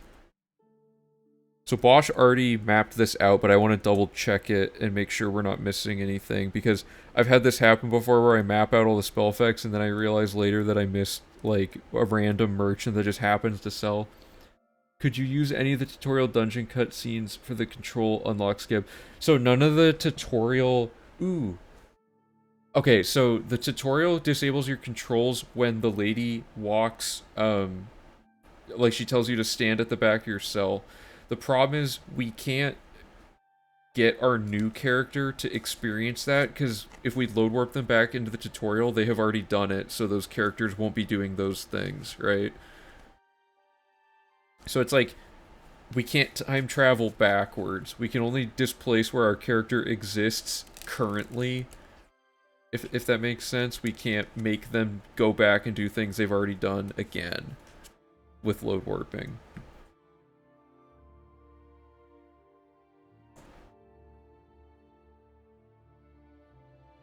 Okay, so here's our list of desired spell effects courtesy of Bosch.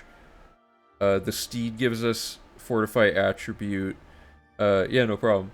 And then Fortify Magicka we get from being a high elf. So now we need the Apprentice Stone or Fortify Skill from another source. I believe Fortify Skill can only be from that. Yeah, there's no spells for it.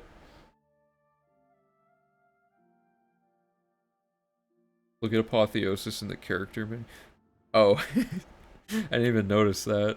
I wonder if we can get it to go like right through the forehead, so it's like a big unicorn horn. It's an unusual side effect of that glitch. Okay, is this every spell effect for the whole game, or are we missing any, like the combat stuff, for example? I assume we already have the combat spells. Oh wait, we don't need them anymore because we have Apotheosis. You always need Atronach Stone for spell, or can you just grab it once and reset it out? Wait, which one's the stone? Yeah, I guess we can use Apotheosis for everything. Oh, but I want to use Bosch's spell banking thing where you, like, shoot the effect off. I don't know, it's technically not much faster. Plus, you'd have to spell stack it. I really want to use it, though. It's so cool. We always have to grab the Apprentice Stone, because there's no other way to get this, but once you make a spell with an effect, you now know that effect forever, so then we can just change it to something else. The Apprentice Stone is literally, like, maybe 20 seconds to get it, though, especially with our new movement speed, so it won't be too bad. Yeah. Okay, so Fortify Health. Oh, and our skill is higher now, for each magic thing with this, so now we can actually, we have more spell options available to us, keep that in mind. Did I really just look at whatever? I'm just gonna do it this way. So Fortify Health. I don't know why I was pivoting back and forth. It's literally like right in front of me. Dispel. And do we need a specific on target one, or can it just be Dispel? Pretty sure it can just be any Dispel. But I should double check that.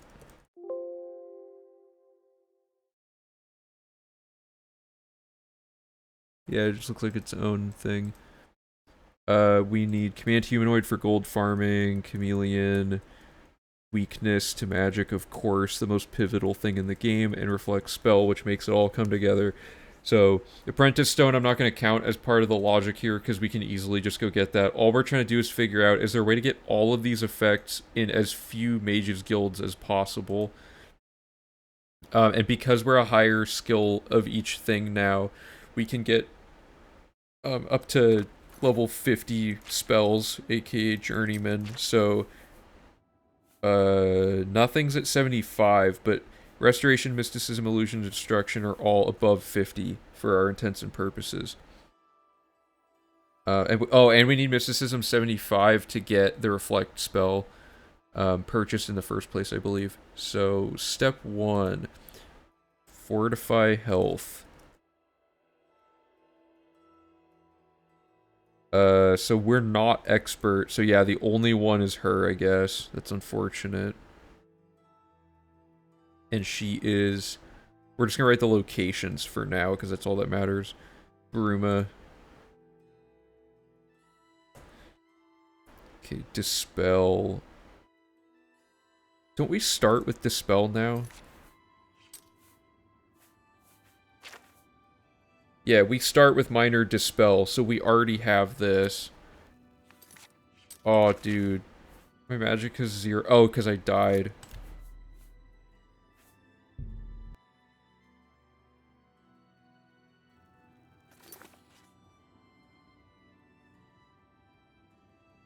Use it to kill Mehrunes Dagon at the end if you can stack damage. Oh, that would be funny to, like, actually kill him instead of using Wabbajack. Spell stacking doesn't compare with Apotheosis. Yeah, I guess. It takes too long to set up, I guess, but... Oh, dispel targets for the Khajiit thing, right.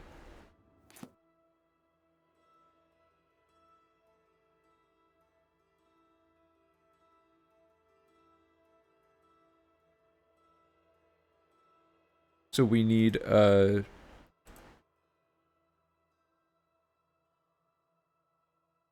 either... Because we're level 50.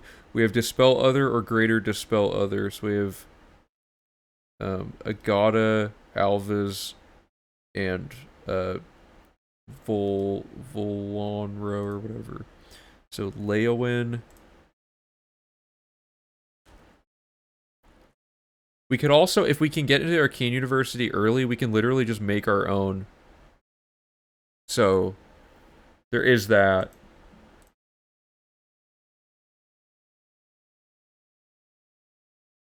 Also Leowin, Bruma. So for example, we have an overlap here, right? So in this case, Bruma's the common denominator there.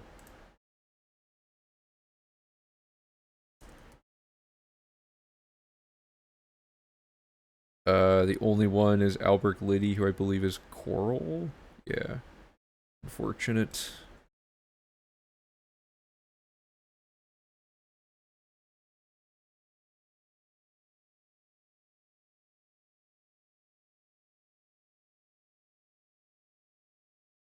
So Ida is Breville, and then he's Dark Brotherhood, so we can't get to him. So our only option there is Breville. Yeah, this is looking to be exactly what is written here. I was just seeing if being level 50 makes it that we can get them from elsewhere.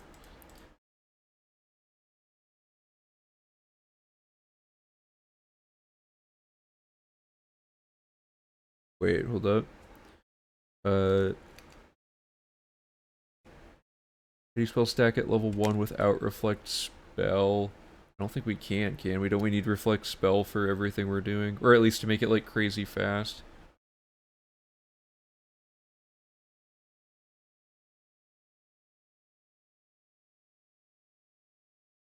Under a minute with Stolen Item Bug. Oh, yeah. To get the renown. No, but we can just do Arena. Doesn't Arena give us enough fame?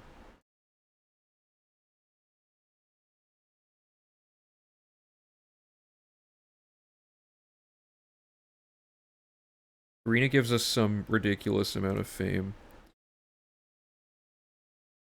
31 fame from doing the Arena,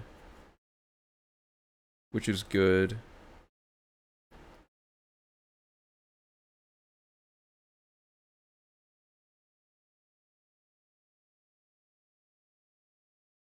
Getting it. Okay, so RNG, though, is bad. We're trying to avoid RNG from Kalindal, because if we route the whole thing assuming that he will have one, and then he doesn't, the whole run just immediately falls apart, and player inventories have been historically not a good thing to rely on in previous runs.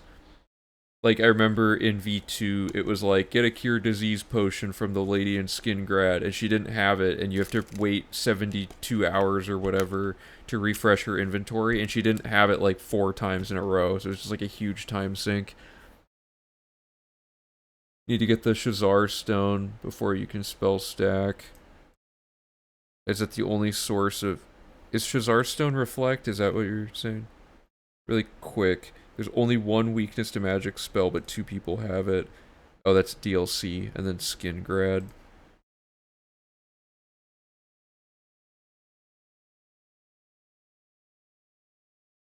It looks like the only improvement here is that Bruma is available for Dispel. That's the only new information we've really gotten here.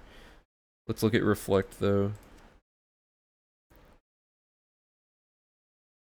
Yeah, so we have to be at least expert, but 3 different people have it.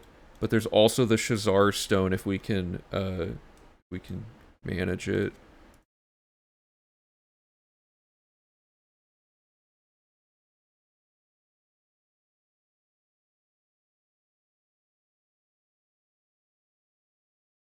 Okay.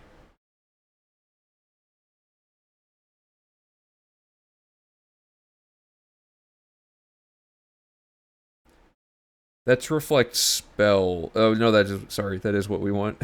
Um, and it includes fortify. Includes fortify skill. Hold up. That prevents needing to do apprentice stone. That gives us like. That means we'd only have to truly activate that one stone to get all the spell things, and that means we don't need to be 75 mysticism, which is, well, okay. Here's the thing. Getting to 75 mysticism doesn't seem like it's going to be that difficult, and we need to do all of this anyway. It's looking like the fetch quest is real. So, Leowin, he sells me stuff? I didn't even know that. Leowin, Imperial City, and Bruma. Okay, so the common factor here is that Bruma has 3. So we can get these 3 from Bruma. But then we have to go to 3 other places to get things. Are there other stones that give us stuff that we need off this list potentially? Whoops. Because Shazar Stone... Okay, let me reorder this.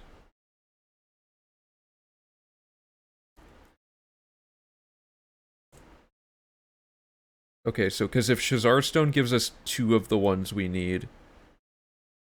I'm just going to put this here. Just for reference. What was the other with this?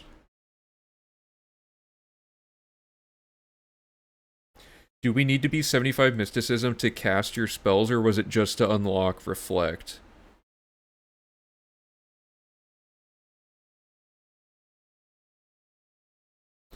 Wait, oh, you guys are talking about something else.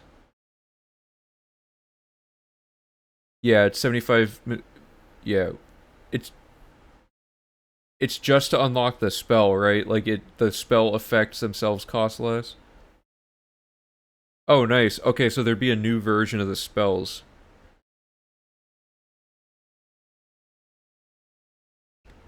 Oh, I see. So he's saying to make weakness to magic be on the skeleton and then cast reflect on it, so the reflect itself doesn't have to be as powerful to do it. Is that correct? So you'd have like a spell that, like, your starter spell wouldn't just reflect, it would be like reflect 50% and weakness to magic. Or sorry, weakness to magic would have to go at the front, or no, at the bottom. So it's reflect spell 50%, weakness to magic 100%, and then you just cast that twice, then cast all the other stuff, and that makes it affordable. Because if that's the case, we don't have to do anything anymore, which is really nice. Anyway, so Shazar Stone gives us... and there's also these stones that we could get, I suppose. but these are the ones we actually need as part of the requirements for the run, except for the Nern Stone, which doesn't exist. Okay, Dragonstone.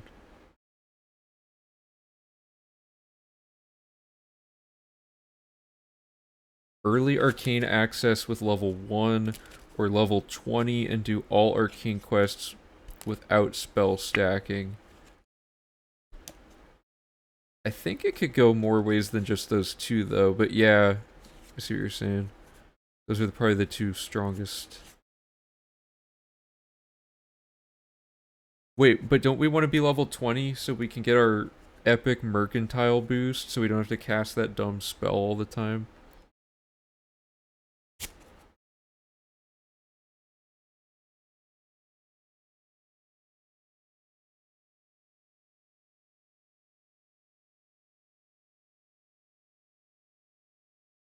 Really quick. I gotta finish this. It's gonna be hard to exactly tell what's going on for a second because I'm gonna be doing two monitors here. Fortify health. Do any of these do that? Jode Stone.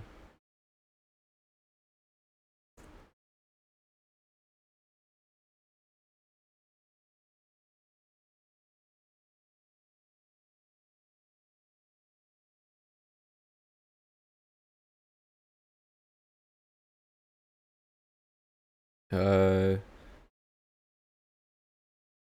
Fortify health is also Dragonstone. And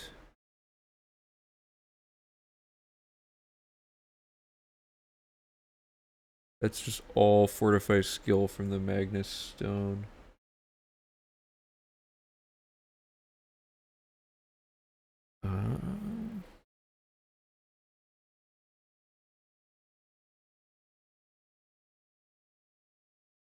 Scythian's all skill.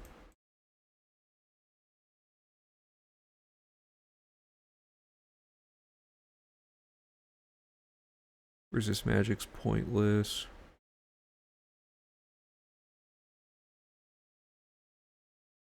Then Joan has the same. Huh. Let's throw this back in here.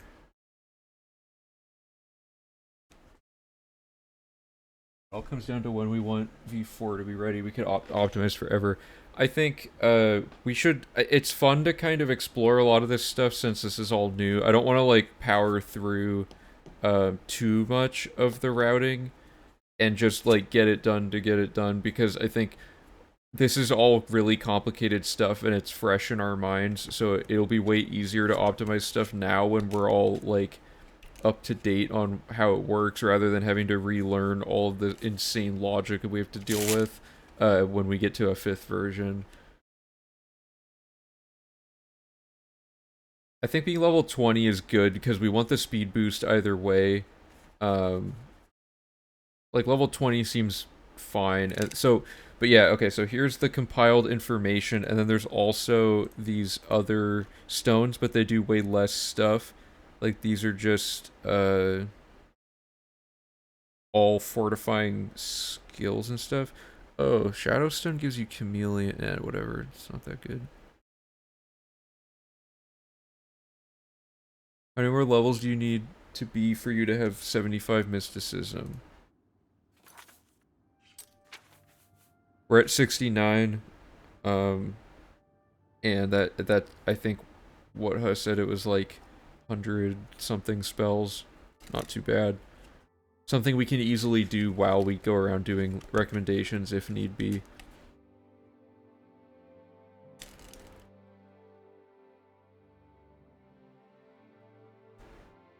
Okay, yeah, I don't see anything here.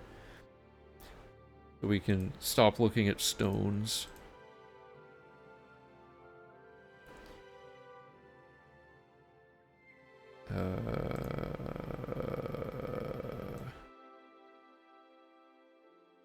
So the Shazar stone checks off not having to go get a second stone and not having to do this, which opens up this just being We'd still want to just go to Bruma, I guess, but this makes the level requirement lower.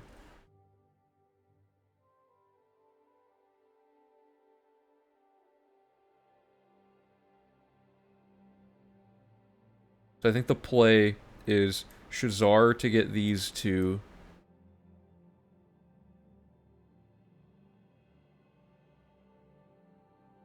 And then we want... These three are kind of an oddball. And these two we just get from Bruma. So unfortunately these three are all, like, separate.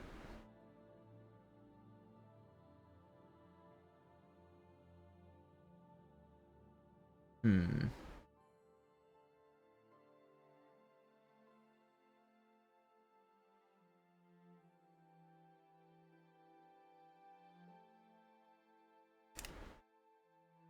Oh, how many player levels? Let me see.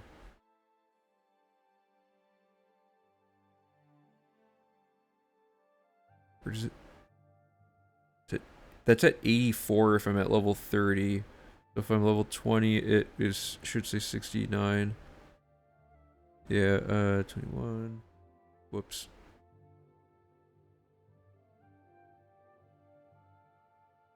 Where was I? 70, 22 makes it 72. Level 24, that's not that much higher. We could just do level 24. That would, yeah, I guess that's way better than 4 extra levels that we have to do anyway later is very minor. That's a good point. I think that's the simplest option and probably the most effective one here. Because, yeah, like, if we did, the Shazar Stone, we definitely have a way to route that where we could do the arena first, since we still have high speed and all that, but... Yeah, let's just make it level 24.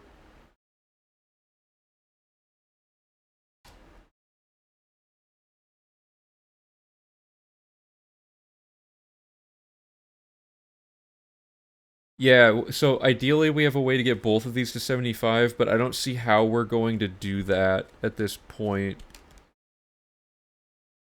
For Mercantile, no, it's 75. Let me double check, though.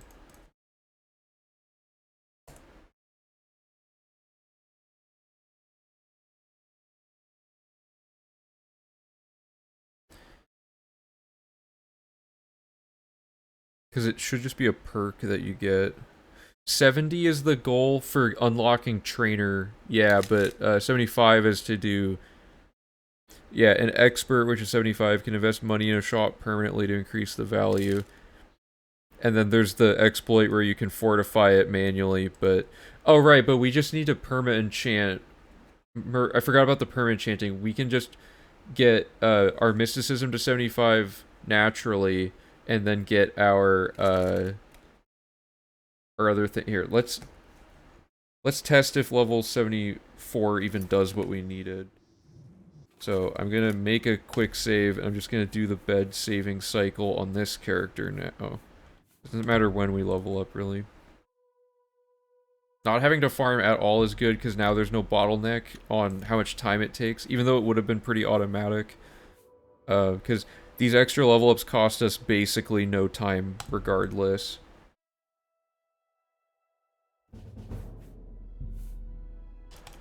Rip. I guess all this resets anyway, doesn't it?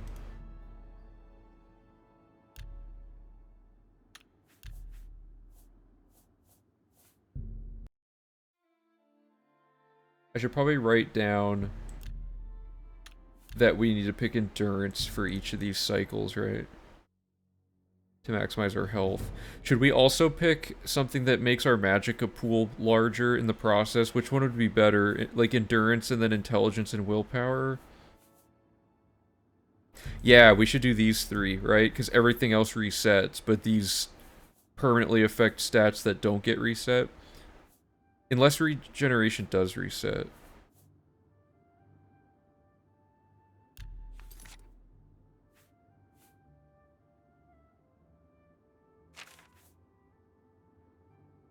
That's true, Skooma will make us like have no intelligence, so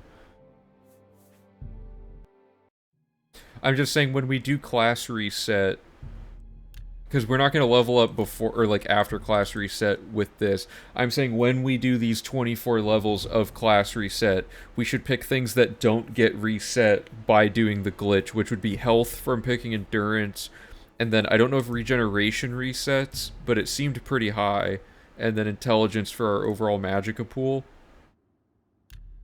Although intelligence doesn't, well, I don't know.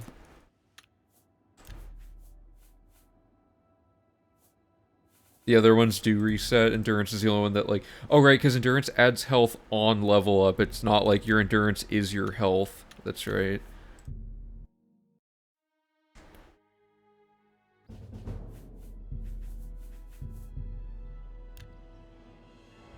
Okay, so we're level 24.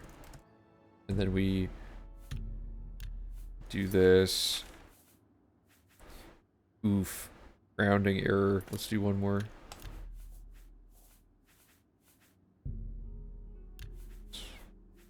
Where am I? So none of the other ones provide something on level up?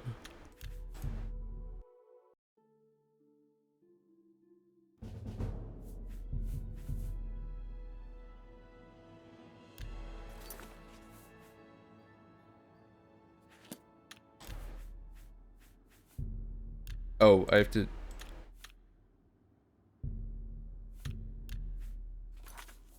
There we go. Okay, the spreadsheet was slightly off. It's 25, which is still like a fine level to be at. Whoops. Oh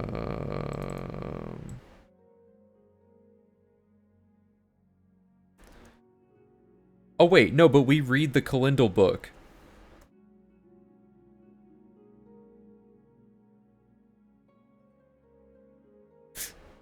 Yeah, let's do 24 so it goes to 74, and then we read the book on our way out of Kalindal's shop. That puts us at 75. And then we're rocking and rolling.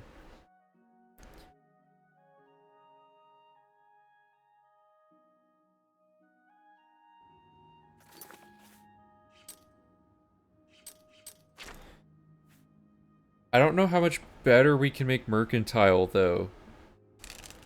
Because, yeah, it's good to not have to cast that spell every time. But... there's...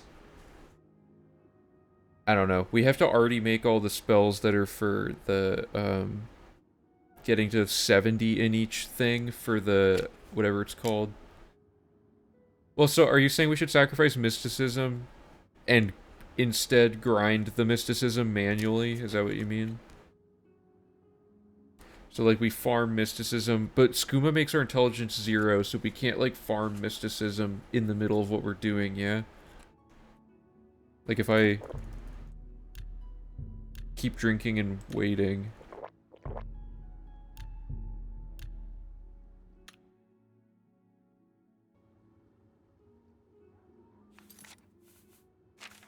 Oh, right, I have the 100. Why was it 0? Oh, because that was me dying, right?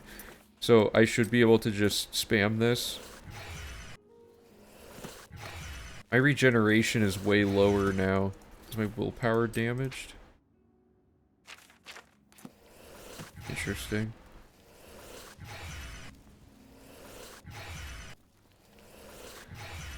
Keep in mind, though, if we go all in on Mercantile, that means we're going to be a stealth class, which means that our Mysticism actually doesn't go up as fast as it would have.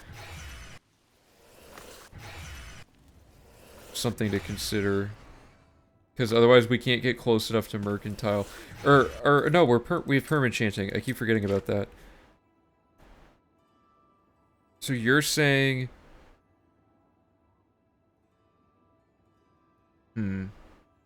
If we make it a stealth class, Mercantile goes up to like 60-something, which makes it very close to being perma enchanted. Here, let's... What level are we? We're 24, so let's make a stealth class version of this.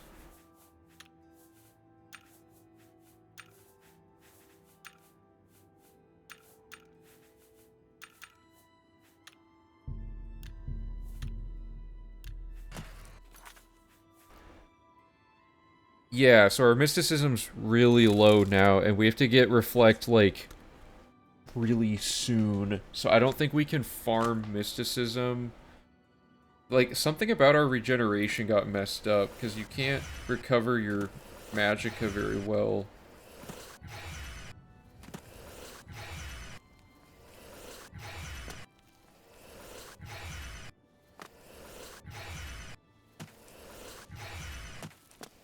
Spell stacking allows us to have much higher level from the start and solves low mercantile.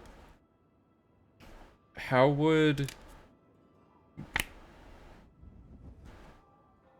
have a much higher level, like, I don't know, like, we're only really doing spell stacking during the map, right? We're not constantly spell stacking in some way that keeps our mercantile high.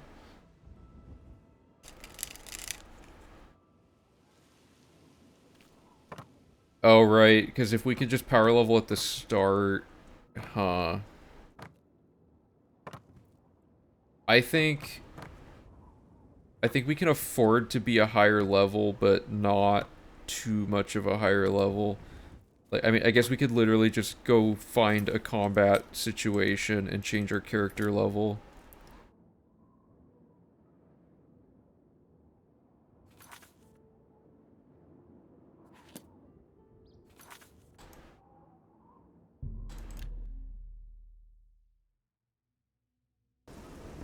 Right, but if we have a high damage output from only spell stacking, that means we have to constantly, every 2 minutes the whole run, be setting up spell stacks to deal with combat situations when they come up. And things like the main quest have a lot of that, which is really clunky, I guess. I don't think that would translate super great to what we're doing.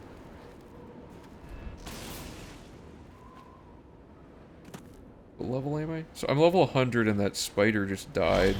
Let's try fighting stuff. And this is stuff that will ignore us anyway because of Chameleon, but Zivali are like the most difficult thing. Whoa, what was all that?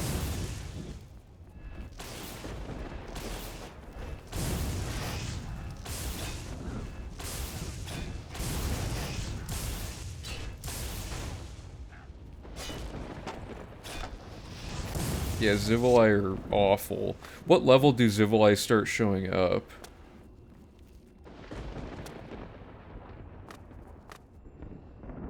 Yeah, I'm just kind of getting a feel for how many things Apotheosis would be able to one-shot.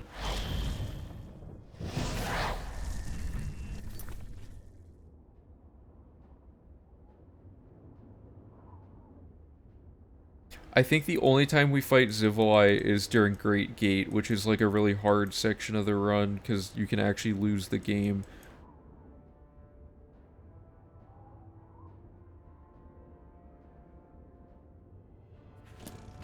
I mean, that thing died in one hit, too. If it's only Zivali, we could afford to go higher level. We could also, like...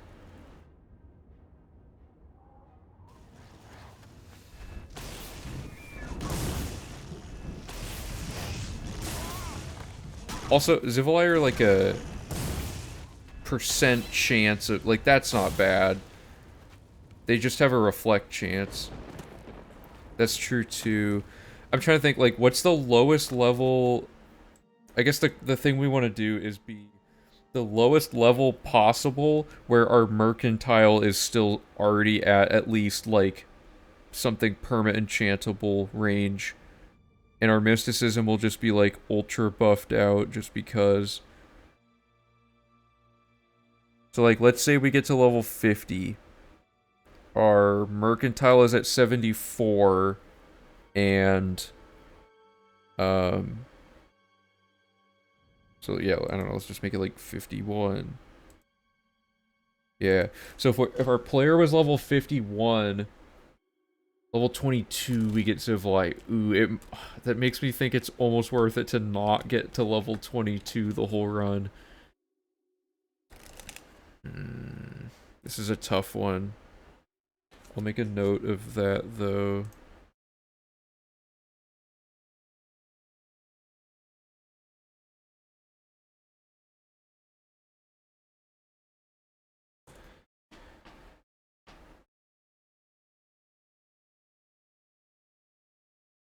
We don't need to maintain spell stacking. Setting tons of weakness takes a few seconds.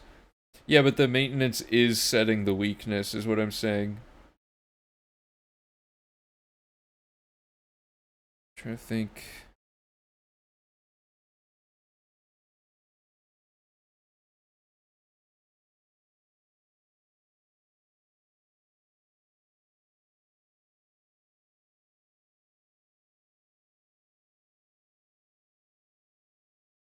So is this the combat one? Or is this for map?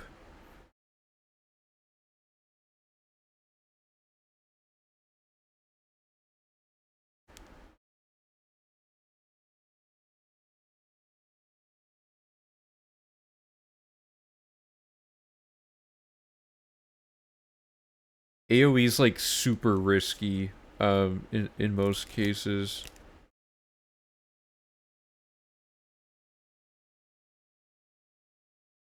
I'm saying things like, okay, let's do.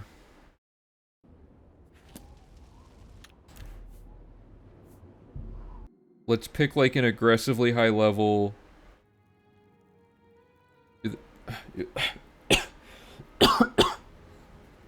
Sorry. Remember, you have the damage spells you did on stream that doesn't need refreshing spell stacks. Oh, just because of how high our skill was, right? Oh, I see what you're saying. So you don't need to spell stack to do the combat spells, you only need stacking to do movement, and if something's like really hard to kill for some reason... Okay. Fire Nexus, could result in friendly fire, but it's worth looking into. What about... So yeah, maybe... Okay, what are quest lines where you have to fight people? Fighters Guild, and some Mages Guild, I guess. We could just do quest lines with 100 Chameleon at, like, ridiculous, insane player level and see what's up with it. At that point, wouldn't we just do the... Oh, no, we things can't be too high level.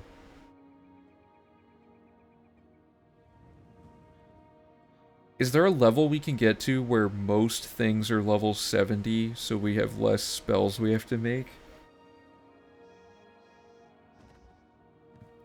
Like, we have a major and a specialized... Okay.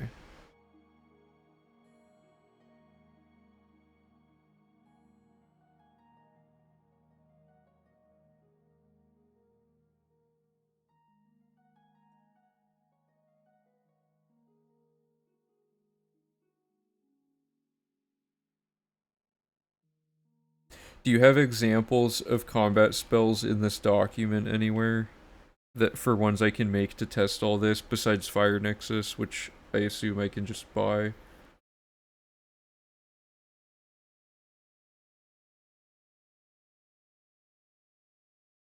Kill a supply at 49. Let's find out. With Apotheosis, you mean?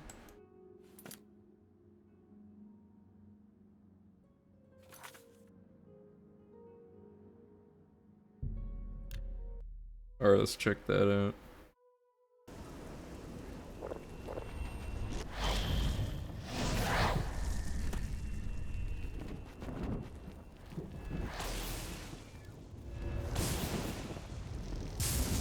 No, it didn't kill him. Unless what might be happening is it's reflecting each of the 3 magic effects separately. So, like, if all 3 of them land, it dies in 1 hit. Yeah, like, that did a little more damage. That's... Oh.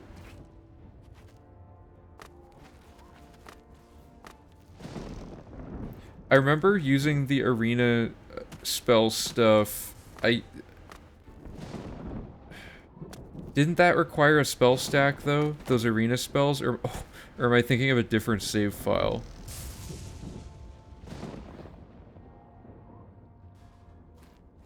I'll definitely try stuff out. I just need to know what I'm making and testing. I don't know exactly what to make for custom spells. Because what we can do is just get the speedrun routed to a point where we're in the Arcane University, which we've already done, and then just console command in all the spells and perma enchants you want. Yeah, what are some... We should have, like, Apotheosis for most things. An all-purpose combat spell that's, like, ultra powerful in the event that those fail. Or in the event that Apotheosis fails, and then last resort, like, the crazy stacking. Because what I'm trying to avoid is having to stack spells all the time throughout the whole run. Like, it's fine during the map, but if we're constantly having to, like, stand there and bank AoE reflects off of enemy... Like, we stop for a second and set up our thing for, like, 10 seconds and then go fight. If we do that, like, in every combat situation, that's gonna add up quite a bit. Orange Kupo, thanks for the follow. Appreciate it. There's no need to do that. So yeah, so I'm saying which spells should I make that will, besides Fire Nexus, because you said there were a few of them, right?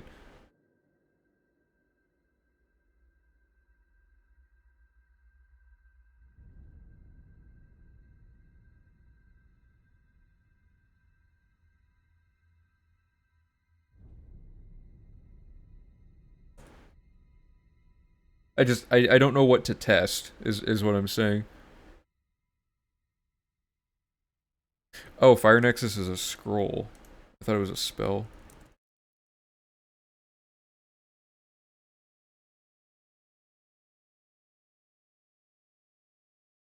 Isn't 100 points the same as Apotheosis, basically?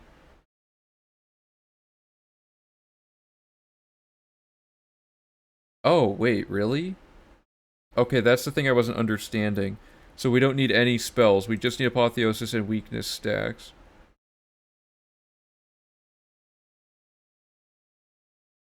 This says 100. Is this not the right scroll? I'm gonna add CA11F.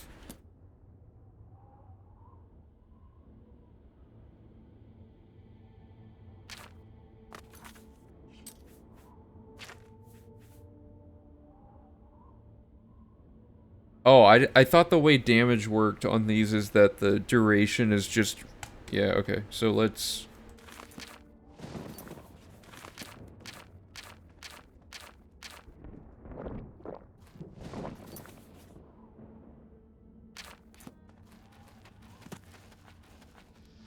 Whoops. Didn't want to do that. Oh, is this on touch? Oh, God.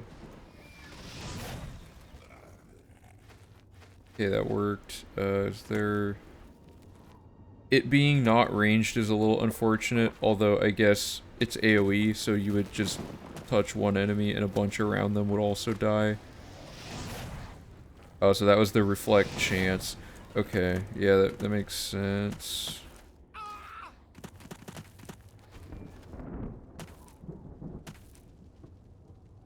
Oof. Oh, sorry. I don't...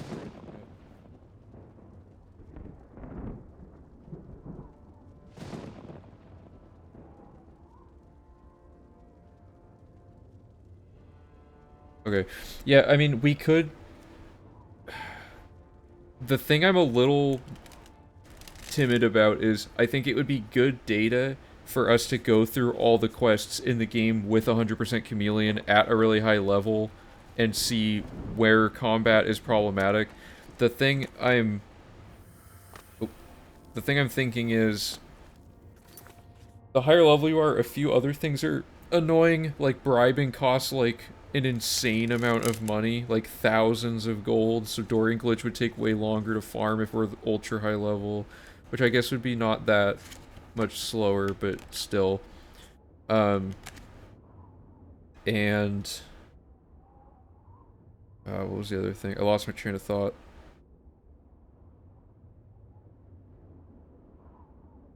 Sorry, I can't remember what I was gonna say. That's true.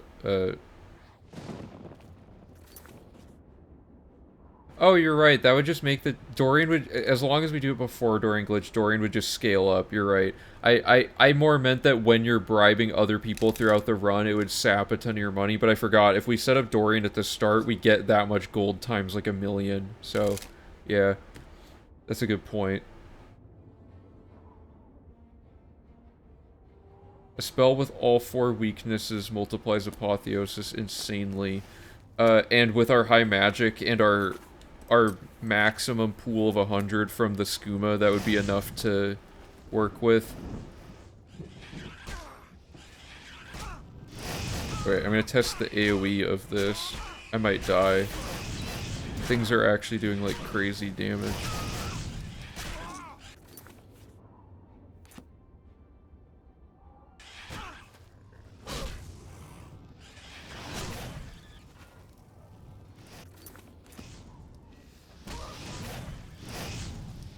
Oh, the reflect is so annoying. I guess it could be recursive though, like with the weakness. Like if they keep reflecting it at you, you just give them more weakness back every time or whatever. So the spell you are describing would be like, would it be on target?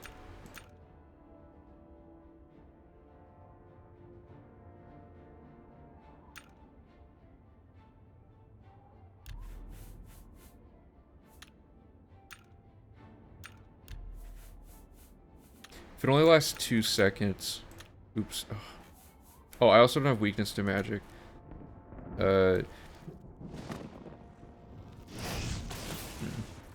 I'm getting kind of burnt out today, I think. Yeah, I think combat and all that's gonna be a whole other can of worms that we should probably, that should be like its own separate stream, because what I want to do is make sure we don't get all of this data of like what quests have problematic combat and stuff, but then realize we actually needed to be a higher level and have it all be a problem again. You know what I mean? Like, I don't want to do it and then have to go back and do it again after we learn more. So I think it's still a little bit muddy what exact parameters we're testing. Like, what exact level do we want to do? Obviously, it's between level 1 and level 145, but we don't know exactly.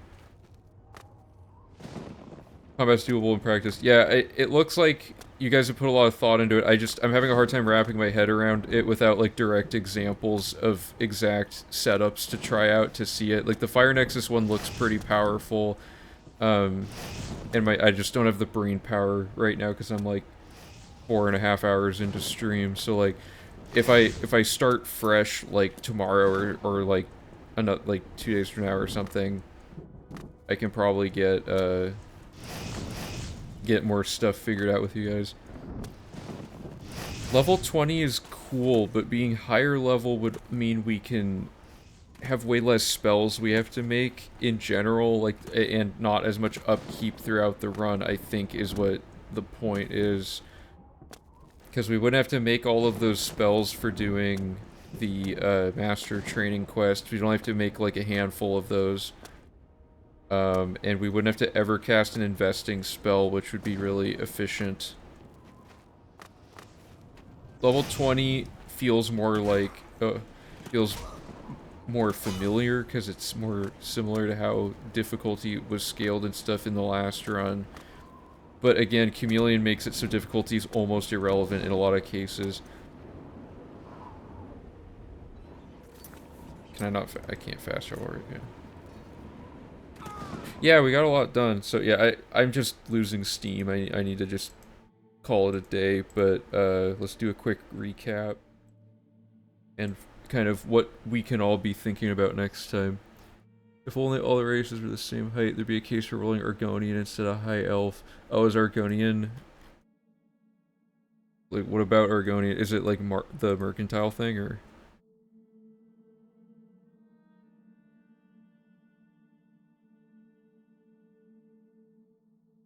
Oh, the 50 speed.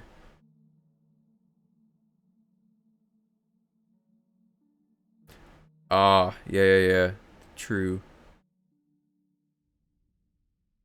Yeah, the height's pretty significant, unfortunately.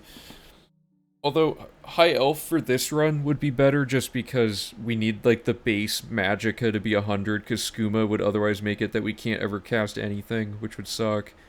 Although we don't really need skooma after like the first like we basically we ditch skooma when we get through the spell making and perma enchanting gauntlet.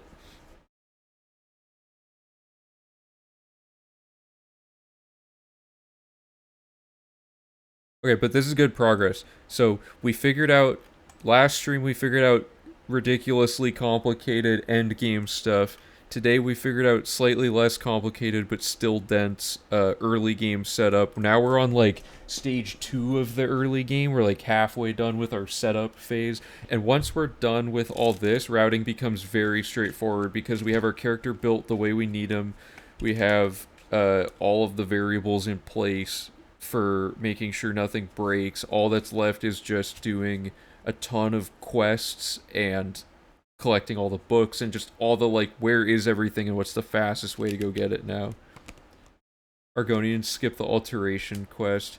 Oh, the alteration quest we actually start it and then just kill the guy and the quest ends. So that one's not actually any faster to be Argonian, but that's interesting. I didn't know that. Skooma is good to get rid of as soon as possible because it's kind of a mess, but yeah. That also would be a reason not to stack a ton of infamy, I guess, because if we stack too much infamy, we can't do the praying at the altar to get rid of the skooma issues. Yeah. So anytime a quest says complete for any reason, we count it as done because it's too subjective on certain quests what's like the good ending or the bad ending. It makes more sense to just, if the game's stat page incremented the quest completed thing, we count it that way. So yeah, that was kind of a revelation in V2. We were just like, wait, we can actually just or in V3 we were like, wait, we can just kill everybody and their quests end faster. Because I had never even considered it. I was just like, oh, I gotta do the quest the good way, but I didn't realize it was still incrementing it when you fail them. So, yeah, we have all of our quests are, and this guide is on that thing I sent earlier. All of our quests are written out like step by step, like the fastest way we currently know how to do them. But now we're going to be like separating them all out. So V3's guide is eventually going to turn into like a quest bible that shows like the best way we did each quest in isolation for remembering how they work. But V4, it's going to be like unrecognizable. There's going to be like layers and layers of quests all happening in small portions at a time. But yeah, okay, so yeah, this was a good stream. Got a lot done. Next time we'll pick up with this. I'll try to like study up a little bit on how the spell stuff works for making apotheosis even stronger because I like the sound of that. And we'll be figuring out the best level to stop doing the level up glitch at and weighing our options there, which won't change anything retroactively other than that this number is bigger. So yeah, thanks so much everybody for hanging out, and shout out to Han with the $1 donation, and huge thank you to Lex Arden for the $100 donation. That's crazy to drop that on this stream. So we're gonna get those wheel spins queued up for Lex whenever we do V4. We'll do like a pre-stream wheel spin marathon or something. That is very generous. And then, of course, also thank you Orange Kupo for following. And yeah, I think does that about cover everything? I think was a good wrapping up point. So again, Discord, if you want to help route stuff off stream between streams or like send me stuff in the middle of streams, best way to do that all is on the Discord. We're always working on this route even when we're not live. So we're usually planning like tech stuff and then we're debuting it on stream is usually the workflow there. And then the YouTube channel, if you want to watch more like informative content about stuff we've already solved or like tutorials and stuff like that. So yeah, thanks again everybody. I think I'll be probably streaming again in the next either tomorrow or the next day. I'm not sure yet. I have a thing tomorrow, but I don't know timing wise how much of how long it's gonna go. So yeah, okay. Anyway, long outro again as always. But anyway, see you next time, guys. Thanks so much for all the help. Bye.